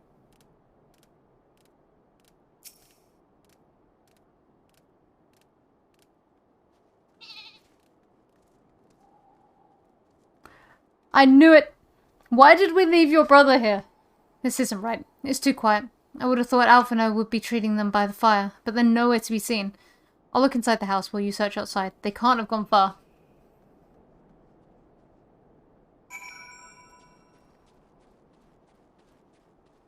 Oh, I told you this would happen. You never should have left him.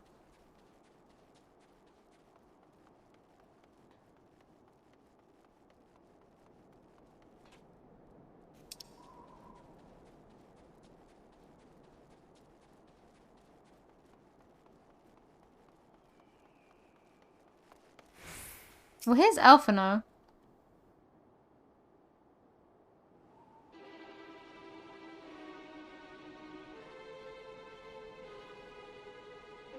They asked me to help carry supplies, but when I followed them back here, they attacked me. Caught me off guard, forced me to defend myself. I fear they fared rather worse than me. Can't fool us. We know what you're about. Vultures, that's what you are. Waiting in the wings for us to show weakness, then you swoop in. Here to help? What a rot. All a ploy to make us lower our guard. Let you in, put ourselves at your mercy, put us in chains, steal our lands, get your revenge. You're wrong, that's not what any of us want. Save the arguments for later, we've got bigger problems. I found empty medicine bottles and a bed that was still warm. It's true, Licinia was holding her sick sister inside the house. But now, there's no sign of either of them. Where are they? Where did they go? Away from you and yours, and if you think I'll tell you, you're a fool. I'd never give my people up. We're trying to help them, you idiot. Her sister's ill, the empty bottles prove it, so the medicine ran out, or she put it in her pockets to make it easier to carry, or to avoid the sound of clinking glass. There are beasts everywhere, how could you let them go alone? To protect them from you.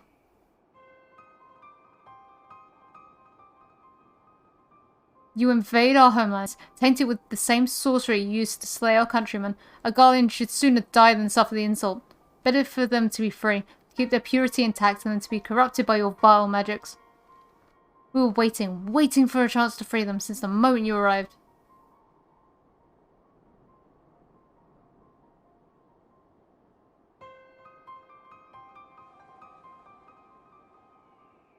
This is getting us nowhere.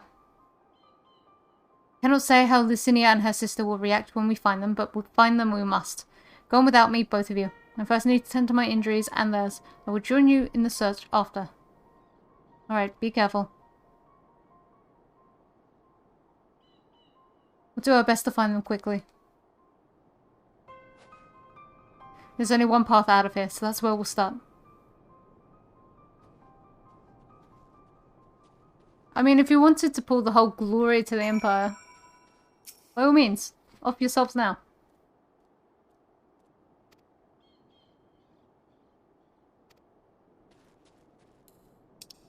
Garlemald is truly a bizarre country.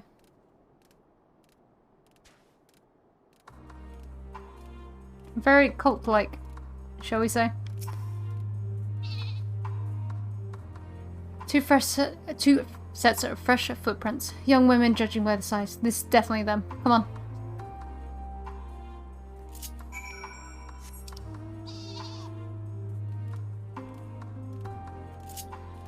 I mean, we're going through all this effort, and I get it's the hero thing to do. But given that we've also recently gone through dialogues that have resulted in, you know, the idea of you can't save everyone. Would this not be one of those times? If they would really rather die out in the, you know, frozen snow than accept help from outsiders? Should we really be chasing them down?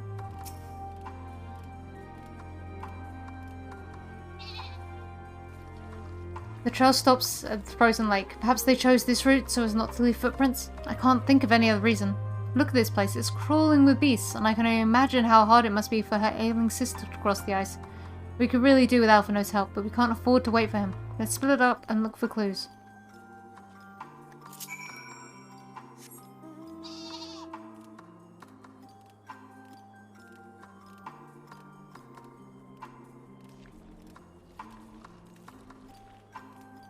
Oh, there's something.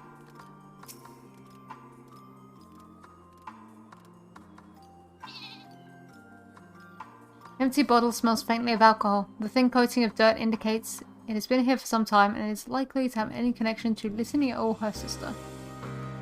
Alright, not that one then.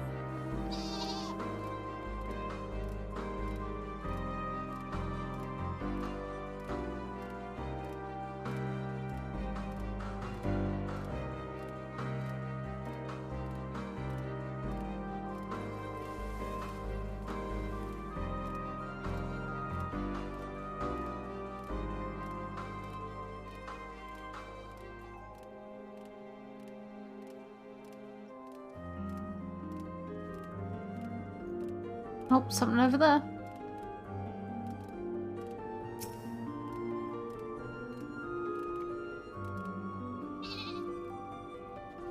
That's more of a concern. Either an innocent priest has been hit, or it's a human. The bloodstains, though, appears to be fresh. Judging by the amount the victim may be severely wounded, the blood trail leads southeastwards.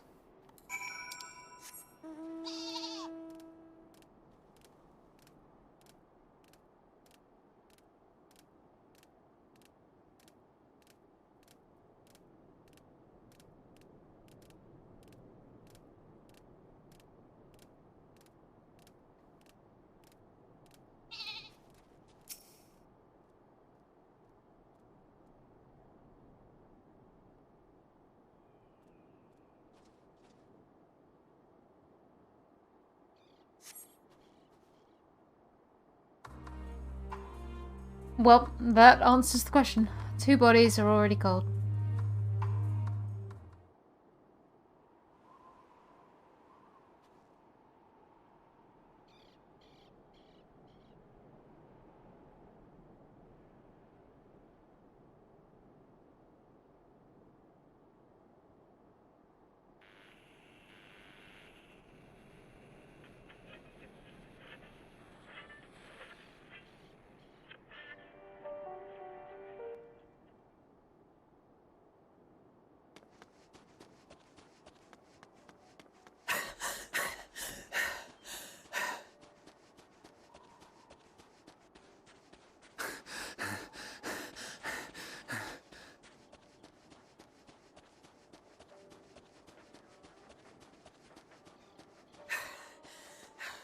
Blood trail. We found one. They were attacked.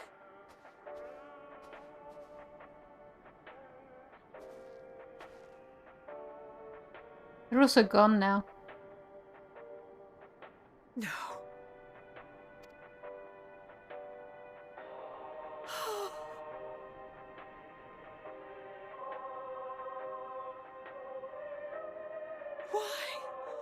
Why wouldn't they? You can't save them all. Safer to brave the wilds than trust in our magic.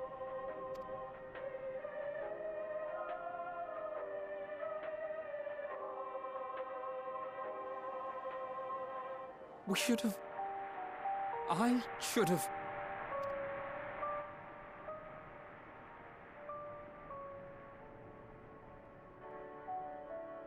We can't leave them like this. We have to take them home. What if we're only making it worse?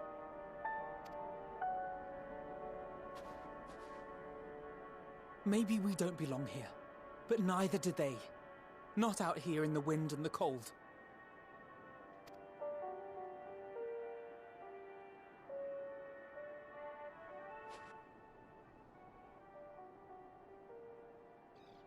I don't know. This seems like controversial opinion. I was about to say, we should probably bury them around here. It seems like the nicest place as possible to put them.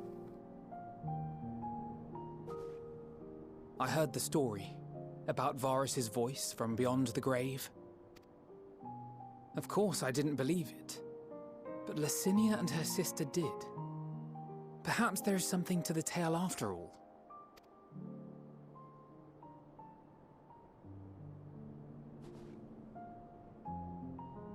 I want to understand. So I'm going to borrow this for a while, if that's all right. You had every reason not to trust us. We came as trespassers, invaders.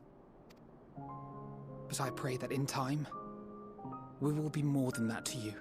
That we will find a way to help your loved ones.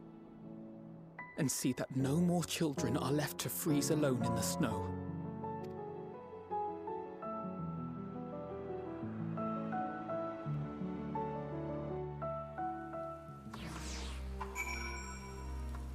I wouldn't be surprised if you go back and you find the other 3 are gone as well now.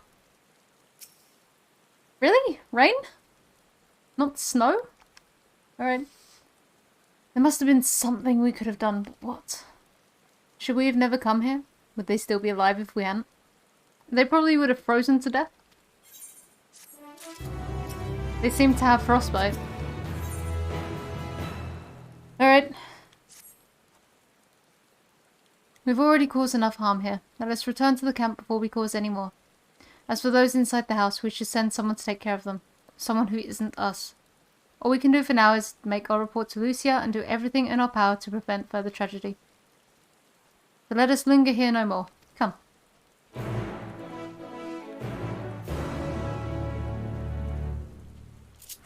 Oh, I didn't mean to do that, but that's the thing I did.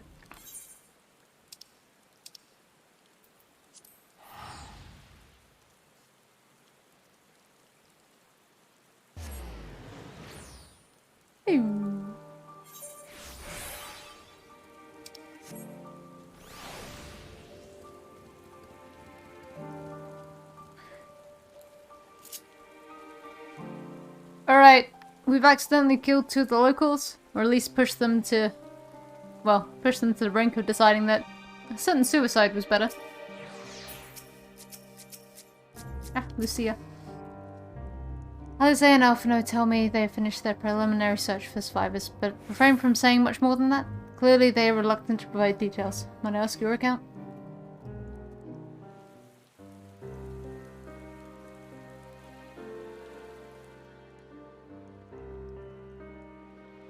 Thank you for your report. We shall inform the troops of these developments and instruct them to proceed with the utmost caution should they encounter any survivors. Allow me to go and speak with the ones at the victor's spoils. They may be more willing to listen to a fellow Garlean and accept our offer of assistance. I pray you are right. And though I am loath to burden you any further, should there be an appropriate occasion to speak of Licinia and her sister, please do so.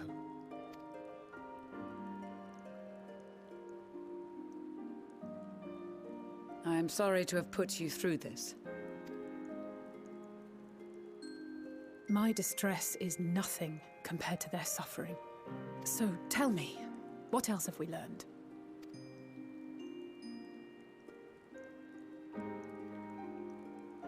As you may have already heard, we have succeeded in curing the members of the Populares, Maxima identified. They have provided us with some intriguing insights into the current state of Garlemald.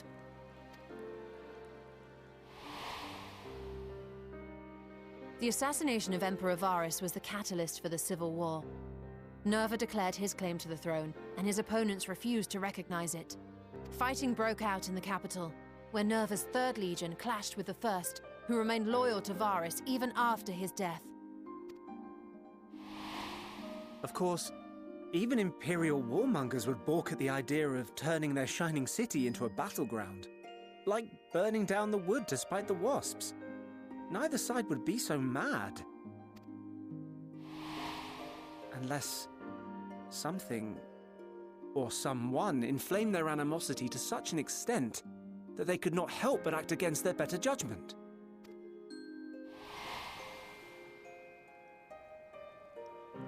It brings to mind events at the Gimlet Dark, does it not? The Emperor's sudden withdrawal from the front lines, specifically. Nerva and his father, Titus, Varus's then political rival, took advantage of rumors that Crown Prince Zenos had been possessed by a demon. Elidibus, what better way to disparage your enemies than with the truth, or a close enough approximation? Indeed. But before their accusations could be substantiated, many of Titus's followers were silenced. While some were merely stripped of their status, Others died under curious circumstances. One after another, suddenly and suspiciously. Again, Elidibus.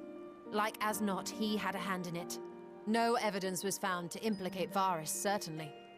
Nevertheless, Titus, Nerva, and the Third Legion would have judged it a brazen attempt by the Emperor to rid himself of his political enemies. And then, in the midst of this growing turmoil, Varus Sosgalvis is murdered. And Garlemald's own prodigal son, Gaius van Belsar, is named the murderer. Shortly thereafter, Nerva claims the right of succession, and in response, the First Legion claims the assassination was part of a coup d'etat orchestrated by Titus and Nerva.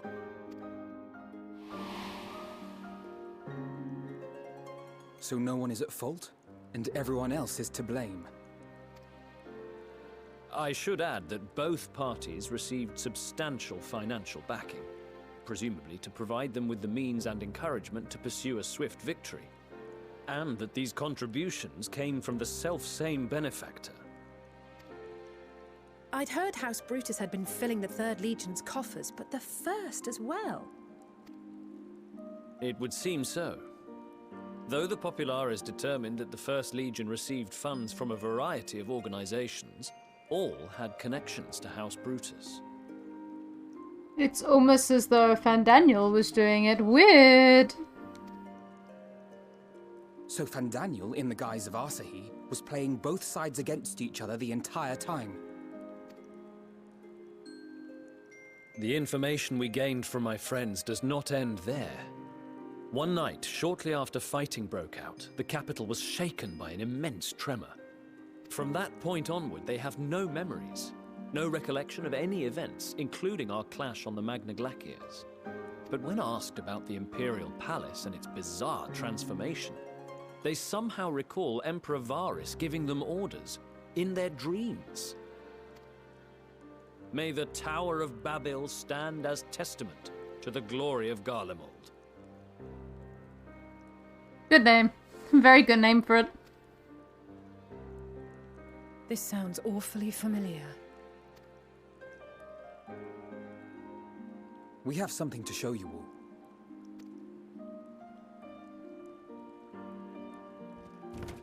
Subliminal messaging. It's coming through the radio.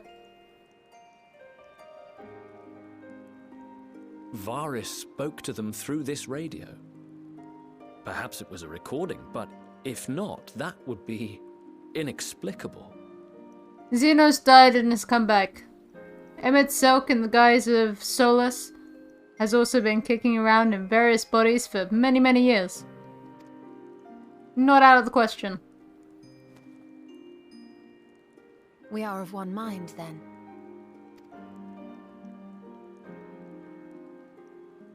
The ether that permeates the ore used in this device is almost identical to that of the talismans. I see it. While it is likely more by coincidence than design, these devices might also ward against a primal's influence. A picture is beginning to form. If the tremor felt throughout Garlemald was a wave of ether emitted by a primal, then while those within range would have been tempered, those huddled around a radio desperate for news concerning the Civil War would have been spared. No wonder Licinia kept it close. My friends, I must speak with you. Oh god, what's gone wrong now? A young man was caught trying to steal our supplies. He is a soldier of the Iron Men, we think, but one who has not been made thrall. Thankfully, Magni restrained him before blood was spilled. The stranger is outside, if you wish to ask him questions. I think we do.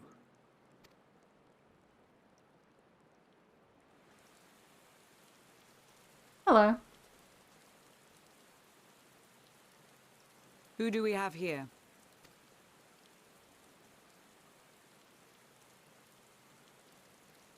Garleans? Traitors to your homeland! Have you no shame?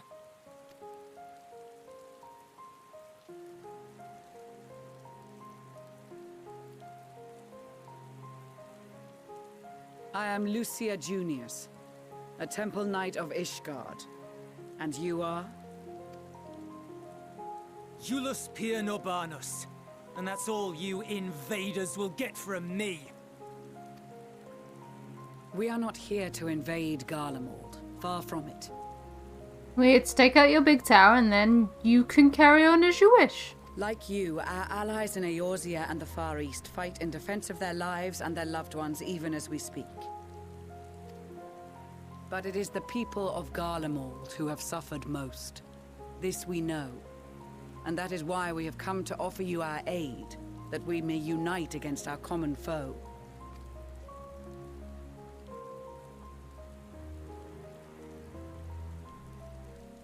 Whether you believe me or not, those are the facts. Now, answer me this. Why would a proud soldier of the Empire be reduced to stealing? The situation must be dire indeed for you to go to such lengths. If it is supplies you seek, we would gladly share ours, or turn a blind eye while you leave with your spoils. I will not negotiate. My commander will determine how to deal with you and yours. If you wish to treat with him, I will take you, but no more than 3. I don't much like the sound of that. But if we do accept his proposal, I suggest the 2 of us and...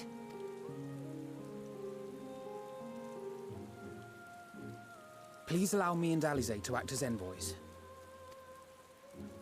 May I ask why? We have seen with our own eyes the hardships the Garleans face. How their futures and lives hang in the balance. It's not the warmest invitation, but it's an opportunity to prove our intentions true. Maybe not a chance to make things right, but a chance to make them better. This just reeks of we accidentally and inadvertently pushed 2 girls to commit suicide by vicious wildlife. Maybe we should go and try and fix our mess up.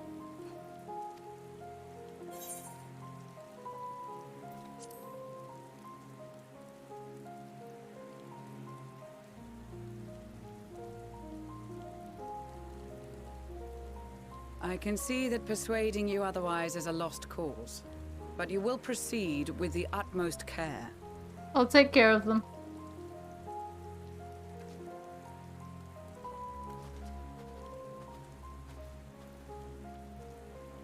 Couple of children and what? A sellsword? Is this an insult? I mean, mate, I could backhand you halfway across the floor. Do you want to go? Not in the least. You will find that they are more than qualified to speak on our behalf. There are many dangers on the road ahead. I will need that back.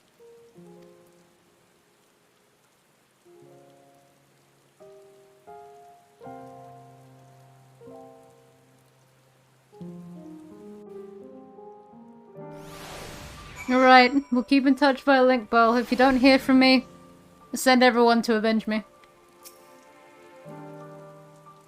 You will be received as invited guests, and so I urge you to observe proper social etiquette and conduct yourselves accordingly. Your safe return takes precedence above all else. Remember this. Thancred, in particular, will be worried sick if you're gone too long. May the Fury watch over you and keep you. You and the children ready? I will explain the route once we are outside your camp. If anyone attempts to follow us, we will judge it an act of hostility. We will not hesitate to take appropriate measures. Don't expect nothing less. You have our full cooperation. I mean, I'd like to see you try. Bring it. Give me an excuse.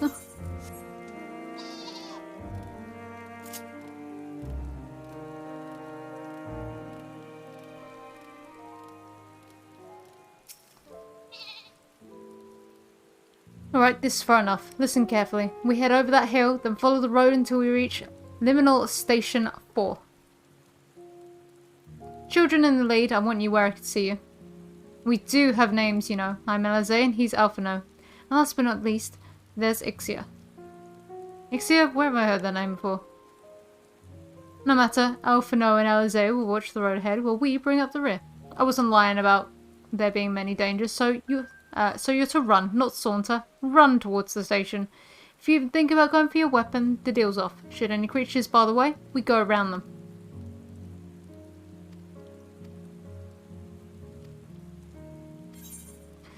Alright.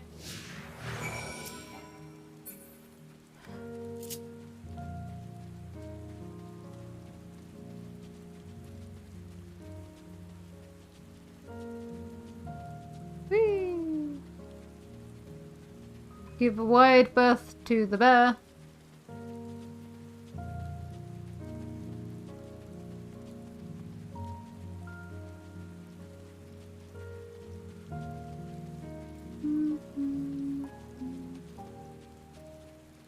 Well, run on the snow instead of the icy path. No one said you specifically had to run on the road.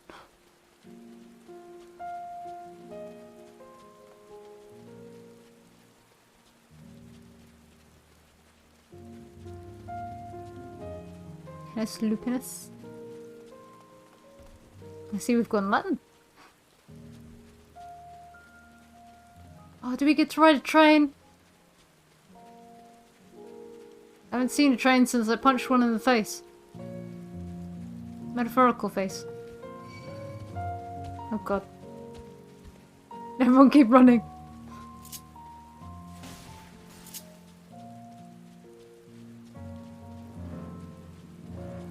Oh, hello. We're being stared at.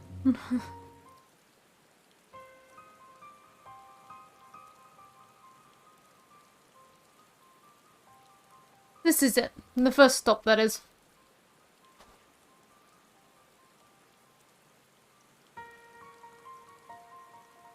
Good. Looks like your friends knew better than to follow us. Are these your headquarters? No, we're stopping here so I can check for pursuers. Since it appears you've kept your side of the bargain, we can carry on. Oh boy.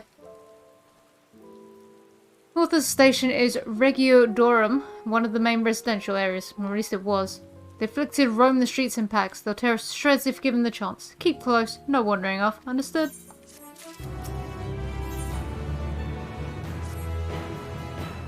From here we'll be heading northeast, keeping to the left of the railway. While the route itself is straightforward, getting past the hordes unseen is anything but. Keep your weapons at the ready. They would attack their own countrymen.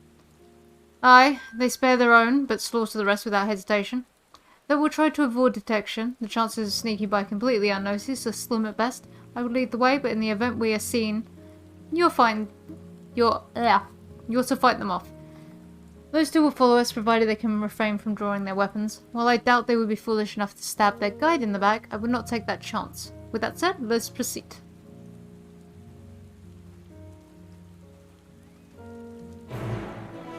I like how arguably the most dangerous one involved in this tag-along, is the one allowed to draw their weapon.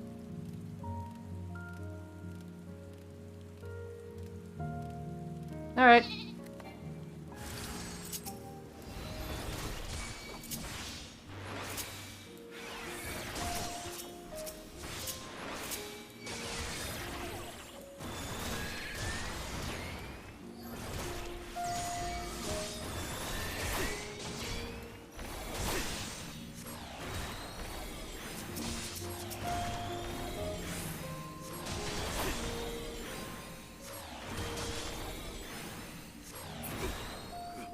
There you go.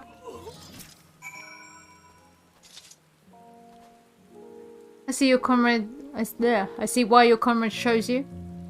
Julius, our contingent has a cure for the afflicted, or tempered as we call them. Your people would need to be taken into custody that we may administer the treatment, but they would eventually regain their sanity. Is that so? For all I know, your treatment would simply force them to forsake one master for another. As far as I and my legion are concerned, they are no longer our people, they're beyond saving. Those who thought differently and tried to reason with them were butchered for their bleeding hearts. Come, we have to keep moving.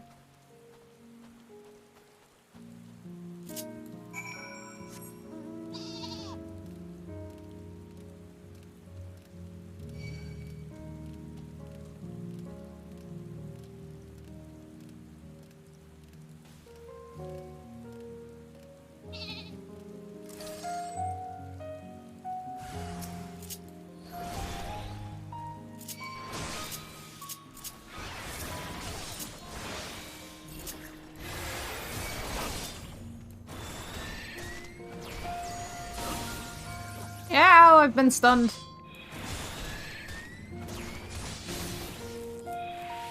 Quit it.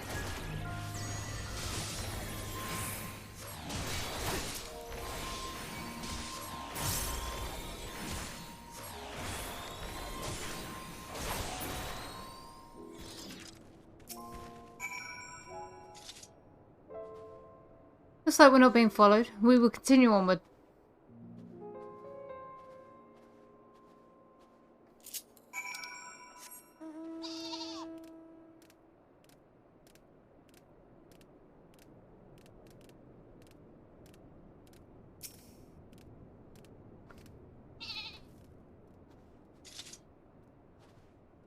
I meant what I said. These people only deserve death. I stayed my hand before only after the desire to remain undiscovered. And that is still the higher priority. We should continue to avoid any unnecessary confrontations. Keep following the railway.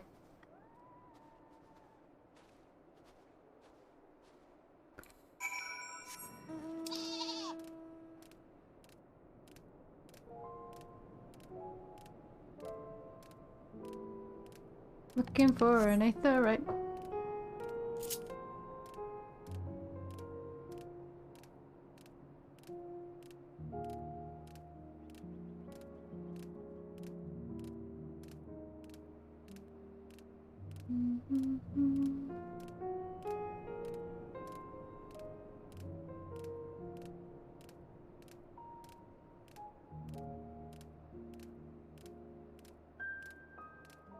Nope.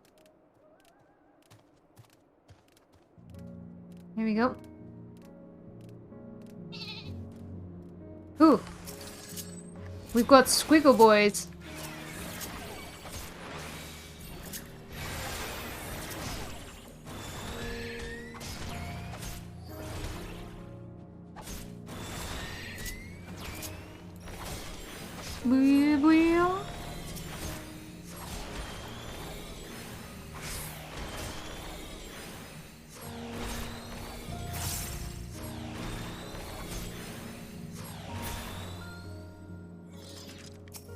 Nope, not I would say.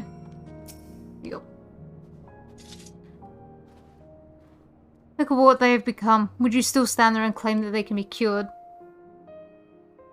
Those exposed to a vast quantity of a primal's aether may suffer severe corruption. Even with treatment, such victims are beyond salvation. Then you admit it. Now that you've seen these monstrosities for yourself, perhaps you'll think twice before speaking of a cure. So you're real aggressive, like, no reason. Is that... Oh, it's down. It's in an underground. Alright.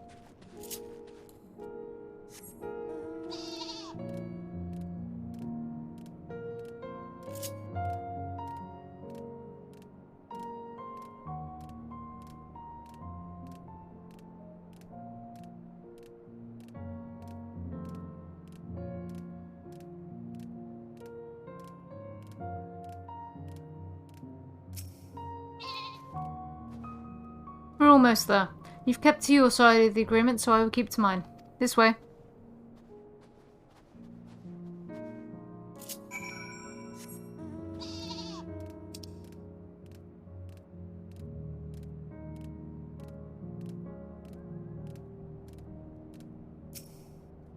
We're going down.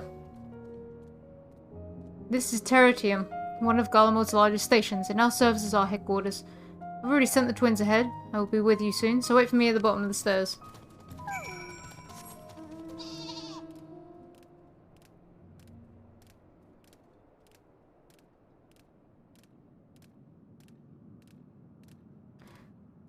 I'm getting, like... I know the Niflheim from 15 and Garlemald were already very similar, but now I'm really getting, like, Niflheim vibes.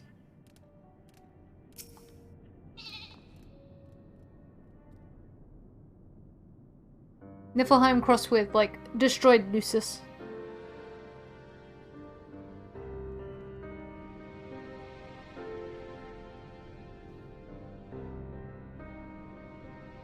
But I don't see why they chose this as their base of operations.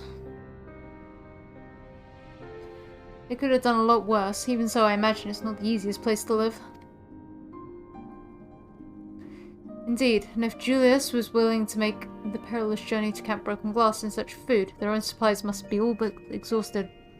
They may be shielded from the wind and snow, but it's still bitterly cold. Much like Victor's spoils, it must be a constant struggle to keep their people warm. Lower your voices. While you may be here as my guests, the others will not take kindly to your presence. My commander is in the locomotive over there.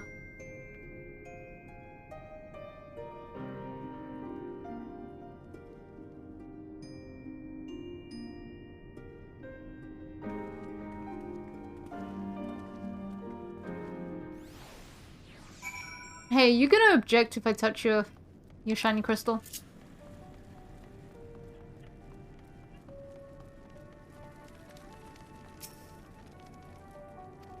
Dang it. Everyone needs to turn their aetherites on.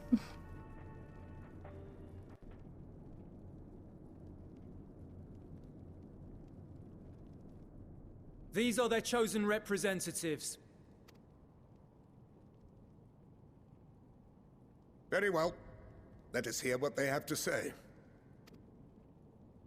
Yes, sir.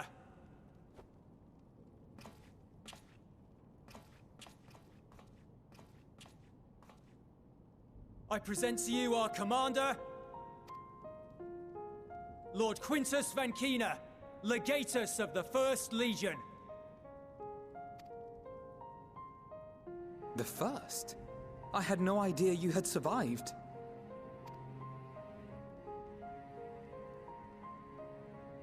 We lost our Emperor, our city, more than half our troops. For my wounds, I may never take the field again. But we survived, aye. In a manner much to your liking, I dare say. We have no intention of adding to your misfortunes, nor do we bear you any ill will. We just want to take the giant tower in your back garden down. Spare me. Though you children may speak in earnest, overtures of peace ever ring hollow in my ears. So long as man stands to profit from his neighbor's suffering, war is inevitable. Driven from our ancestral homeland into this blasted waste. Yet still you yearned to rob us of our paltry scraps. 'Twas only with Magitech that you learned to keep your distance. Though we knew it was only a matter of time before you regrouped and returned. Conquest and Empire were our only defenses. Emperors Solus and Varys understood this, and through their campaigns saw us grow and prosper. Much blood has been spilled in Garlemald's name, aye. But if it is a choice between yours and mine, then it is hardly a choice at all. I do not deny that a great many conflicts throughout history were driven by the desire or necessity to gain by another's loss. That is not why we are here. Nor have we come to petition your aid in the war with the Telophoroi, grave though that threat may be. Our purpose is simply this. We wish to help you. Let us help you. If there is aught that can be done to ease your plight, we would be glad to do it. Perhaps you would.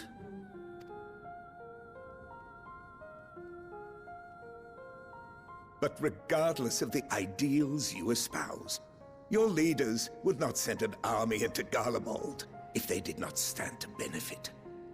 If we accept their aid, they will expect their efforts to be rewarded once the Telophoroi are no longer a threat. And after compensation and concessions, the great empire would be brought to heel. Her enemies rejoice at her downfall.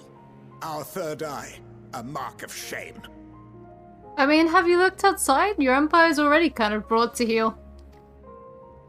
We won't stand idly by and let your people be humiliated. And we're not alone in that. We only want to make a difference. To make this world of ours better. Surely you can understand that.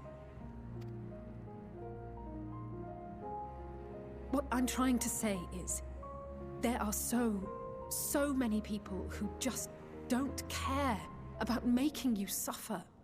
And maybe that's almost insulting after all the suffering you feel the world has subjected your people to, but believe it or not, that's the truth. And now we're here, and all we're asking is for you to tell us what you want, what you hope for. So much blood has been shed, so much lost. All because of this endless war. Who wouldn't want to end it? Can we not work together to face our problems as one?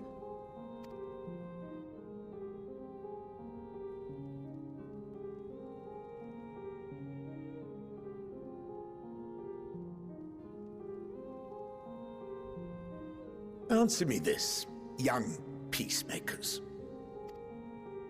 If a world without conflict is your desire, why reject the unity and prosperity of Garlemald? Is it because we do not share your faith? That we do not share your heritage? That our ideals and virtues differ? That we cherish and hold in the highest that which you do not? Disparity is the root of discord, and peace built on compromise is flawed and fleeting. Happiness for one and all is a dream, and the reality is that to the victor go the spoils. That is why we Garleans will never submit nor surrender. For freedom and for pride, we will remain true to ourselves until the bitter end. That is my hope.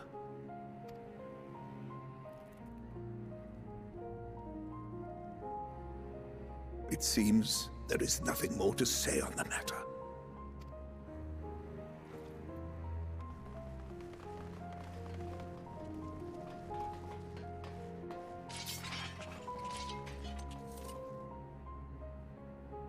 You will remain here while I decide what is to be done with you. Do not be alarmed. No harm will come to you if you cooperate.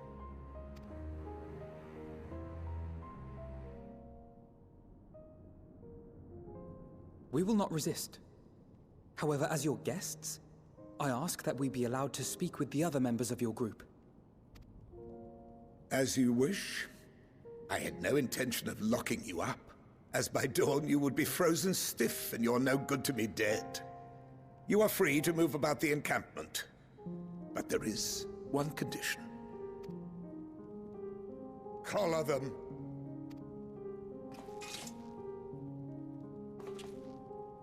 Oh boy.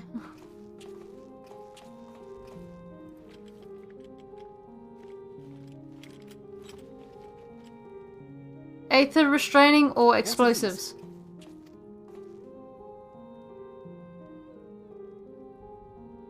Incentive. You'll be watched at all times. Stray too far or act suspiciously, and we will administer a rather painful shock. Electrical is slightly better than I was thinking. I was leaning towards bomb. Stop. Keep away from that one.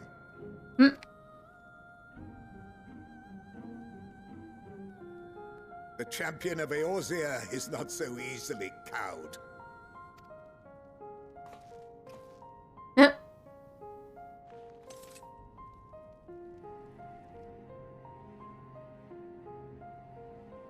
Even if he allowed himself to be collared, the shock would be no more than an itch. No. If he refuses to obey, we will activate the twins' restraints instead.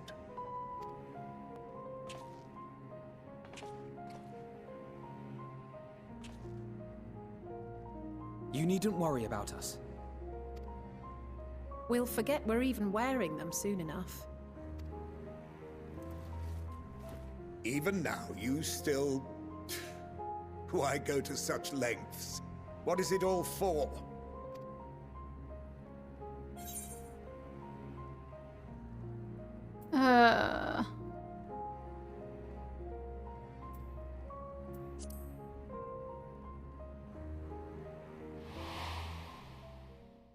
Oh, Siobhan!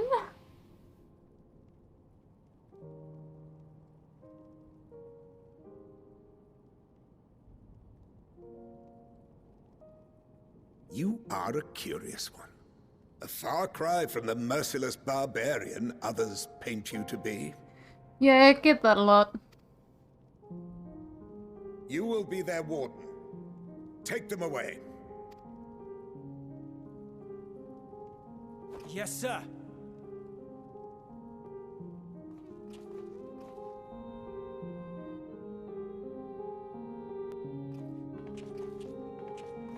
We should have just killed him in the town. Alright. Things were going so well. We brought down the tower and now we're captured by... Well, I guess I'm technically not captured.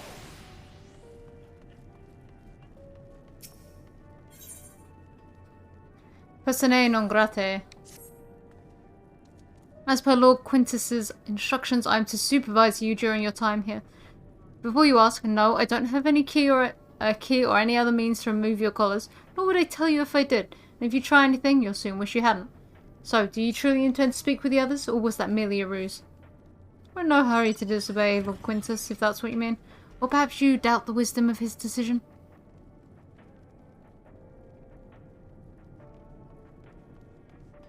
Do as you will, but remember, I'll be watching. If I catch wind of you doing anything untoward, trying to trick our people into turning their coats and the like, those shock collars will be the least of your worries. Understood? I was somewhat compromised, but lightly, let's not waste this opportunity. I suggest splitting up and learning what we can of the situation. And above all else, don't use magics of any sort. You, on the other hand, may go wheresoever you wish, even outside of camp. I know full well I couldn't stop you if I tried. But do not forget, if you do anything to endanger us or our interests, Alphino and Elise will pay the price. Yep. Will you let me? Ah! Hello. It's you, XIV. I served under Lord Gaius in the 14th Legion. I was there on the night the Praetorian fell. You and your adventurers, you killed them. My comrades, my friends, swept them aside in their dozens, as though they were nothing to you. Maybe I am too, just another faceless enemy to be cut down. But it won't be long until our countrymen return. Until you get what you deserve, mark my words. So about that. So cold.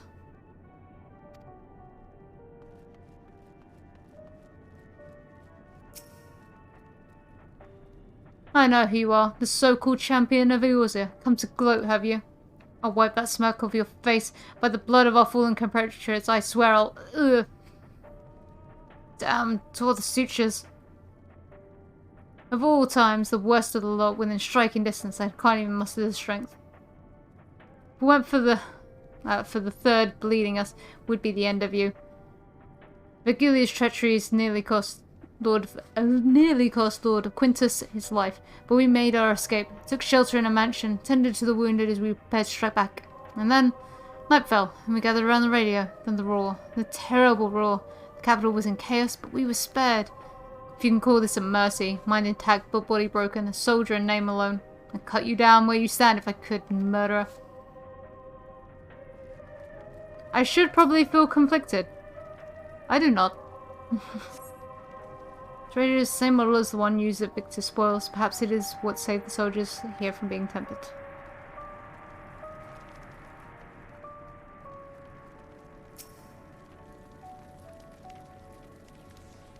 You came with Julius, didn't you? Well, whatever business brought you here, you best keep your hands off that aetherite. It's deactivated. But I'd rather you didn't mess about with it. There are others throughout the city, built by Garleans for Garleans. Could teleport all over in the blink of an eye, provided there was a terminal nearby. These days, however, we use the aetherite's power to keep the place lit. Though that comes at the cost of its normal function. Oh, boo.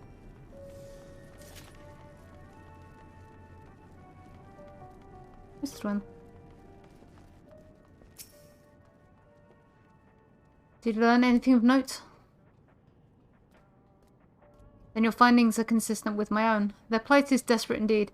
The sick and injured are at the greatest risk. Without warmth and proper nutrition, I fear they will soon perish. I realize there is precious little we can do for them at present, but I cannot bear to see them suffer. Please, will you help me tend to them? I mean, how do you want me to assist if I'm not supposed to use magic? Hello. Oh, I'm standing in a bucket.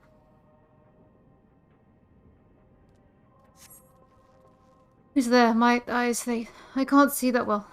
Thank you, the numbness has subsided a little. But I know I won't last much longer. You should look at the others who can still fight. Give them my ration.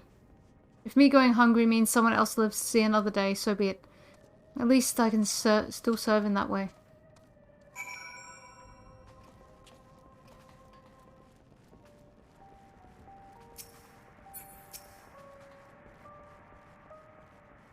So those you met fair no better. I was afraid you would say that. I know we were warned against meddling in their affairs, but we can't leave them like this. Perhaps we might gain permission to have the contingent deliver supplies. Quintus may have made his feelings on the matter quite clear, but even he must recognize they are not in a position to refuse help. Maybe Julius can persuade him? Though we need to persuade Julius first.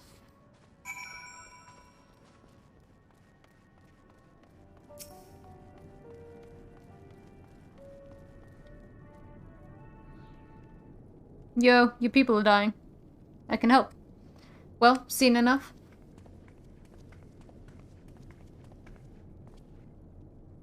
Julius, the people here barely have enough food and fuel to survive. Have you and the other soldiers been able to procure any more supplies? We've been scavenging provisions from the nearby houses, as most families kept some stored away in the event that they were snowed in. But still, going out and getting it is dangerous work. We've a lot of mouths to feed. Fuel is a greater concern though. We had some ceruleum set aside, until it was stolen. We haven't identified the culprit. Could have been other refugees or one of the afflicted for all we know. Either way, we're down to the last dregs. Without healing they need, those in poor health are only going to get worse instead of better. If it's ceruleum you need, our contingent has secured a ready supply. We can have some sent over. We will not accept your charity. If we can hold on a little longer, the situation is sure to change. Aye, everything will change.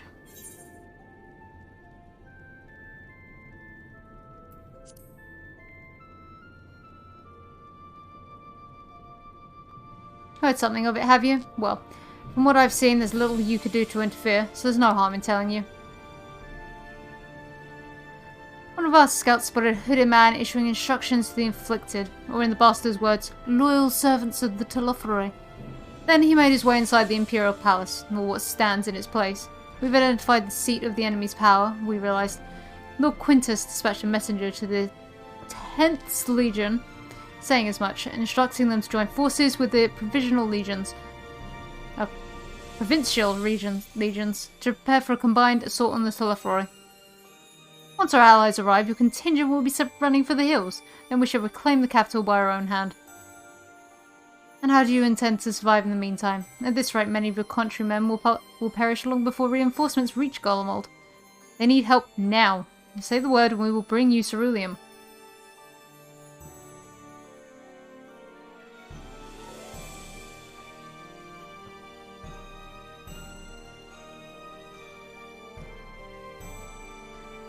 I'll speak with Lord Quintus.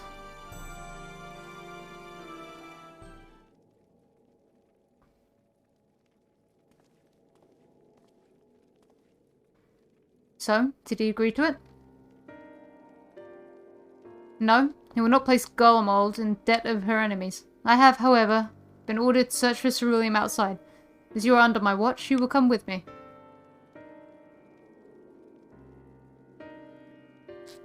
Very well. After all, many hands make light work. You lot are more trouble than you're worth. Once we're outside, you will follow my instructions to the letter. We depart shortly.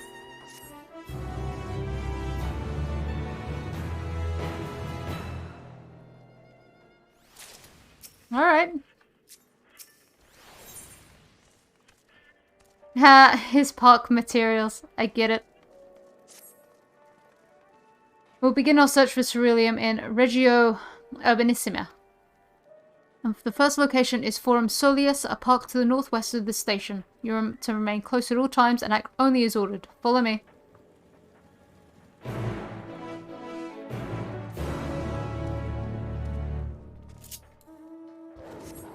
Alright.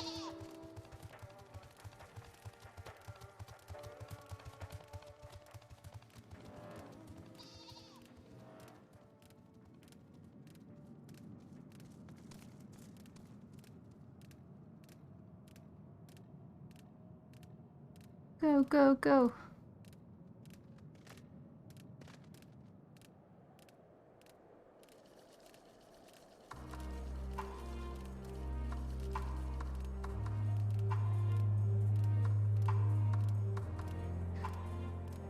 Oh, there's another wild aether current.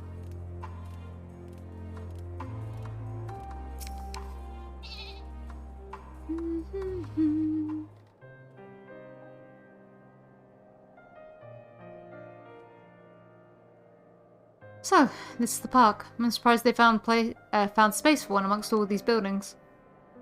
Actually, recreational areas came first. The houses were later built around them. A healthy society requires communal spaces for children to play and adults to socialize. Park was named after the founding father of the empire, the great Solus Zos Galvus.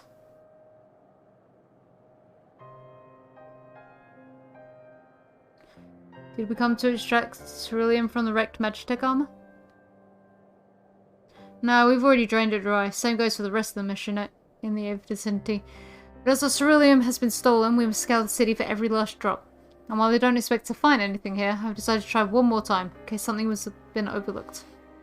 I see. Then with your permission, we will commence the search. Give me that current.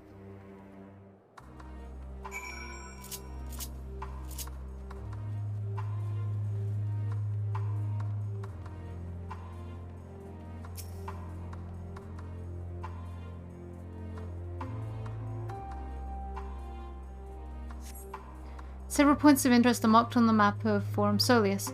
The pond, children's play areas. To your knowledge, however, none would require the use of ceruleum. Current, please.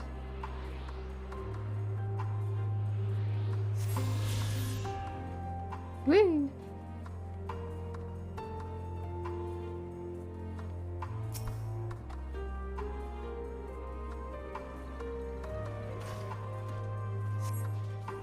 Though rather small by Garlean standards, the structure is reminiscent of a merchant stall. Perhaps it was built for children to play at shopkeeper. There is nothing inside resembling Magitech or any other devices that would be fueled by ceruleum.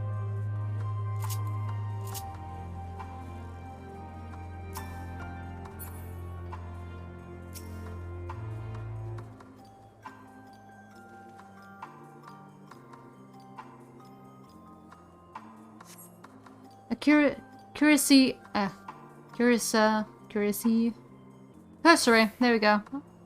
Cursory inspection of the wrecked Magitech armor confirms that the fuel canisters have been long since drained of ceruleum, as Julius said. Why is one of the points to look at the slide?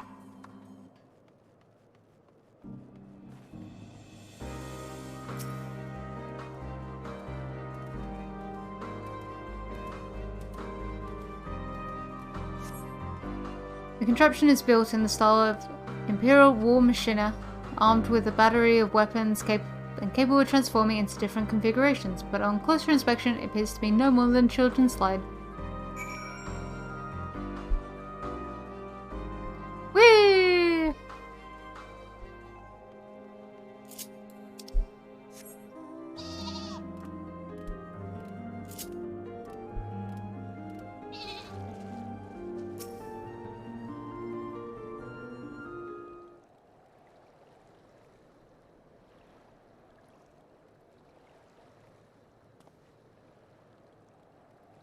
Oh, it's you. Any luck?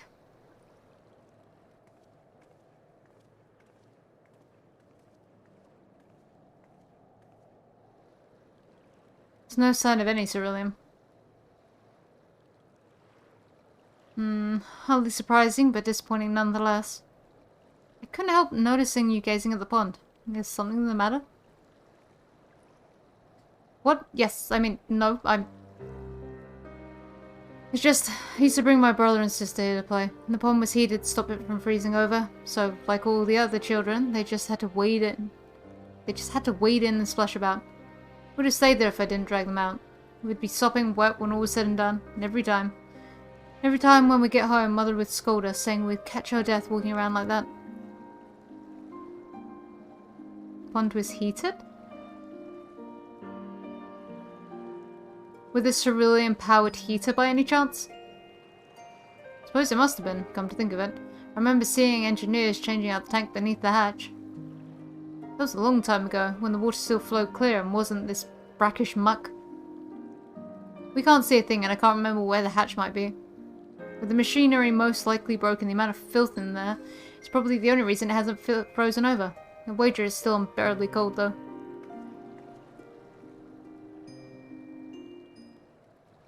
Julius, what are your thoughts on magic?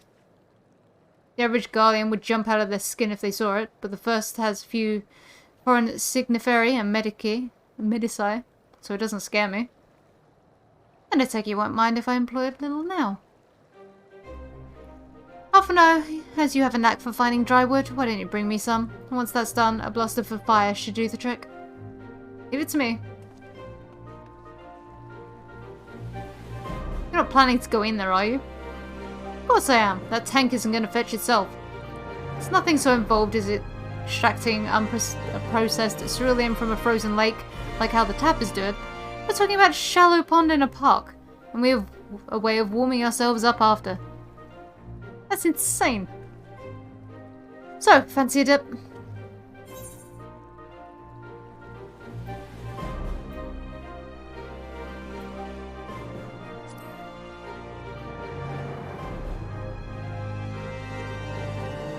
If you're that concerned for my well-being, you could dive in and help me look. The quicker we find that cerulean, the sooner we can get out of here.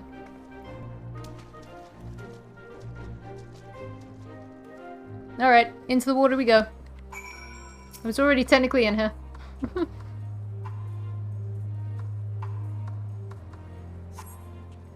Go into the murky water, but come up empty-handed. To add to injury to insult, the icy wind on your damp clothing chills you to the bone.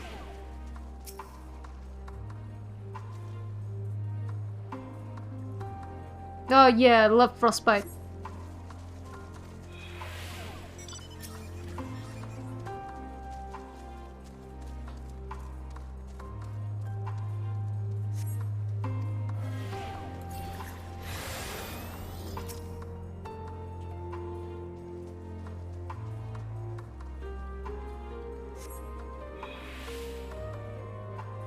Alize, I think I found it.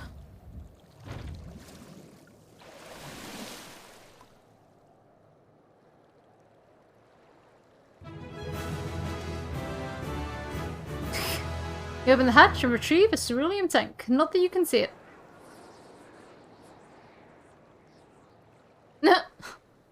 However, your grand discovery comes at a great personal cost, as you become acutely aware of the freezing cold and rancid odour emanating from every elm of your body.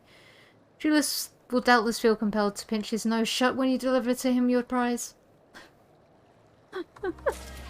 I love that look, just... Yeah, I did it! And now I'm freezing. Hello. Did you find anything? Ugh, hope you did.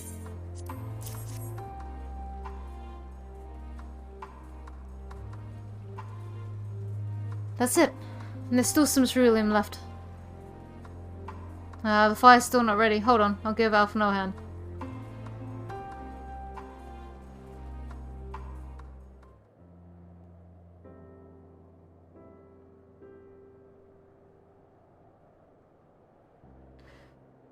Call me an old on, because by fire I am reborn, and my clothes are mostly dried now too.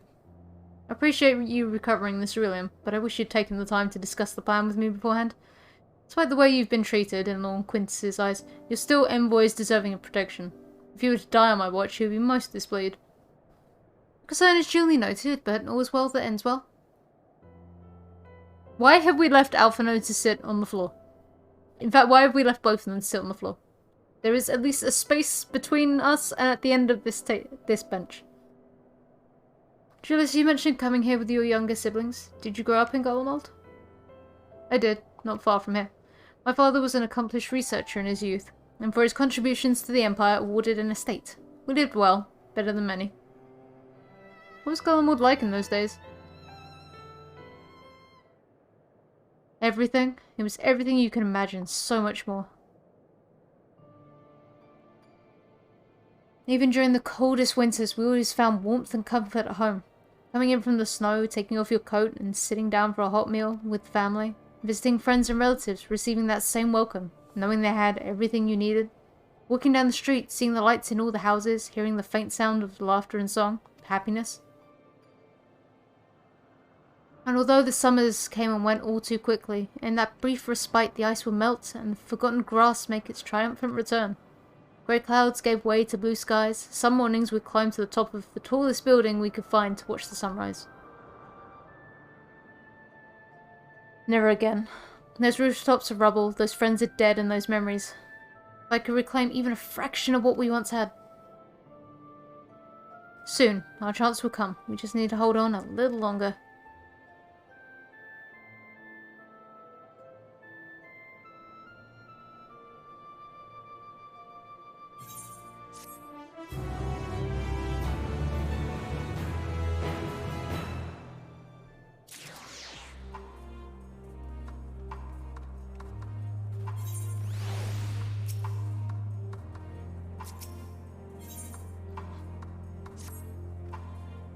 Alright, now that you've recovered from your escapades in the pond, there's another location I'd like to search, just outside the park.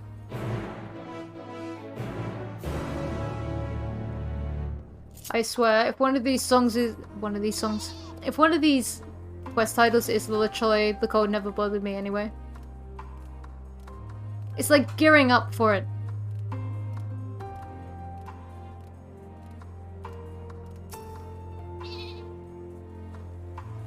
As you can see, this place is littered with remnants of various types of war machinery.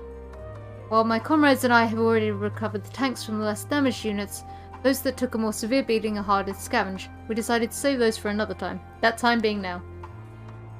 Rather than prise them apart piece by piece, it'd be quicker to remove the outer casing using compact explosives. With luck we'll gain access to the tanks without rupturing them. Though the force generated by these devices is relatively weak, I would advise you to stand well clear to avoid being hit by any shrapnel. Before even bothering though, you should check the machiner's ceruleum gauge to see if there's any left. It should still provide an accurate reading even when the unit itself is inactive. If the gauge is broken, I'll let you decide whether to use an explosive or not. Should you need more, come to me.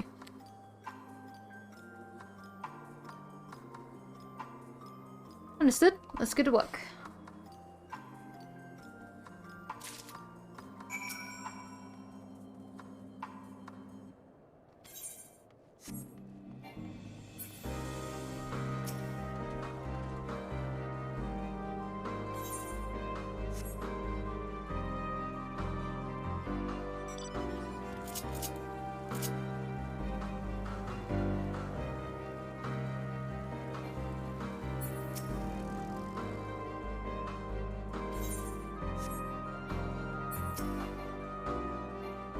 How am I...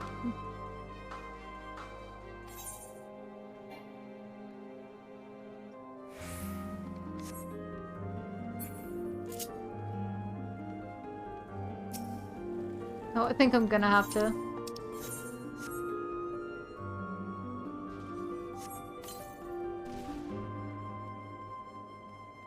Still half full, or half empty, depending on one's perspective. Either way, really pleased by your discovery.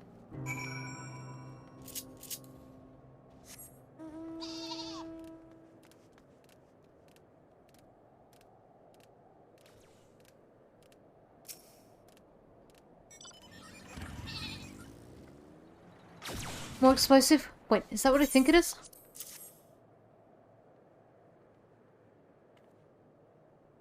You've done it again. Truly, luck is on your side. With this, we should be able to refuel quite a few of our heaters. It's time we headed back. Wait here where I go and see how Alize and Alphinaud are faring. I guess I will wait then.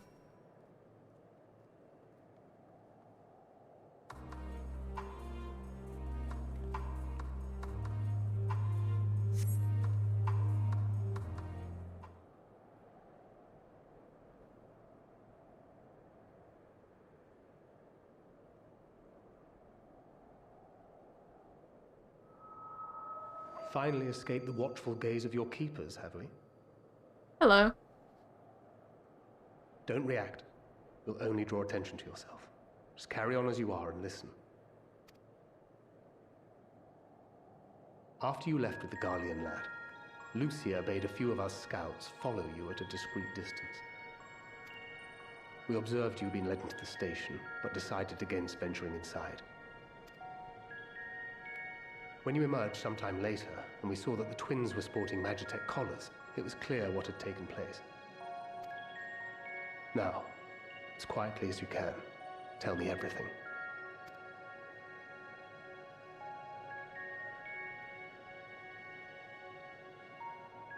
The Legatus himself, eh? Now there's a surprise. This is also the first I've heard of a plan to join forces with the 10th and storm the Tower of Babel. An interesting development, and perhaps the opportunity we've been waiting for. Our comrades back at the camp also received some rather promising news, but it's still too early to get our hopes up. For now, keeping yourselves out of harm's way comes before all else. Whatever demands the Garleans make, indulge them. With luck, this will all be over soon. Until then. Goodbye, ghostly Thancred.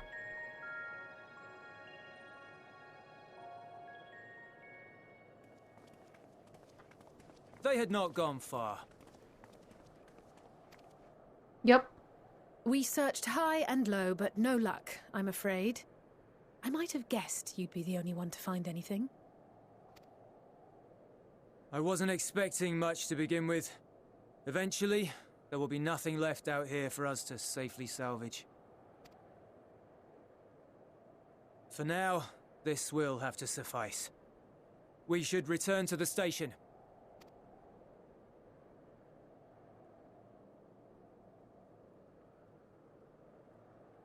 I'm still waiting for this, quote-unquote, welcoming party that Fentanyl had planned. Hello. Ah, there you are. Heard you'd gone hunting for ceruleum above ground. Brought back a king's ransom? Hardly. But thanks to these three, we have enough to last a little while longer. Well, well. It's not at all as I was expecting, these ones. For savages, they seem positively docile.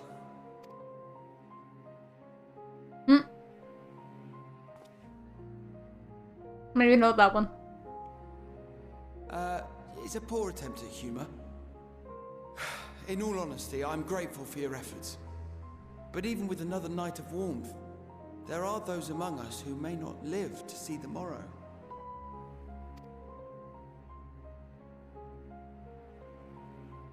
I trust your expedition was fruitful. Lord Quintus!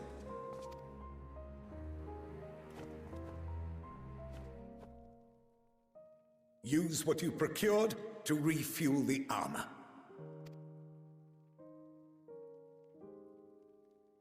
But, sir, what about the heaters for the camp?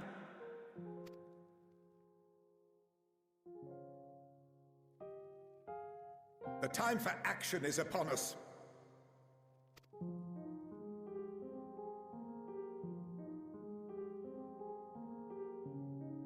My men and I have matters to discuss. In the meantime, you are to wait here. Do not forget, you are being watched.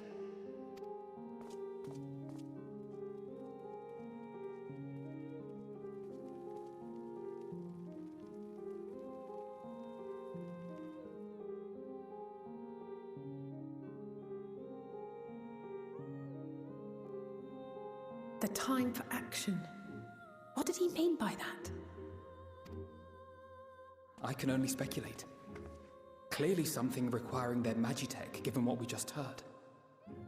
Whether they plan to utilize it now, or after they join with the 10th, is another question.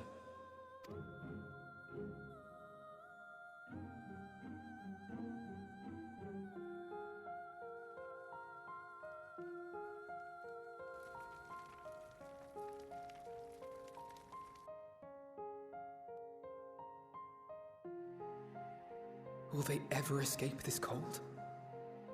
Return to and reclaim the idyllic spaces of which Eula spoke? Probably not, if we're being honest.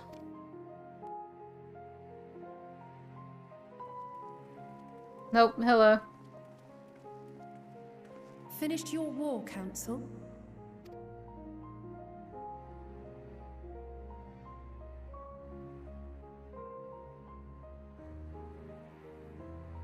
Alphino and Alizé are to stay here, as our prisoners.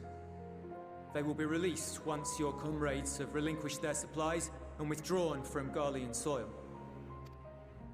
Until our terms are met, they will be detained at a separate location.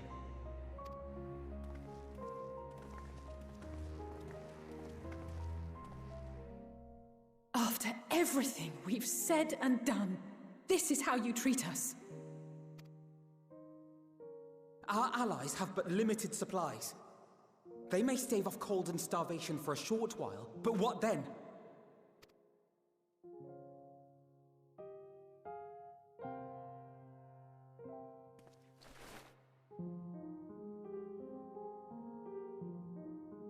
I mean, he doesn't seem as though he really wants to go through with this whole thing, to be fair. For now, keeping yourselves out of harm's way comes before all else. Whatever demands the Garleans make, indulge them.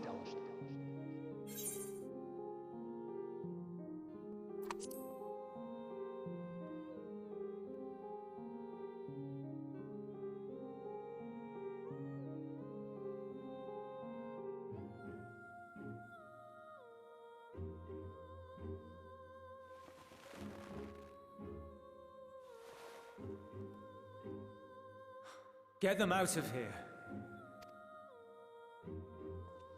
Alright, I'll come and find you both.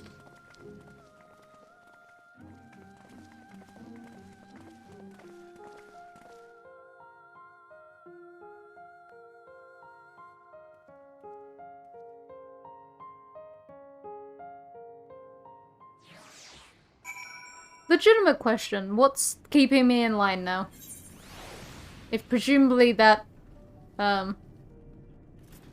detonator, for lack of a better word, has a range.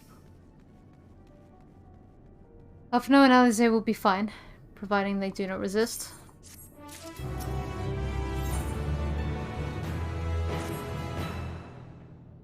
You will accompany me back to your camp, where I will meet with your leader and present Lord Quintus's demands. Before we depart, however, there was something I would ask of you. Assuming your contingent complies, the supplies they surrender will need to be transported here. That task falls to the legionnaires Massilius and Octavia, who will pilot Magitech armor to your headquarters. You are to inform them that we are leaving shortly. Tell them to ask for the ill for further details in those words. Once you've seen to that, meet me by the exit.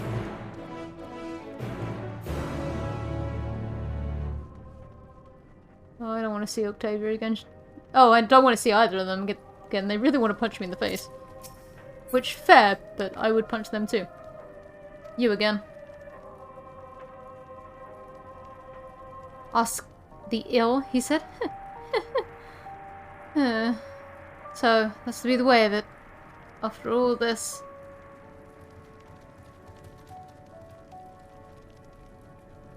How ironic would it be that you would be the one to deliver the news? Those are my orders, and so be it. For the glory of Garlemald. I feel as though this order is essentially, death orders. What do you want with me? Ask the ill? So Lord Quintus has reached a decision. I knew he would understand, that he would recognize the savages of ruthless, merciless creature, and to defeat him, we too must be uncompromising. I am ready. In the name of Emperor Varus, the glory of Garlemald, I will fulfill my duty. Are you about to become Magitech or abominations? Because I feel like that's the thing. You're gonna become part Magitech. What did La Habrea say? So much for the glory of man.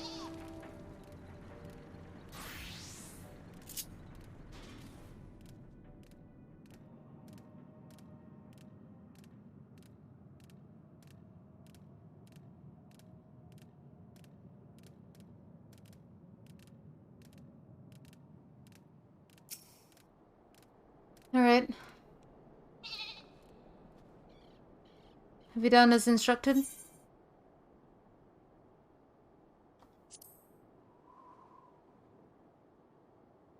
Duty is rarely a simple thing.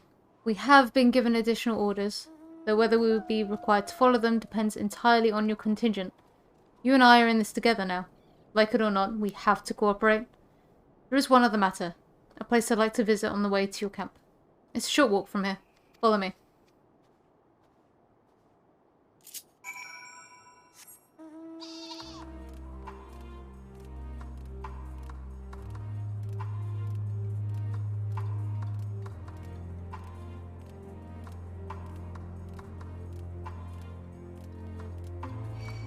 Oh, I've got wild bombs just floating around too.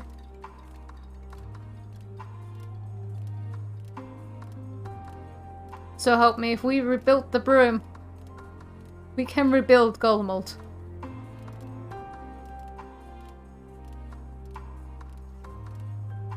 Oh nice, there's a weird robot thing just in my way.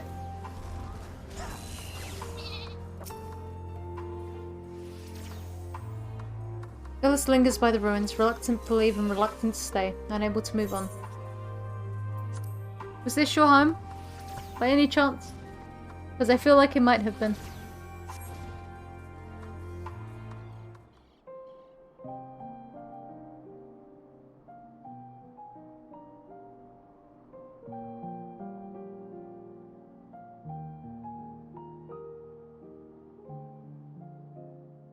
This is my home. Our home.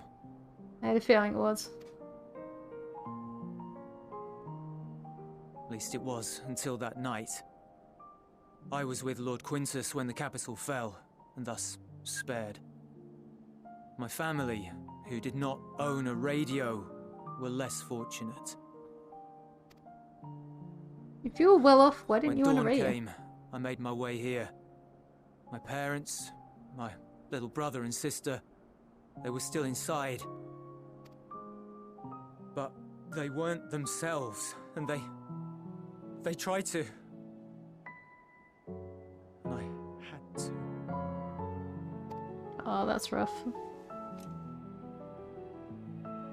I'd promised to take them away from the capital that very morning, to somewhere safe, to hide until the fighting stopped. I promised.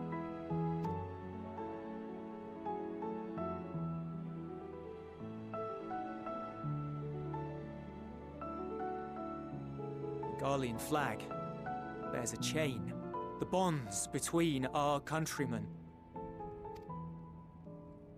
A red link at its center, the blood of the fallen. Our loved ones who lived and died for Garlemald.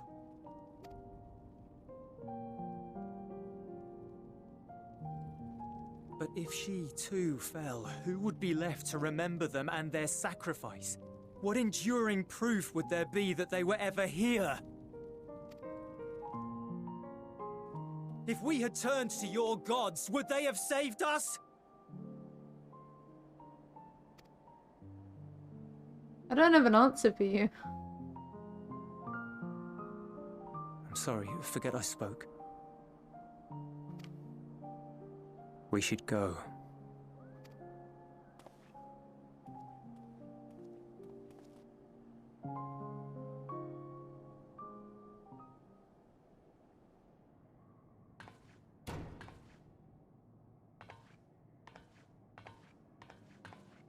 It's no use.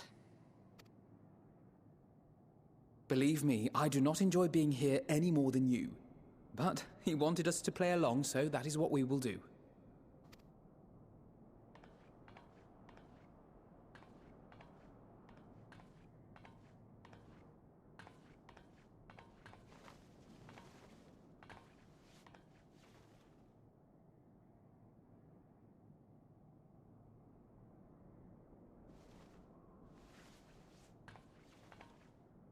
Oh, just sit next to him, it's your brother. And you're cold.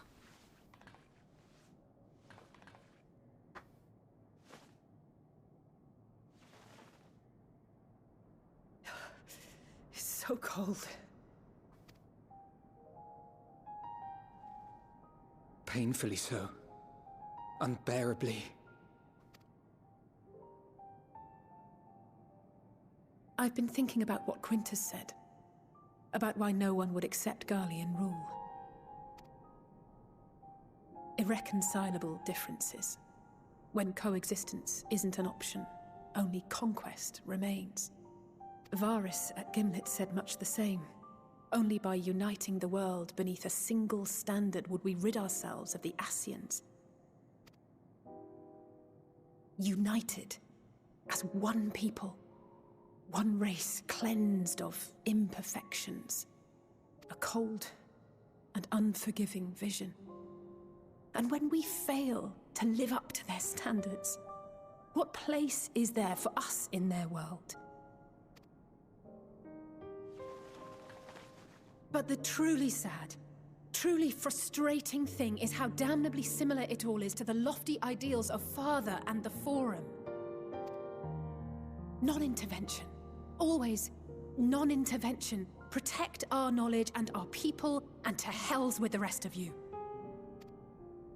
And yet, I can see how it happened.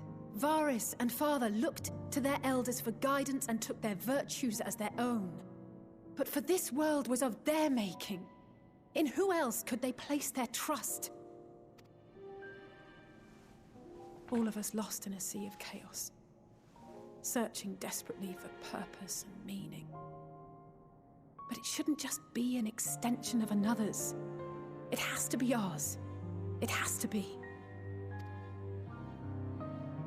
We all have a stake in this world.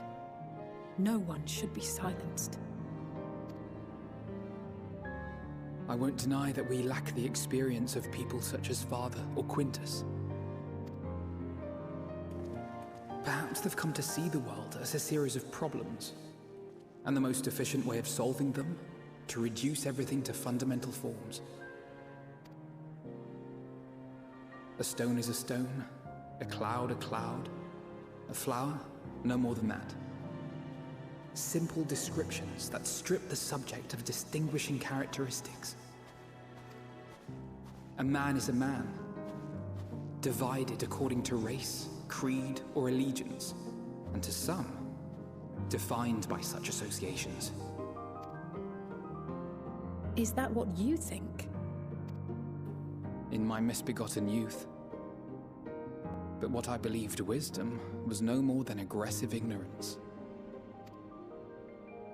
I've since learned to look beyond the banners and the politics, to see people as individuals with their own hopes and dreams. As for my dream of building a better world, well, every day I'm reminded that it is far more complex than I had ever imagined. But it only spurs me onward, to find the wisdom and the strength to see it through to the very end.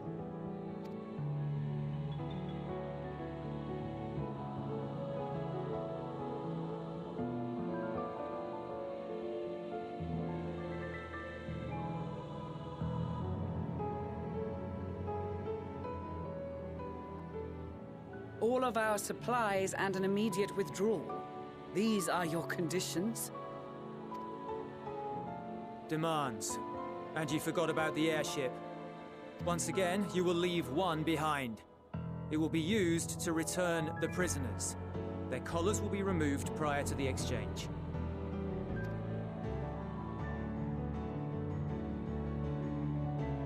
So in the end, not even Father's expertly worded rhetoric could deter you from your chosen course. Huh? Not that I thought for a moment that it would. I've no love for violence, of course, but ours is a cause worth fighting for. I just wish he'd realize it too. Sometimes the only way to protect the ones you love is to take a stand. To refuse to suffer in silence. I want you to know I share your conviction. Whether it be on the battlefield or in the debating chamber, I won't back down. I guess what I'm saying is...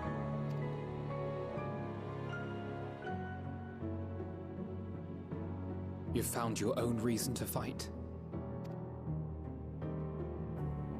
Yes. Yes, I have. God's willing, there will come a day when we can finally lay down our arms, and there will be peace. But not until the Telophoroi have been defeated once and for all. And you, brother, will have a vital part to play. By your words and deeds, you'll lead the way. I pray I am up to the task. There'll always be naysayers. Those who think us fools for even trying. It's easy for learned elites to criticize earnest efforts and assert their moral superiority, all without offering alternatives. Not that their sophistry has ever wounded you. So stubborn and strong. Stronger than you even know. Don't ever change, you hear me? If you stumble, I'll be there to catch you. Or give you a thick ear. Maybe both, for good measure. That is both sweet and slightly terrifying. Very on point, Alize. Thank you, Alize.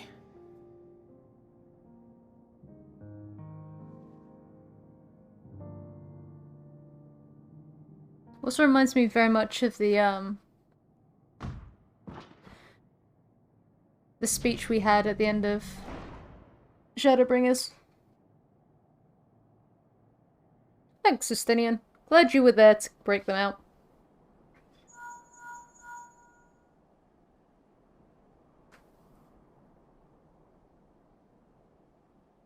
The scouts have secured Alize and Alphino. Their collars were removed without complication as well. They report no casualties, not for their party nor the guards, who will wake from their premature slumber in due course.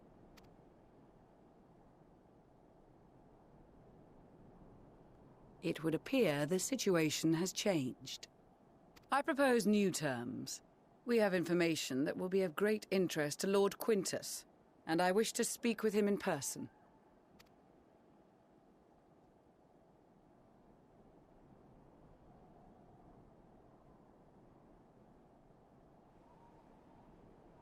No. In the event you rejected our first proposal, we came prepared with a second. Oh, it's gonna be those two Garleans who I gave orders to, isn't it?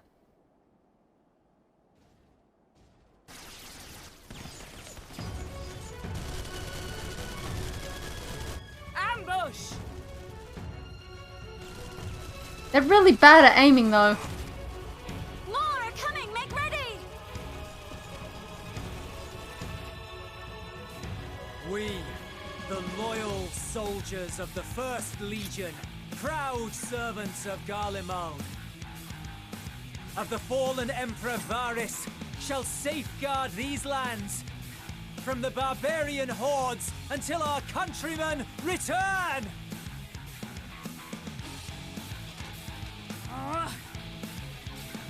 Stop! Both of you!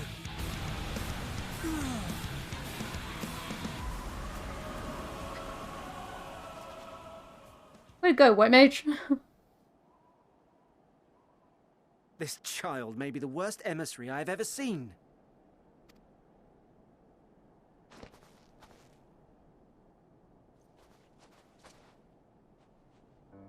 We received an urgent communication from the Grand Company of Eorzea.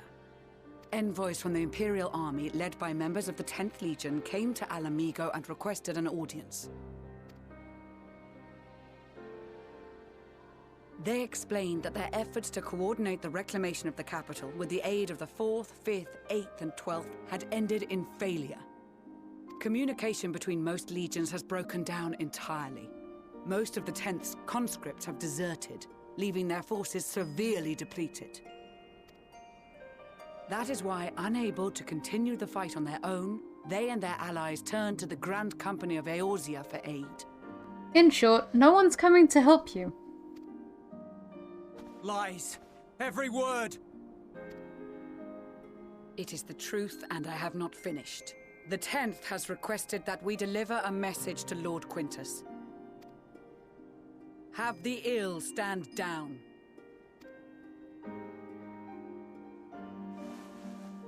You have been listening, my lord? What are your orders?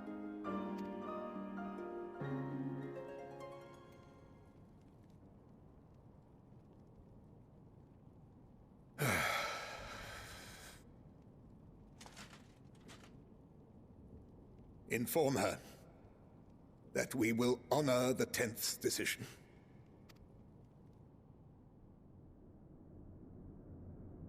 Bereft of hope, and now dignity. Okay, but what about those 2 Garleans that I sent off to do something too? I release you from your duty. All of you.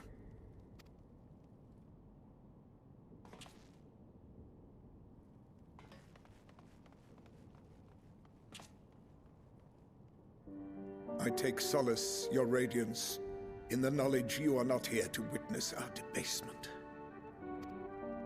'Twas a grand, glorious dream we shared. Of a world united, of peace and prosperity.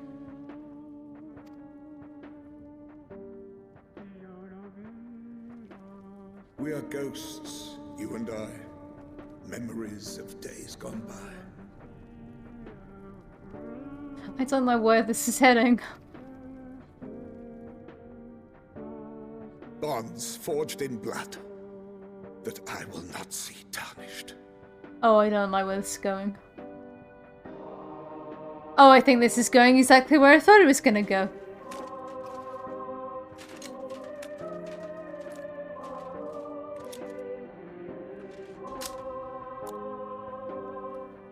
Alright. Okay. Glory to Garlemald.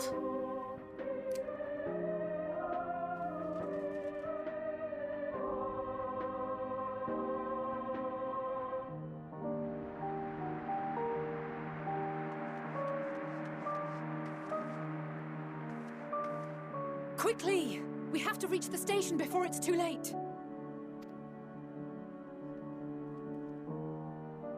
If there is still a chance that Quintus will agree to a truce, we must take it. He's gonna be gone before you get there. I just hope we get there before he and his men do something rash. I would not be surprised if you get there and they've all done the cultish thing of getting rid of themselves.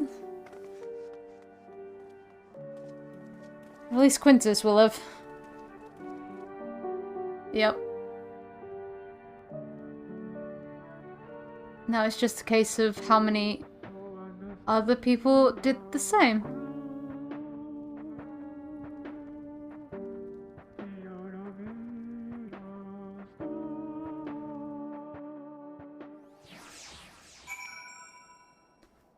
Oh boy. I was fully expecting Garlemald to be a dark area, but we've really delved into the whole cultish idea of, they can't take us if we're dead. Much more has occurred since last we met. As for determining what comes next, we must speak with Lord Quintus. About that. Before we proceed, tell me what you know of the First Legion and the disposition of their forces.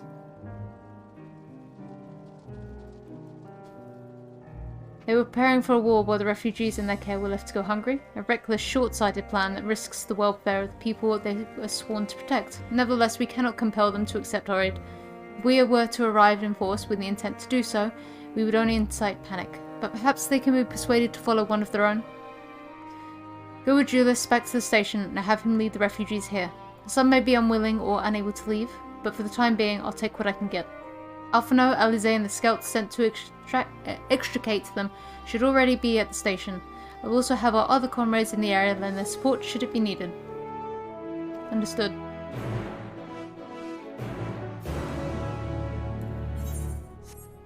Where are we? Can I have the Aetheryte actually built there? It's really troublesome for me to walk the whole way there every single time.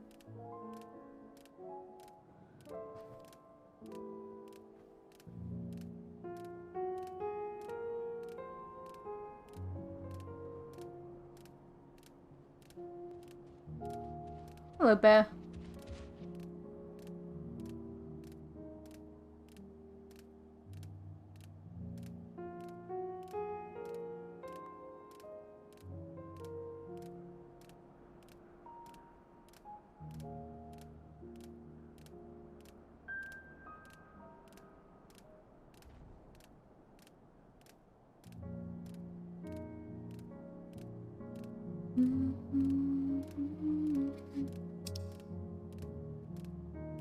Literally the only thing I'm hoping for right now is that not all of the Guardians there have decided that death is better than aid from outsiders.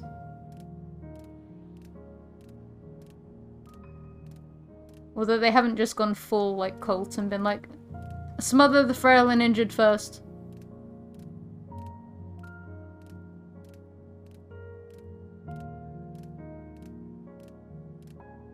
But with how Garlemald has been shaping up, I would not be surprised if that was how it went down.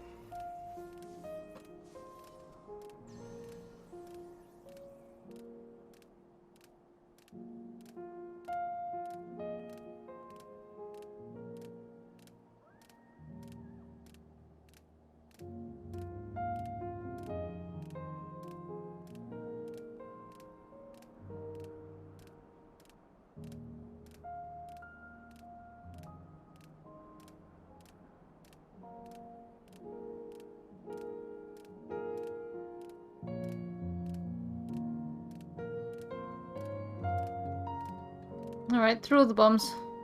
Where's Alize? Oh. That bit of rubble is just a tad too high for my sheep to jump.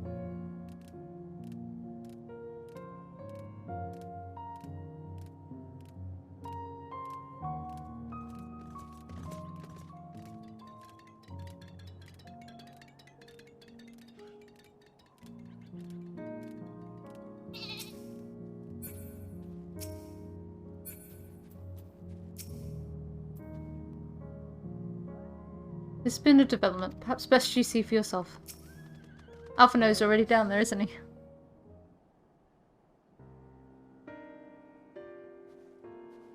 Well, there's one Legion soldier still alive.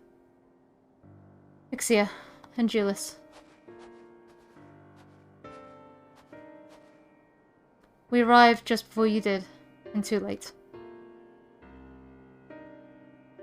Too late for what? What's happened? It's Lord Quintus. He took his own life. After he told us the news about the 10th, he relieved us of our duties. Then, when he was alone, he... No, he wouldn't.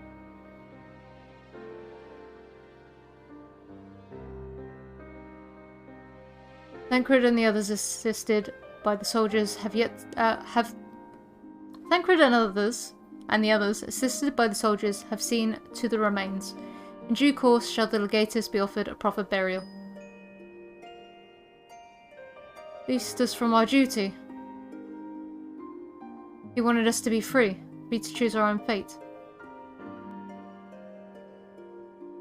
Allow him to guide us with...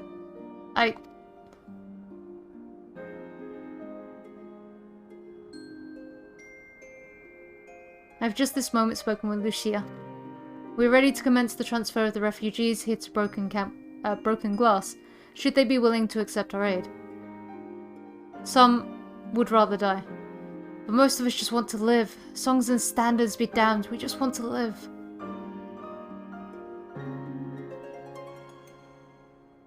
We'll need to speak with the refugees. They'll have to decide for themselves if they wish to come with us. If any would prefer to stay, we can have supplies brought over to them. It'll be a hard journey for the others, but we'll see they reach the camp safely.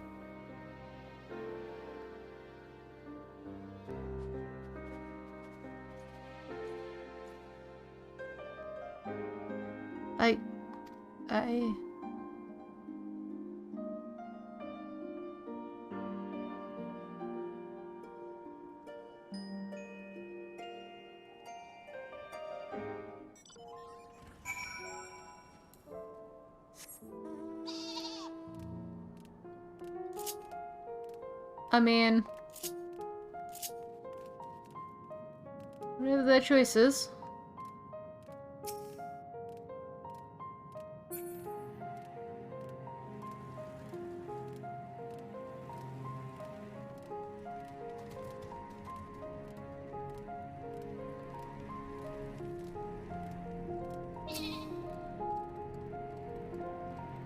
It was only ever a dream, wasn't it?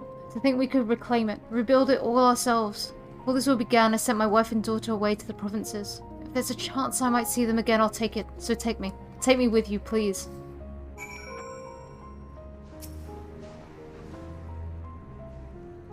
Well, we got the Aetheryte sorted in the end. All it took was a few adjustments, and now it works as well as it ever did. From what I can tell, the one in Lantern is also functioning as well. That's where you lot are staying, isn't it? Now the most of us are packing up and leaving this place. I reckon there'll be more use for me and my skills over at your camp.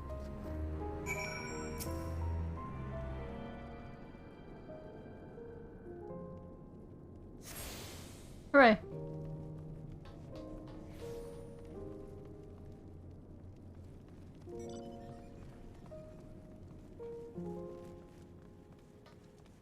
If it is in here.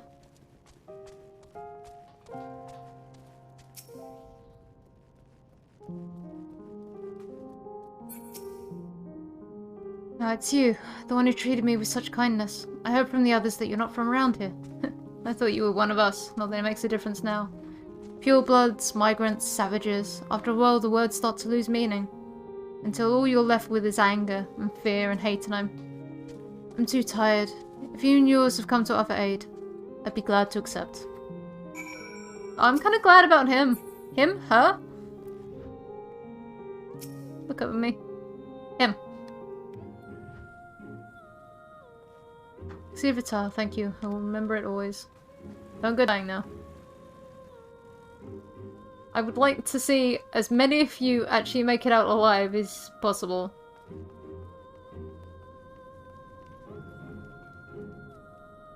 Oh, at least the body was moved. We have much to discuss. Our rescue, the attack on Camp Broken Glass, what we'd hoped to talk about with Quintus. All of that can wait. More urgent matters demand our attention. Are any of the refugees willing to come to our camp? I think the 12. You and I should go first and secure the route back to Camp Broken Glass. With all the creatures and tempered skulking about, I expect we'll have our hands full. This should come in handy. Conqueror's Chain, courtesy of our limits and friends. I'd save it for the tempered, though. I'll mark off a few points that need surveying on your map. Once you've taken care of the riffraff, we'll meet back at our camp. You,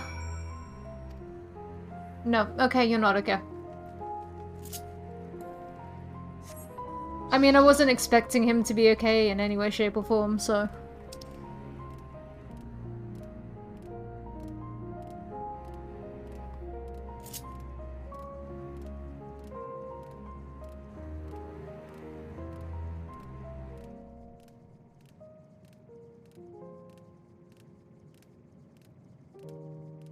Chocobo Keep. Where did you come from? Oh, you're a temple knight. I was about to say, I don't remember it. Oh good, the black mages are right here. Everything is well with the black mages.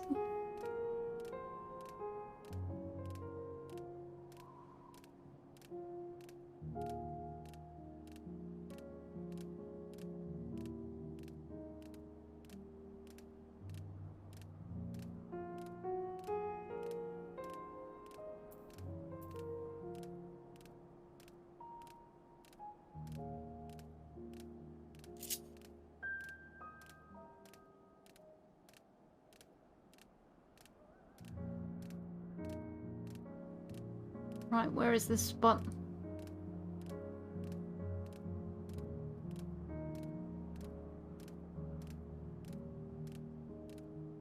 Over there. Over yonder.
runaway train.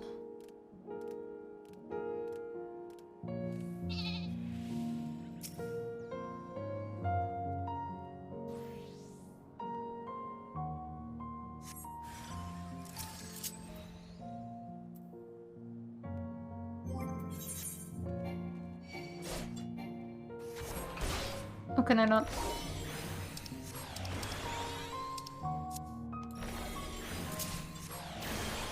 Do have to get him low and then use it, probably.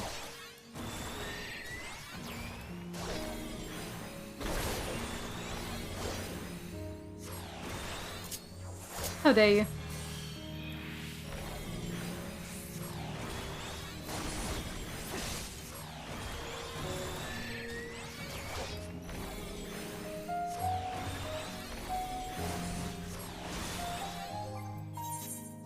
There we go.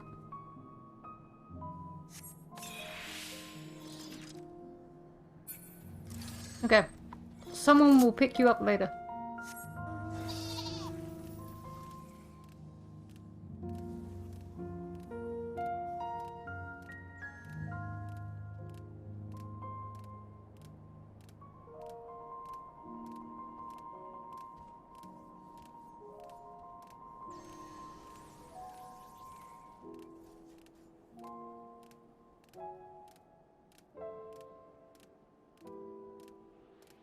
Oh, this looks like a clear destination. We've got no purple smoke.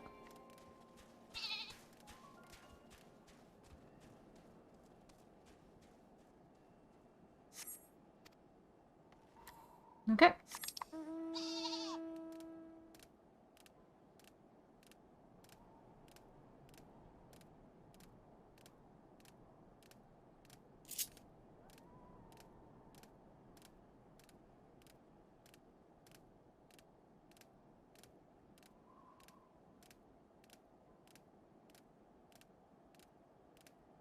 Okay, where is it? Oh, it's the... in between a couple of big boys.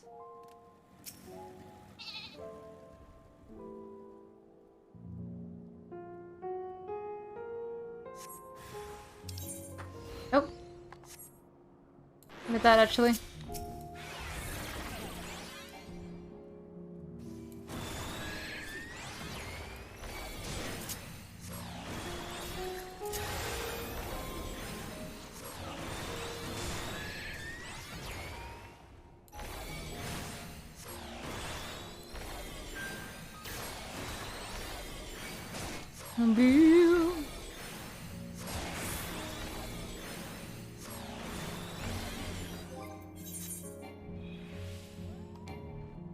Oh God. How close do you want me to be to him?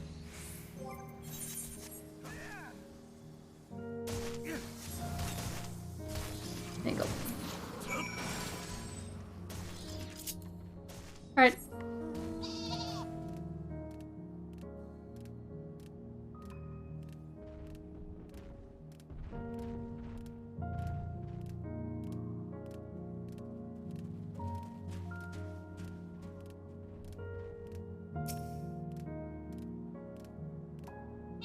Hello. Ah, there you are. As expected, I run into a few beasts who went down without much for a fight. The temper proved somewhat troublesome, but those changed should keep them under control until our allies take them into custody. With that taken care of, I'm to gather a few supplies and then return to the station. While I see to that, would you mind appraising Lucia of our progress? As it happens, I have some rather pertinent information from our recent scouting forays. We'll save that for later. First things first and all that.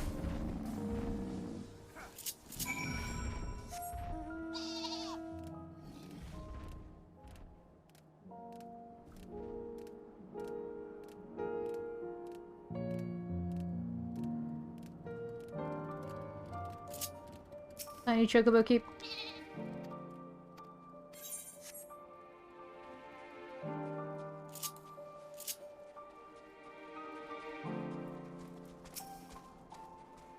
Hello.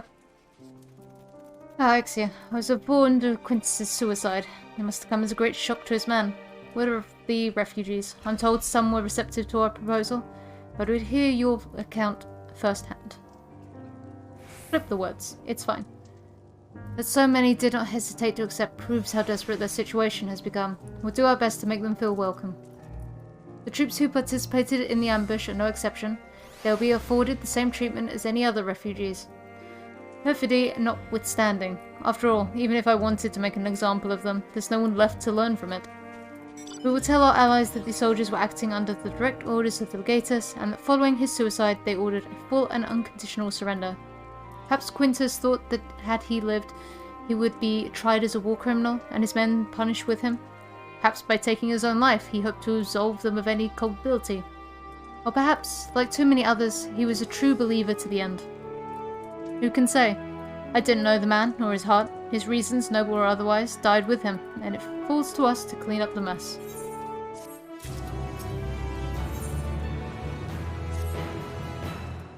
I assume you're curious about how matters have progressed here in your absence. Quite well, as it happens. Now that we've procured ceruleum from Tapper's Den, the recently repaired heaters can provide much needed warmth. Furthermore, we've prepared sufficient food for everyone. Those from Tertium shall find a hot meal waiting upon their arrival. There's one for you, so go ahead and get some well-deserved rest. I believe that we're capable of wielding a ladle or two without your assistance. On your way, might I ask you to seek out Y'shtola? She was but recently attending to the wounded, but she's meant to be taking a rest herself. See that she is. Y'shtola, I have orders to bring you to the dinner table. Come along. Yes, I have been taking proper breaks and imbibing sufficient water. But what of the warrior of light? You and the twins have an established history of reckless disregard for your own well-being. We're all fortunate that none of you landed yourselves in my care. I've already quite enough to deal with. Between the tempered and the first wounded. Alas, though I commend their bodies, the toll their experiences have taken on their hearts and minds is another matter altogether.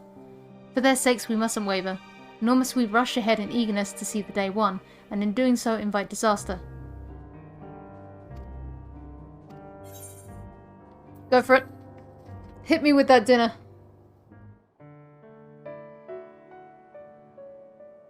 Yep, that's the moon. We're gonna go there. At some point. Probably at the end.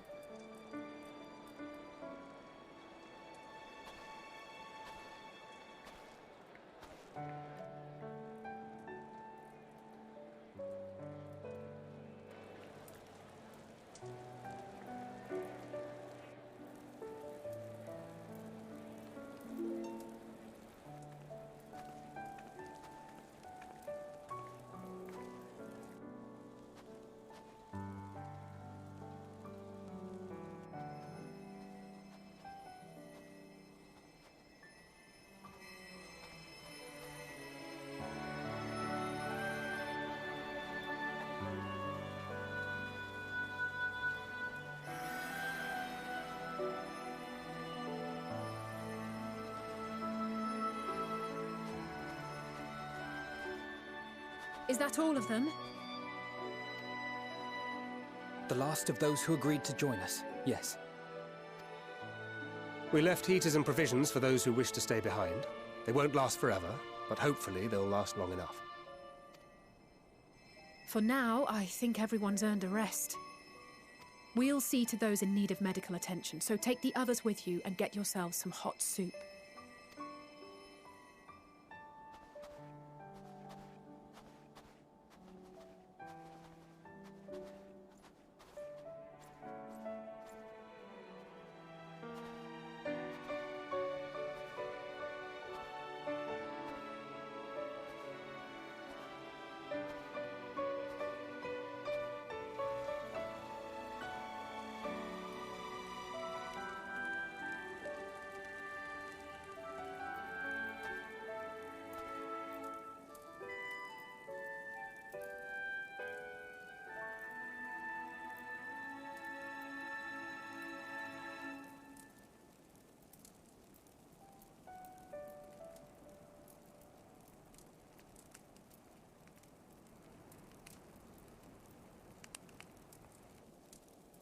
Warmth. At last. Marvelous, isn't it? All thanks to the resourceful machinists of Ishgard, I might add. On their behalf, I bid you warm yourself to your heart's content. You can punch him in the face, everyone wants to. No one will say anything, I promise. If he gets on your nerve, just clip him around the ears. Hold on. Your people might have scribbled a few things on a piece of parchment, but it was our Leminson Smiths that put the bloody things together. Well, be that as it may, we single-handedly got the interior heating up and running again, didn't we? The hells you did! We were there every step of the way. We? You barely raised a finger to help, you ale-sodden reprobate. I did a damn sight more than you lily-livered bilge rat. Take that back. Make me. I will not stoop to your level. Here.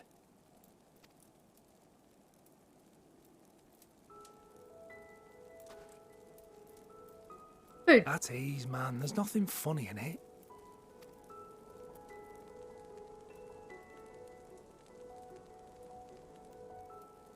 Take the drink. I'm from Alamigo, but was a conscript until recently. Used to eat this with the officers. Apparently, it's adapted from a steppe recipe. This is my first time trying it, and I have to say, it's not half bad. Mmm. It's a bit too flavorful for my liking. Perhaps compared to what you're used to.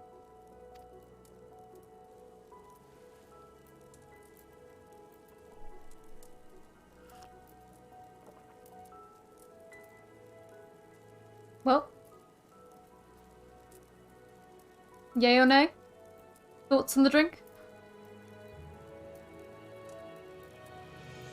It's the little things that make life worth living, don't you think?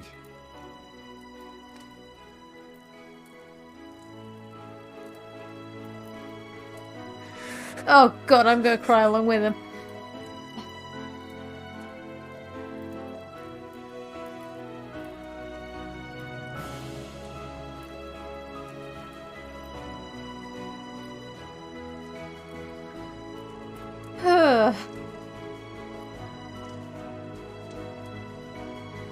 I'm going to be a broken person by the end of the story.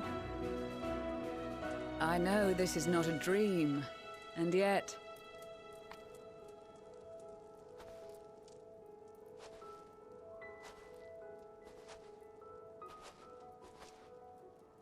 I felt the same way at the Dragon Song War's end. Every morning I would step outside and need to be reminded that it wasn't my imagination, that my world had been forever changed. And just as I had grown accustomed to the idea, again you change my world in ways I never thought possible. We're gonna bust that flower out again. Were it not for you and your fellow scions, the rift between man and dragon and myriad tribes might never have been bridged. The Grand Company of Eorzea, the Ilsabard contingent, we owe it all to you. We've shed many tears in recent days, of pain and sorrow, triumph and joy. I much prefer the latter. Oh, tell me about it, Alicia. Twice in one day.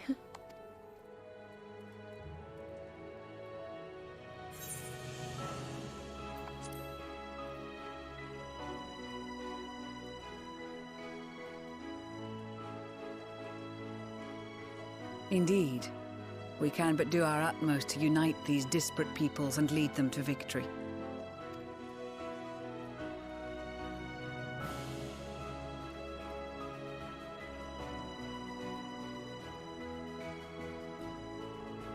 It is a remarkable achievement. Everything that I and the Populares had hoped for, and more. Would that it had come sooner. Better late than never? Indeed. Too many are not here to see it. And yet, there is a warmth in my breast, as if they still share in this moment. Yes, I know what you mean.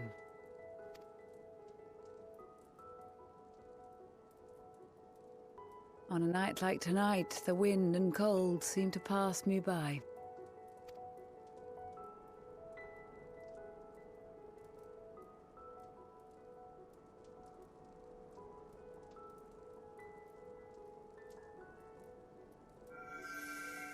Yeah, I knew the flower was gonna turn up again. What colour we got? Oh, blue! Is it gonna turn into a rainbow by the end? We've had yellow, green, blue.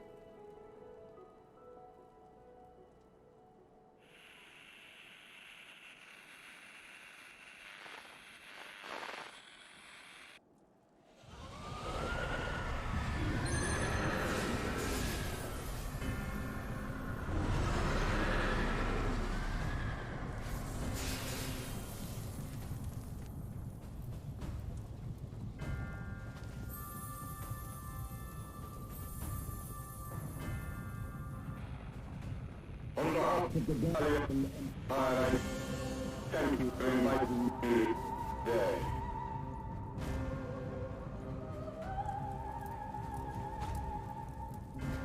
What?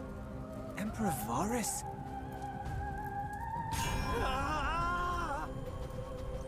Oh, we're immediately gonna have to subdue them. They are being tempered. The talismans. Quickly!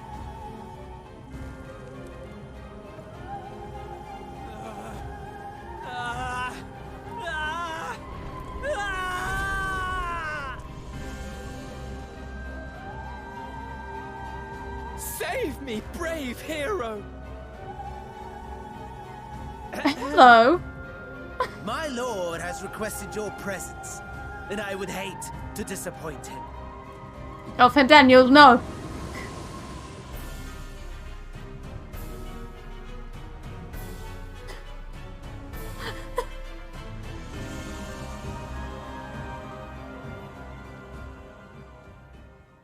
And Daniel, I don't have time to go and see him. The experiment was a success, but I fear our time is short. I beg your pardon? I shall begin the preparations. Now, it is time for you to awaken. Hold up. I have a more concerning thought. Are the limbs in the towers mine?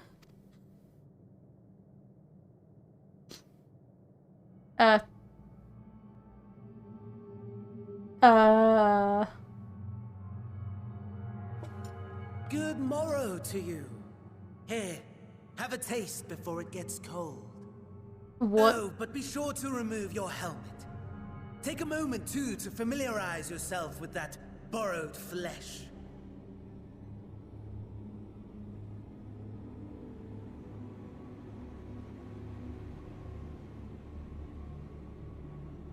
Whose body have I kidnapped? How does it feel? I, for one, find those first moments within a new body to be most refreshing. We had a Magitech engineer by the name of Aulus to thank for this method of soul extraction and implantation. I believe the two of you met briefly in Alamigo. His was a rather sticky end, wasn't it? Thankfully, he was thoughtful enough to leave behind his mind-jack technology. I took the liberty of making some improvements and selecting you as my esteemed test subject. Oh, good. So my body is somewhere.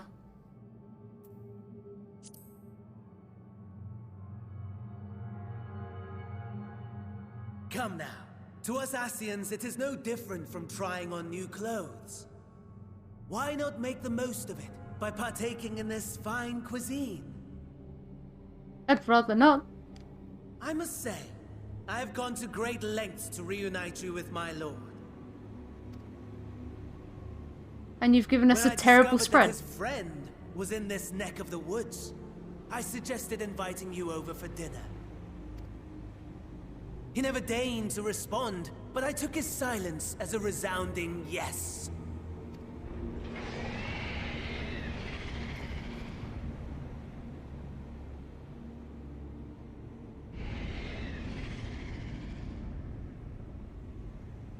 Oh my! Daddy is pleased his grumpy little boy has finally found his playmate.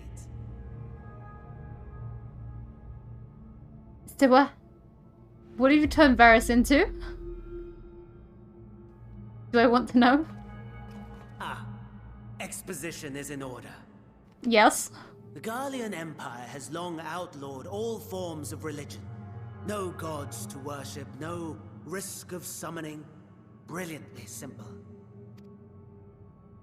But people being people must turn to something or someone in their hour of need. Who then? Why, His Radiance the Emperor, of course.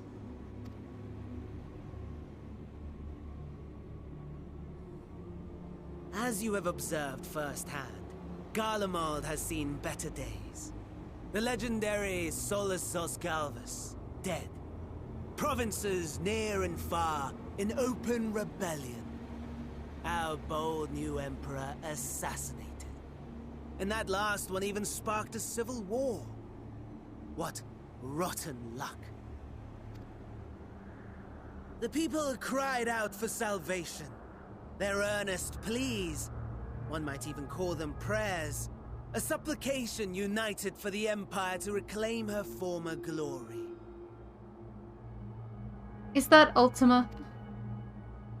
And so their will did manifest, channeled through the corpse of none other than Emperor Varys himself.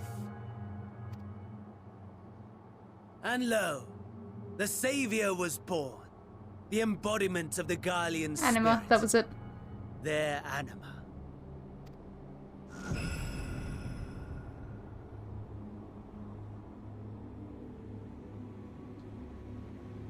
It calls to its subjects, compelling them to take up arms and fight.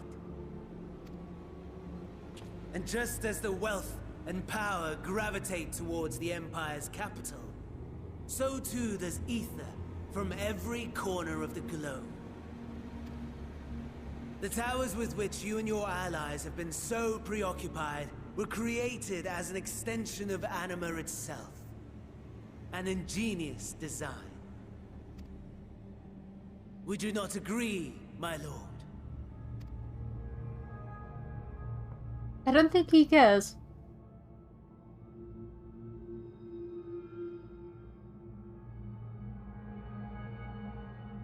Does the pursuit of prey you have bested before excite you? Not really. Of course not. Absent the challenge, the thrill, your prize is a hollow victory. Butchery.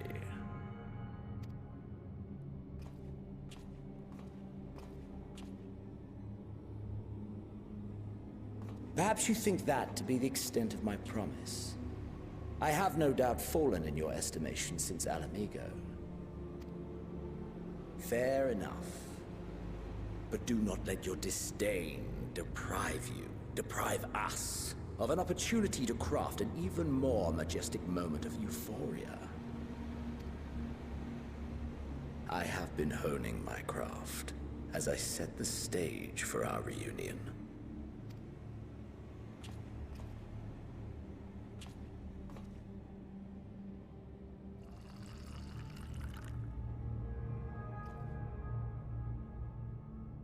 Wheresoever there is suffering and despair, you appear to fulfill your duty as defender of this star.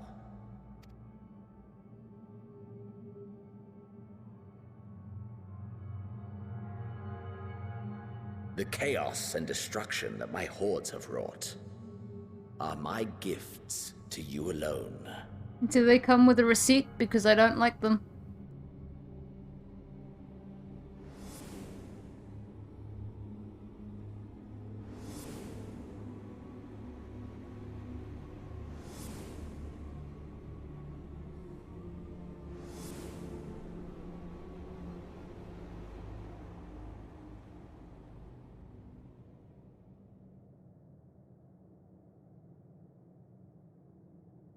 At a loss for words?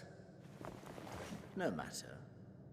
As you will learn, I have only just begun. Oh, will you not finish your meal? There is only one thing that can sate my hunger, and it would seem my friend has lost his appetite. I hoped this display of civility might prove an entertaining diversion, but clearly we are above such pretensions. While my lifeless body was in the possession of the Ascian, I too claimed another's as my own. It was an enlightening experience to fight in an unfamiliar form. Flaws and failings in my technique were plain to see. Whence rises one's true strength? The flesh? The soul? Perhaps you should like to discover the answer for yourself. Are you gonna make me fight in this body before giving me back my body? Oh, that is my body. Can I have my body back?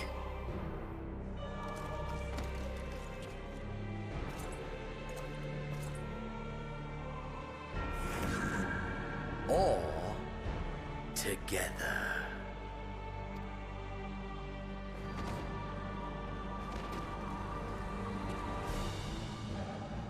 How dare you take my body?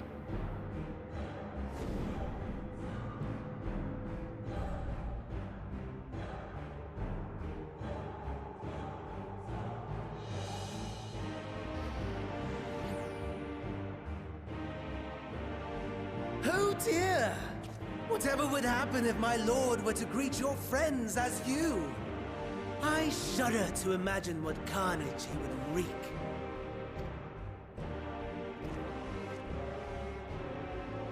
We'd better hurry if we want to avert the bloodbath. You can thank me later for my generosity.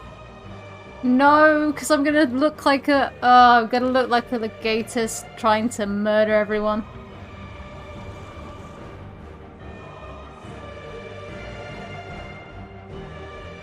Well, I guess trying to murder myself?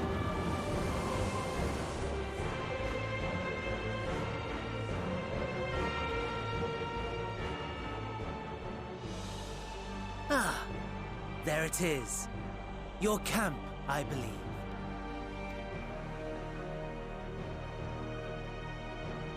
If I were to hazard a guess, I would say that you, the other you, is making his way there as we speak. I'm gonna go over there, fight myself, and get stopped by my friends. This you will have to walk from here. Or run, if you can manage it. My lord would be cross if I made it too easy. Such ingratitude. I'd not squander this fighting chance.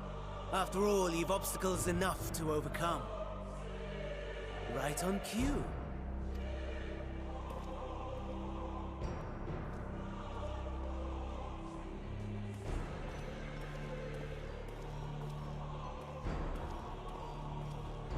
Tempered soldiers, with standing orders to kill those not sworn to anima. Under normal circumstances, you would make short work of them. But on this occasion, the odds are not so heavily stacked in your favor.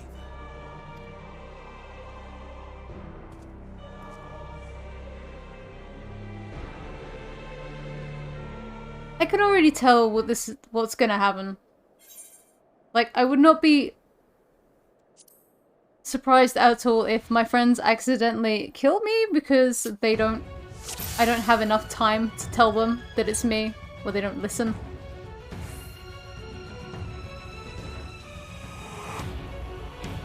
I'm coming along. Oh god, what do I even have?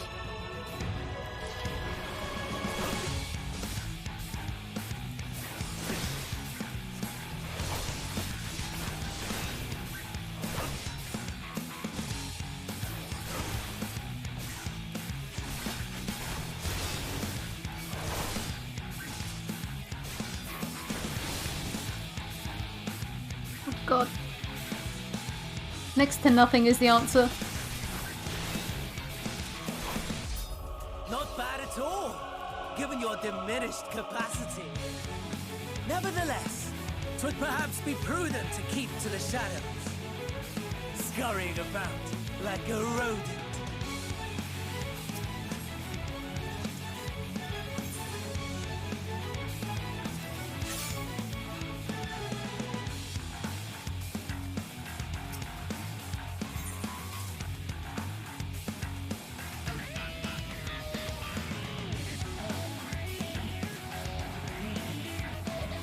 We discovered.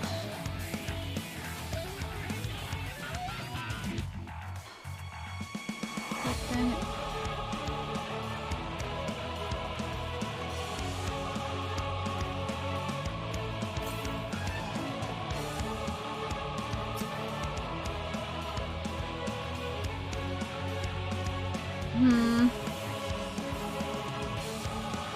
Oh, I have a timer. Where am I going?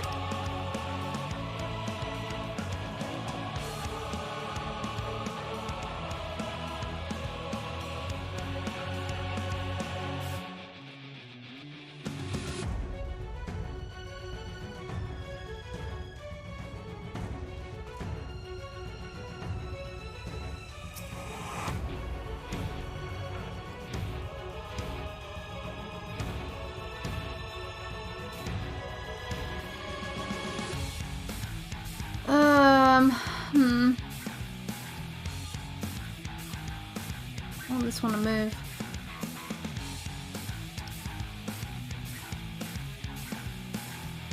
Am I going entirely in the wrong direction?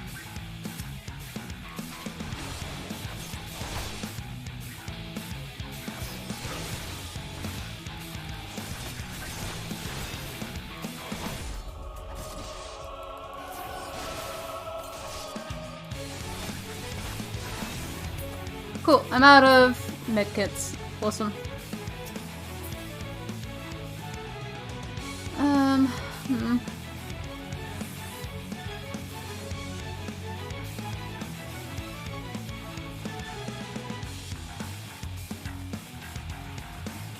Okay, edge of an area.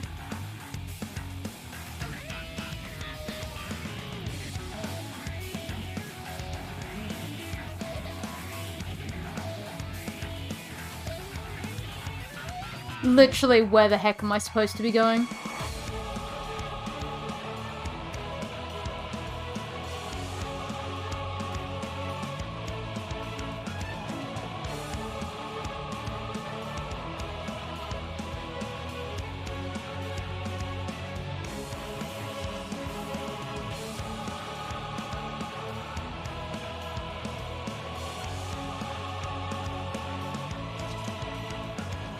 Oh god, let me up.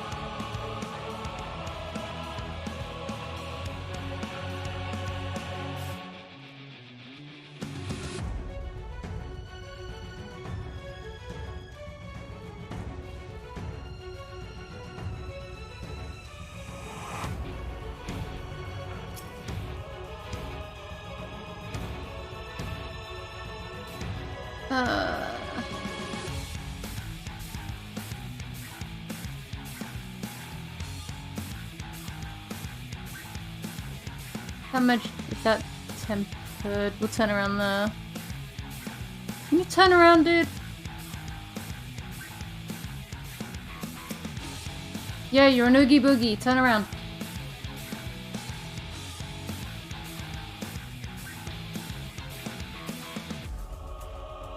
Let's say. Okay.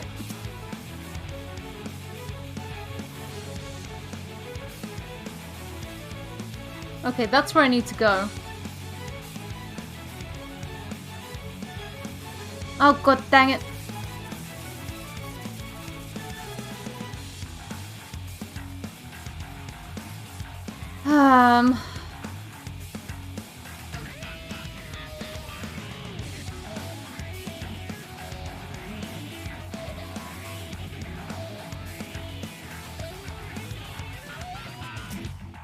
Right, you're really pissing me off. by just standing here in the flipping way.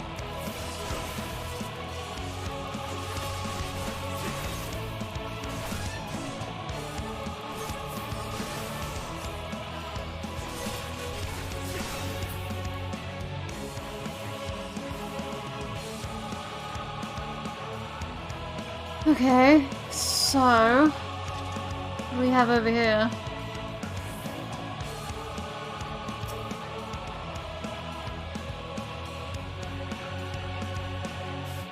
Okay, that doesn't help me.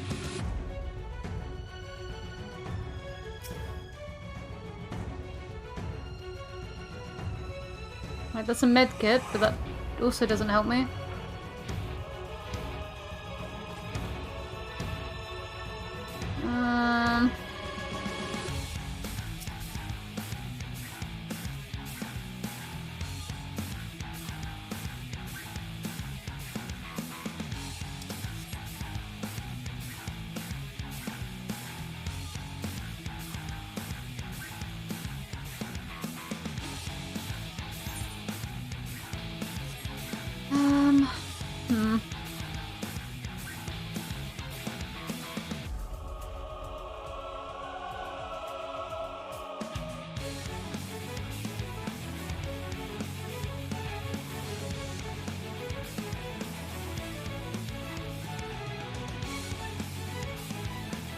There's a Reaper over there.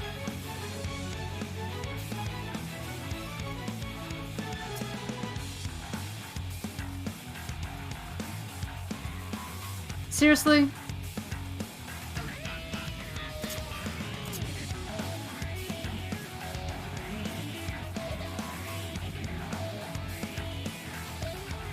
Oh my god, I hate these sorts of games.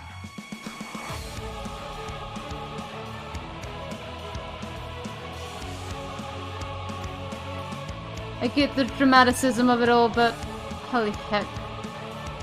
Alright, what do we got here? Oh, I'm finding nothing but medkits!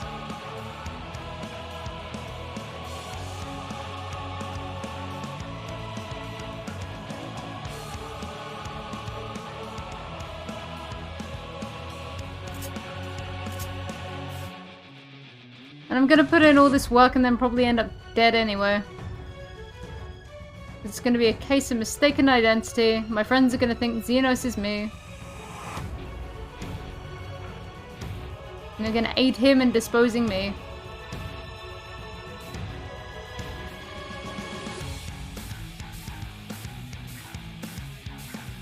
There's something over there. And there's something down here. Okay.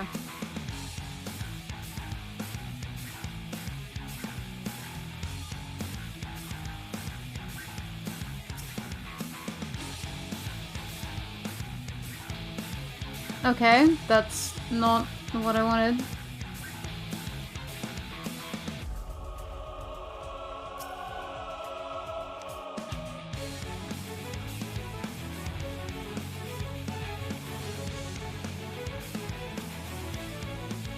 I feel like I need like a map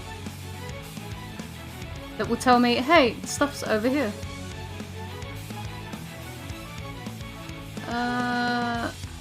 Okay.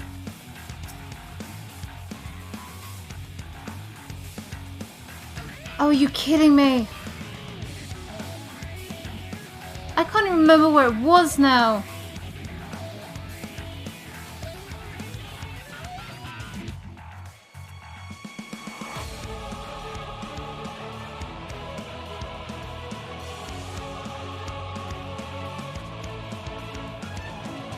Where the heck was it?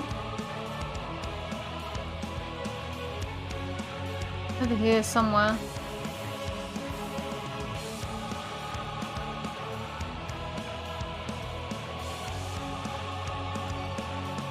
Nope, you leave me alone. I'm busy.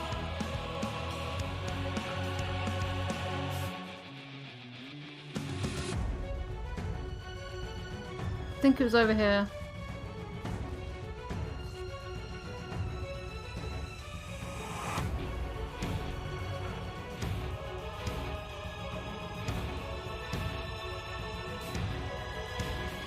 Still means I've got to go and find a thing for it though.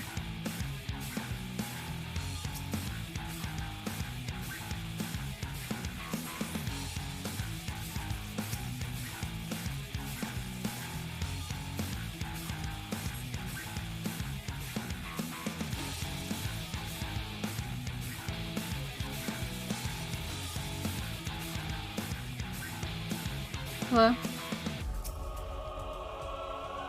You've not returned, thank goodness. Thought I was the only one left.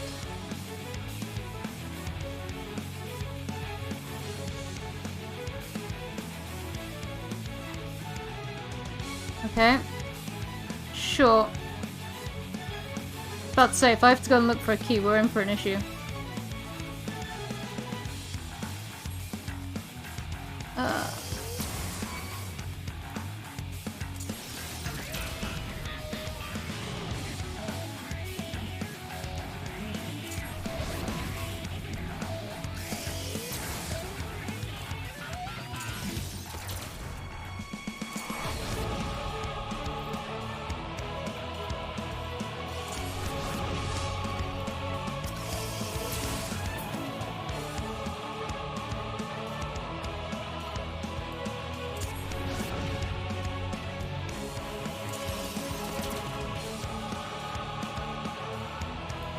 Okay. I've got 10 minutes.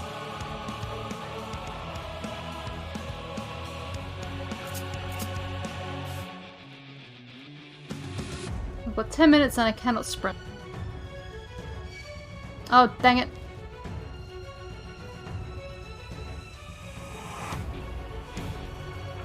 It won't let me escape.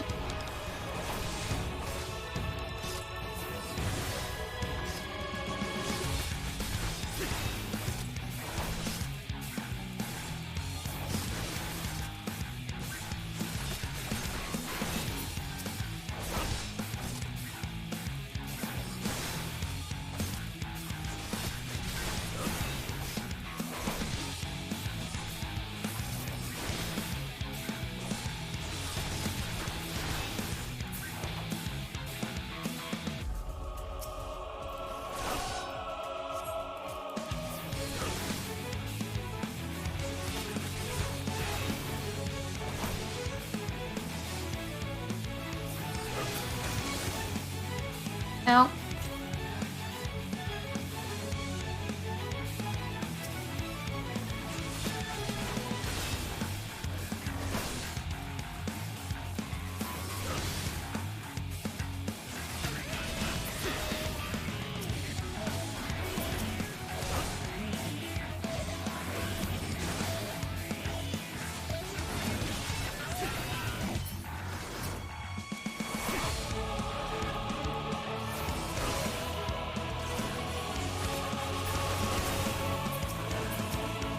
Ow.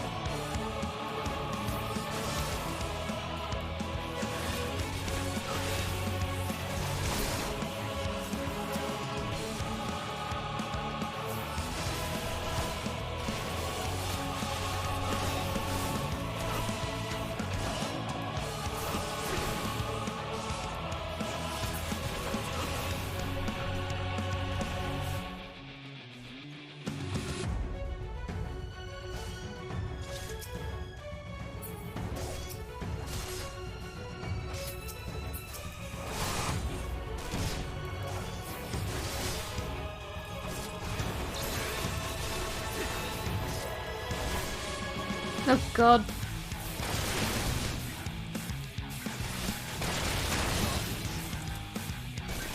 Ow.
god.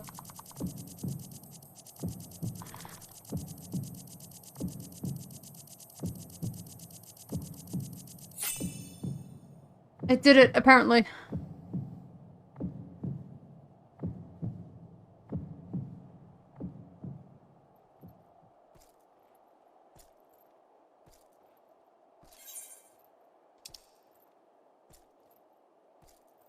I've got 8 minutes to try and crawl my way to my friends.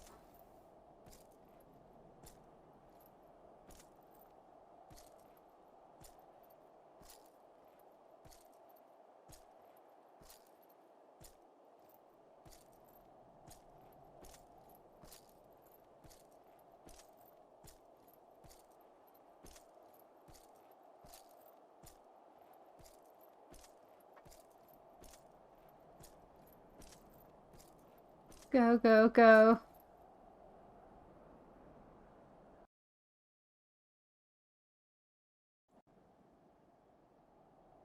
Meanwhile, it is a miracle we were able to restrain the Tempered without suffering casualties. A welcome one. Arun, Senna and the others have their hands full as it is. Thankfully, there are enough scales for everyone. And what of Eulus? His symptoms were particularly severe.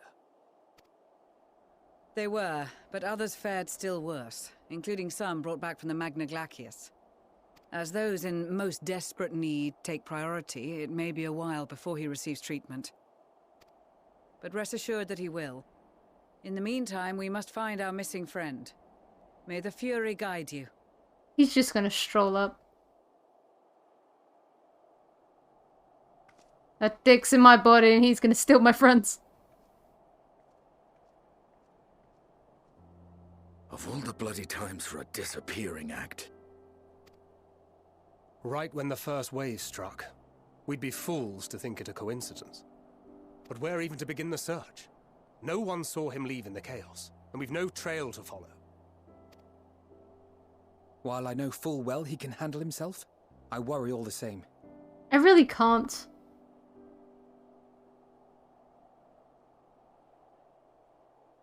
Ah, speak of the devil. No!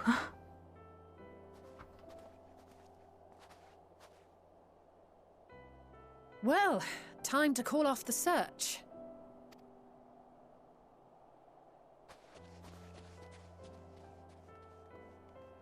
Come on, you Stola. Case closed. If anyone should be able to notice that something's up, surely you Stola. That's him. Over there. Aye, 'twould appear so.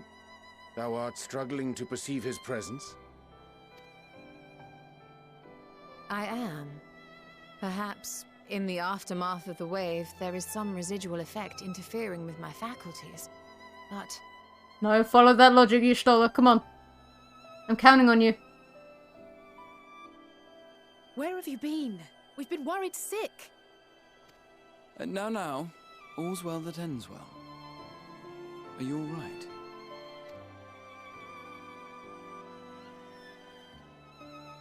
Are you all right?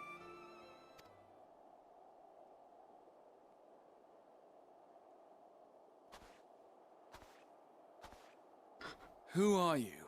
Oh, good. They all have more brain cells than most people. Wouldn't you like to know?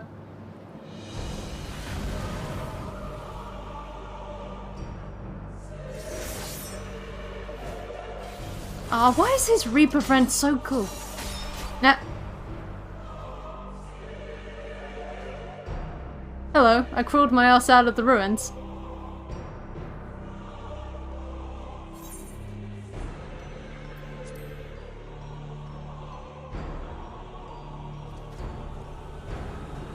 So help me, I'll tackle you down. Oh, finally, someone just shoulder tackles someone.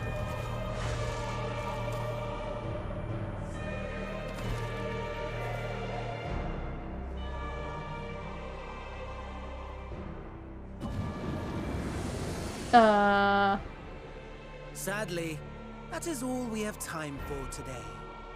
The effect has run its course. and back to your own bodies you must go. That's kind of shit experiment, Daniel. If it was only temporary.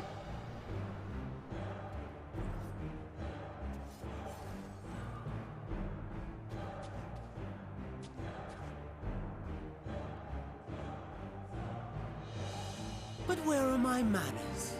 You have all traveled so very far, and I've yet to pay my respects. Though in my defense, I was ill-prepared to receive so many uninvited guests. As such, preliminary entertainments were in order. A handful of tempered soldiers to hamper your progress. Refugees to command your attention while I siphon the ceruleum from the shadows. Particularly effective, that. Charitable souls that you are, you bent over backwards to aid them. Heedless of the delay. Predictable to a fault. And so my plan approaches completion unhindered. Anima will soon have absorbed the requisite amount of ether. And then shall come the spectacle to end all spectacles. The eldest and most powerful of primals will awaken, and all shall bear witness to the final days!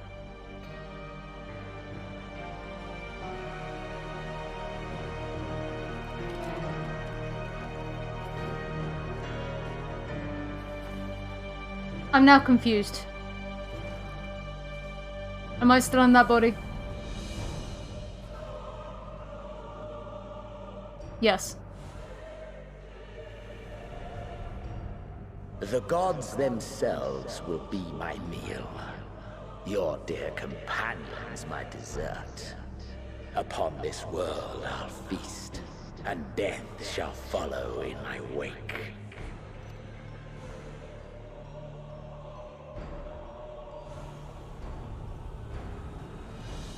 All your hate, all your rage, you will render unto me.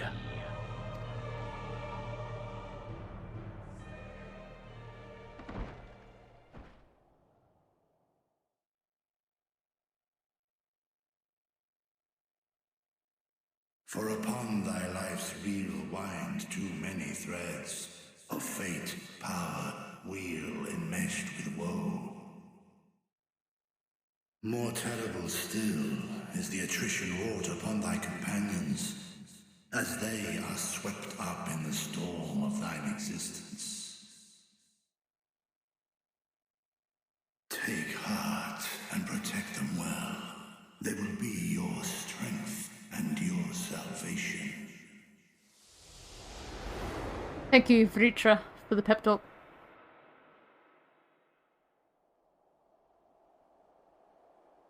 Thank goodness. He's awake.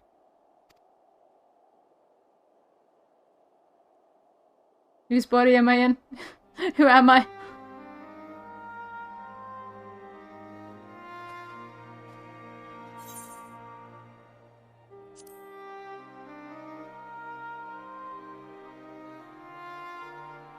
Perfectly fine, yes. I hope the same can be said of you.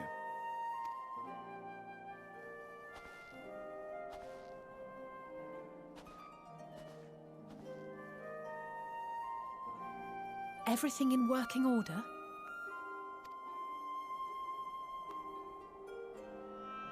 That's a relief. Oh, and before I forget, thanks for coming to our rescue. Given recent events, I would be surprised if you weren't feeling a bit poorly. A hearty meal and a long rest would be my recommendation under normal circumstances, but these are anything but. If Van Daniel's boasts are to be believed, we must act quickly. Once you've blown away the cobwebs, we can discuss preparations for our assault on the Tower of Babel.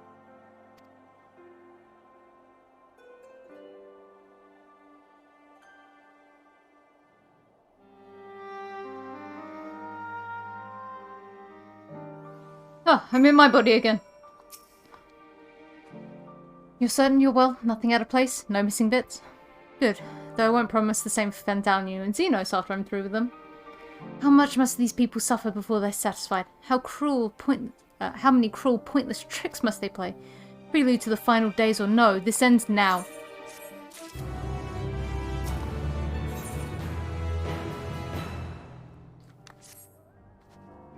Are you well enough to make your report?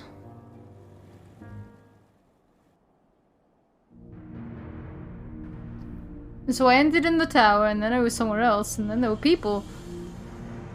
Man, it was a real trip. Don't recommend. This anima was summoned with the corpse of Emperor Varus. Does their depravity know no bounds? It seems not. More to the point, we can surmise the way the ether issued not from the Tower of Babel, but from the primal lurking within it. A primal whose cry rang rather more loudly in your ears than ours. If you were taken to the tower itself, then this proves beyond a shadow of a doubt that it is the beating heart of the Telophoro's machinations. In which case, we have some highly relevant information. As many of you know, ever since we dispatched troops to free the Leviers, we've been planning to infiltrate the tower. According to Thancred and his scouts, the main structure is lousy with tempered and enemy magitech. Furthermore, the road leading to it has collapsed, making it difficult to approach in numbers. Thus do we propose dividing our forces into two parties, one to distract and one to infiltrate. The diversionary force will be comprised of the Ishgardians, Gridanian and Limison delegations. They will begin to construct bridges to make the Telophoroi believe we are marching upon the tower. Meanwhile, the best suited of our Alamegan, Ul'dan and Eastern comrades will use a different method of ingress.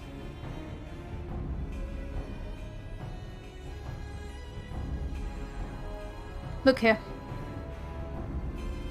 The faculty marked in red is the Anshelideum, a vast magitech manufactory in ruins now, of course, but the freight tunnel connecting it to the erstwhile Imperial Palace remains intact.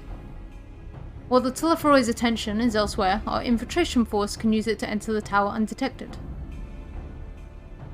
Be aware, however, that the underground rail network remains very much operational. The tentative using it to bring supplies to the tower even now. If it can carry their materiel, it can carry us too, providing we sneak aboard unseen.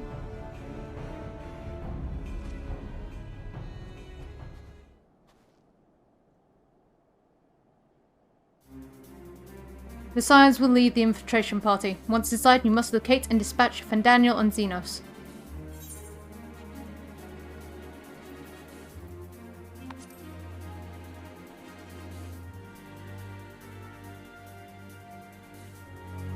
I, Julius and so many others have lost much to the Telophoroi. We shall ensure they lose no more. How quickly can we enact this plan? Fandaniel made it quite clear that haste is a priority. Of paramount concern, even, assuming he didn't name the Tower Babel on a whim. In Armon's time, it meant Gateway of the Gods. Xande used it to refer to a Void Gate, but in this case it almost certainly alludes to something altogether greater. The oldest and most powerful of primals. All the more reason to act now. The rest of the contingent is aware of the plan and are ready to move in a moment's notice. You are to proceed north to Forum Patens Lysis Group. We'll meet you there. As ever, we are grateful for your foresight. This is the moment we've been waiting for. Spend no effort in your preparations.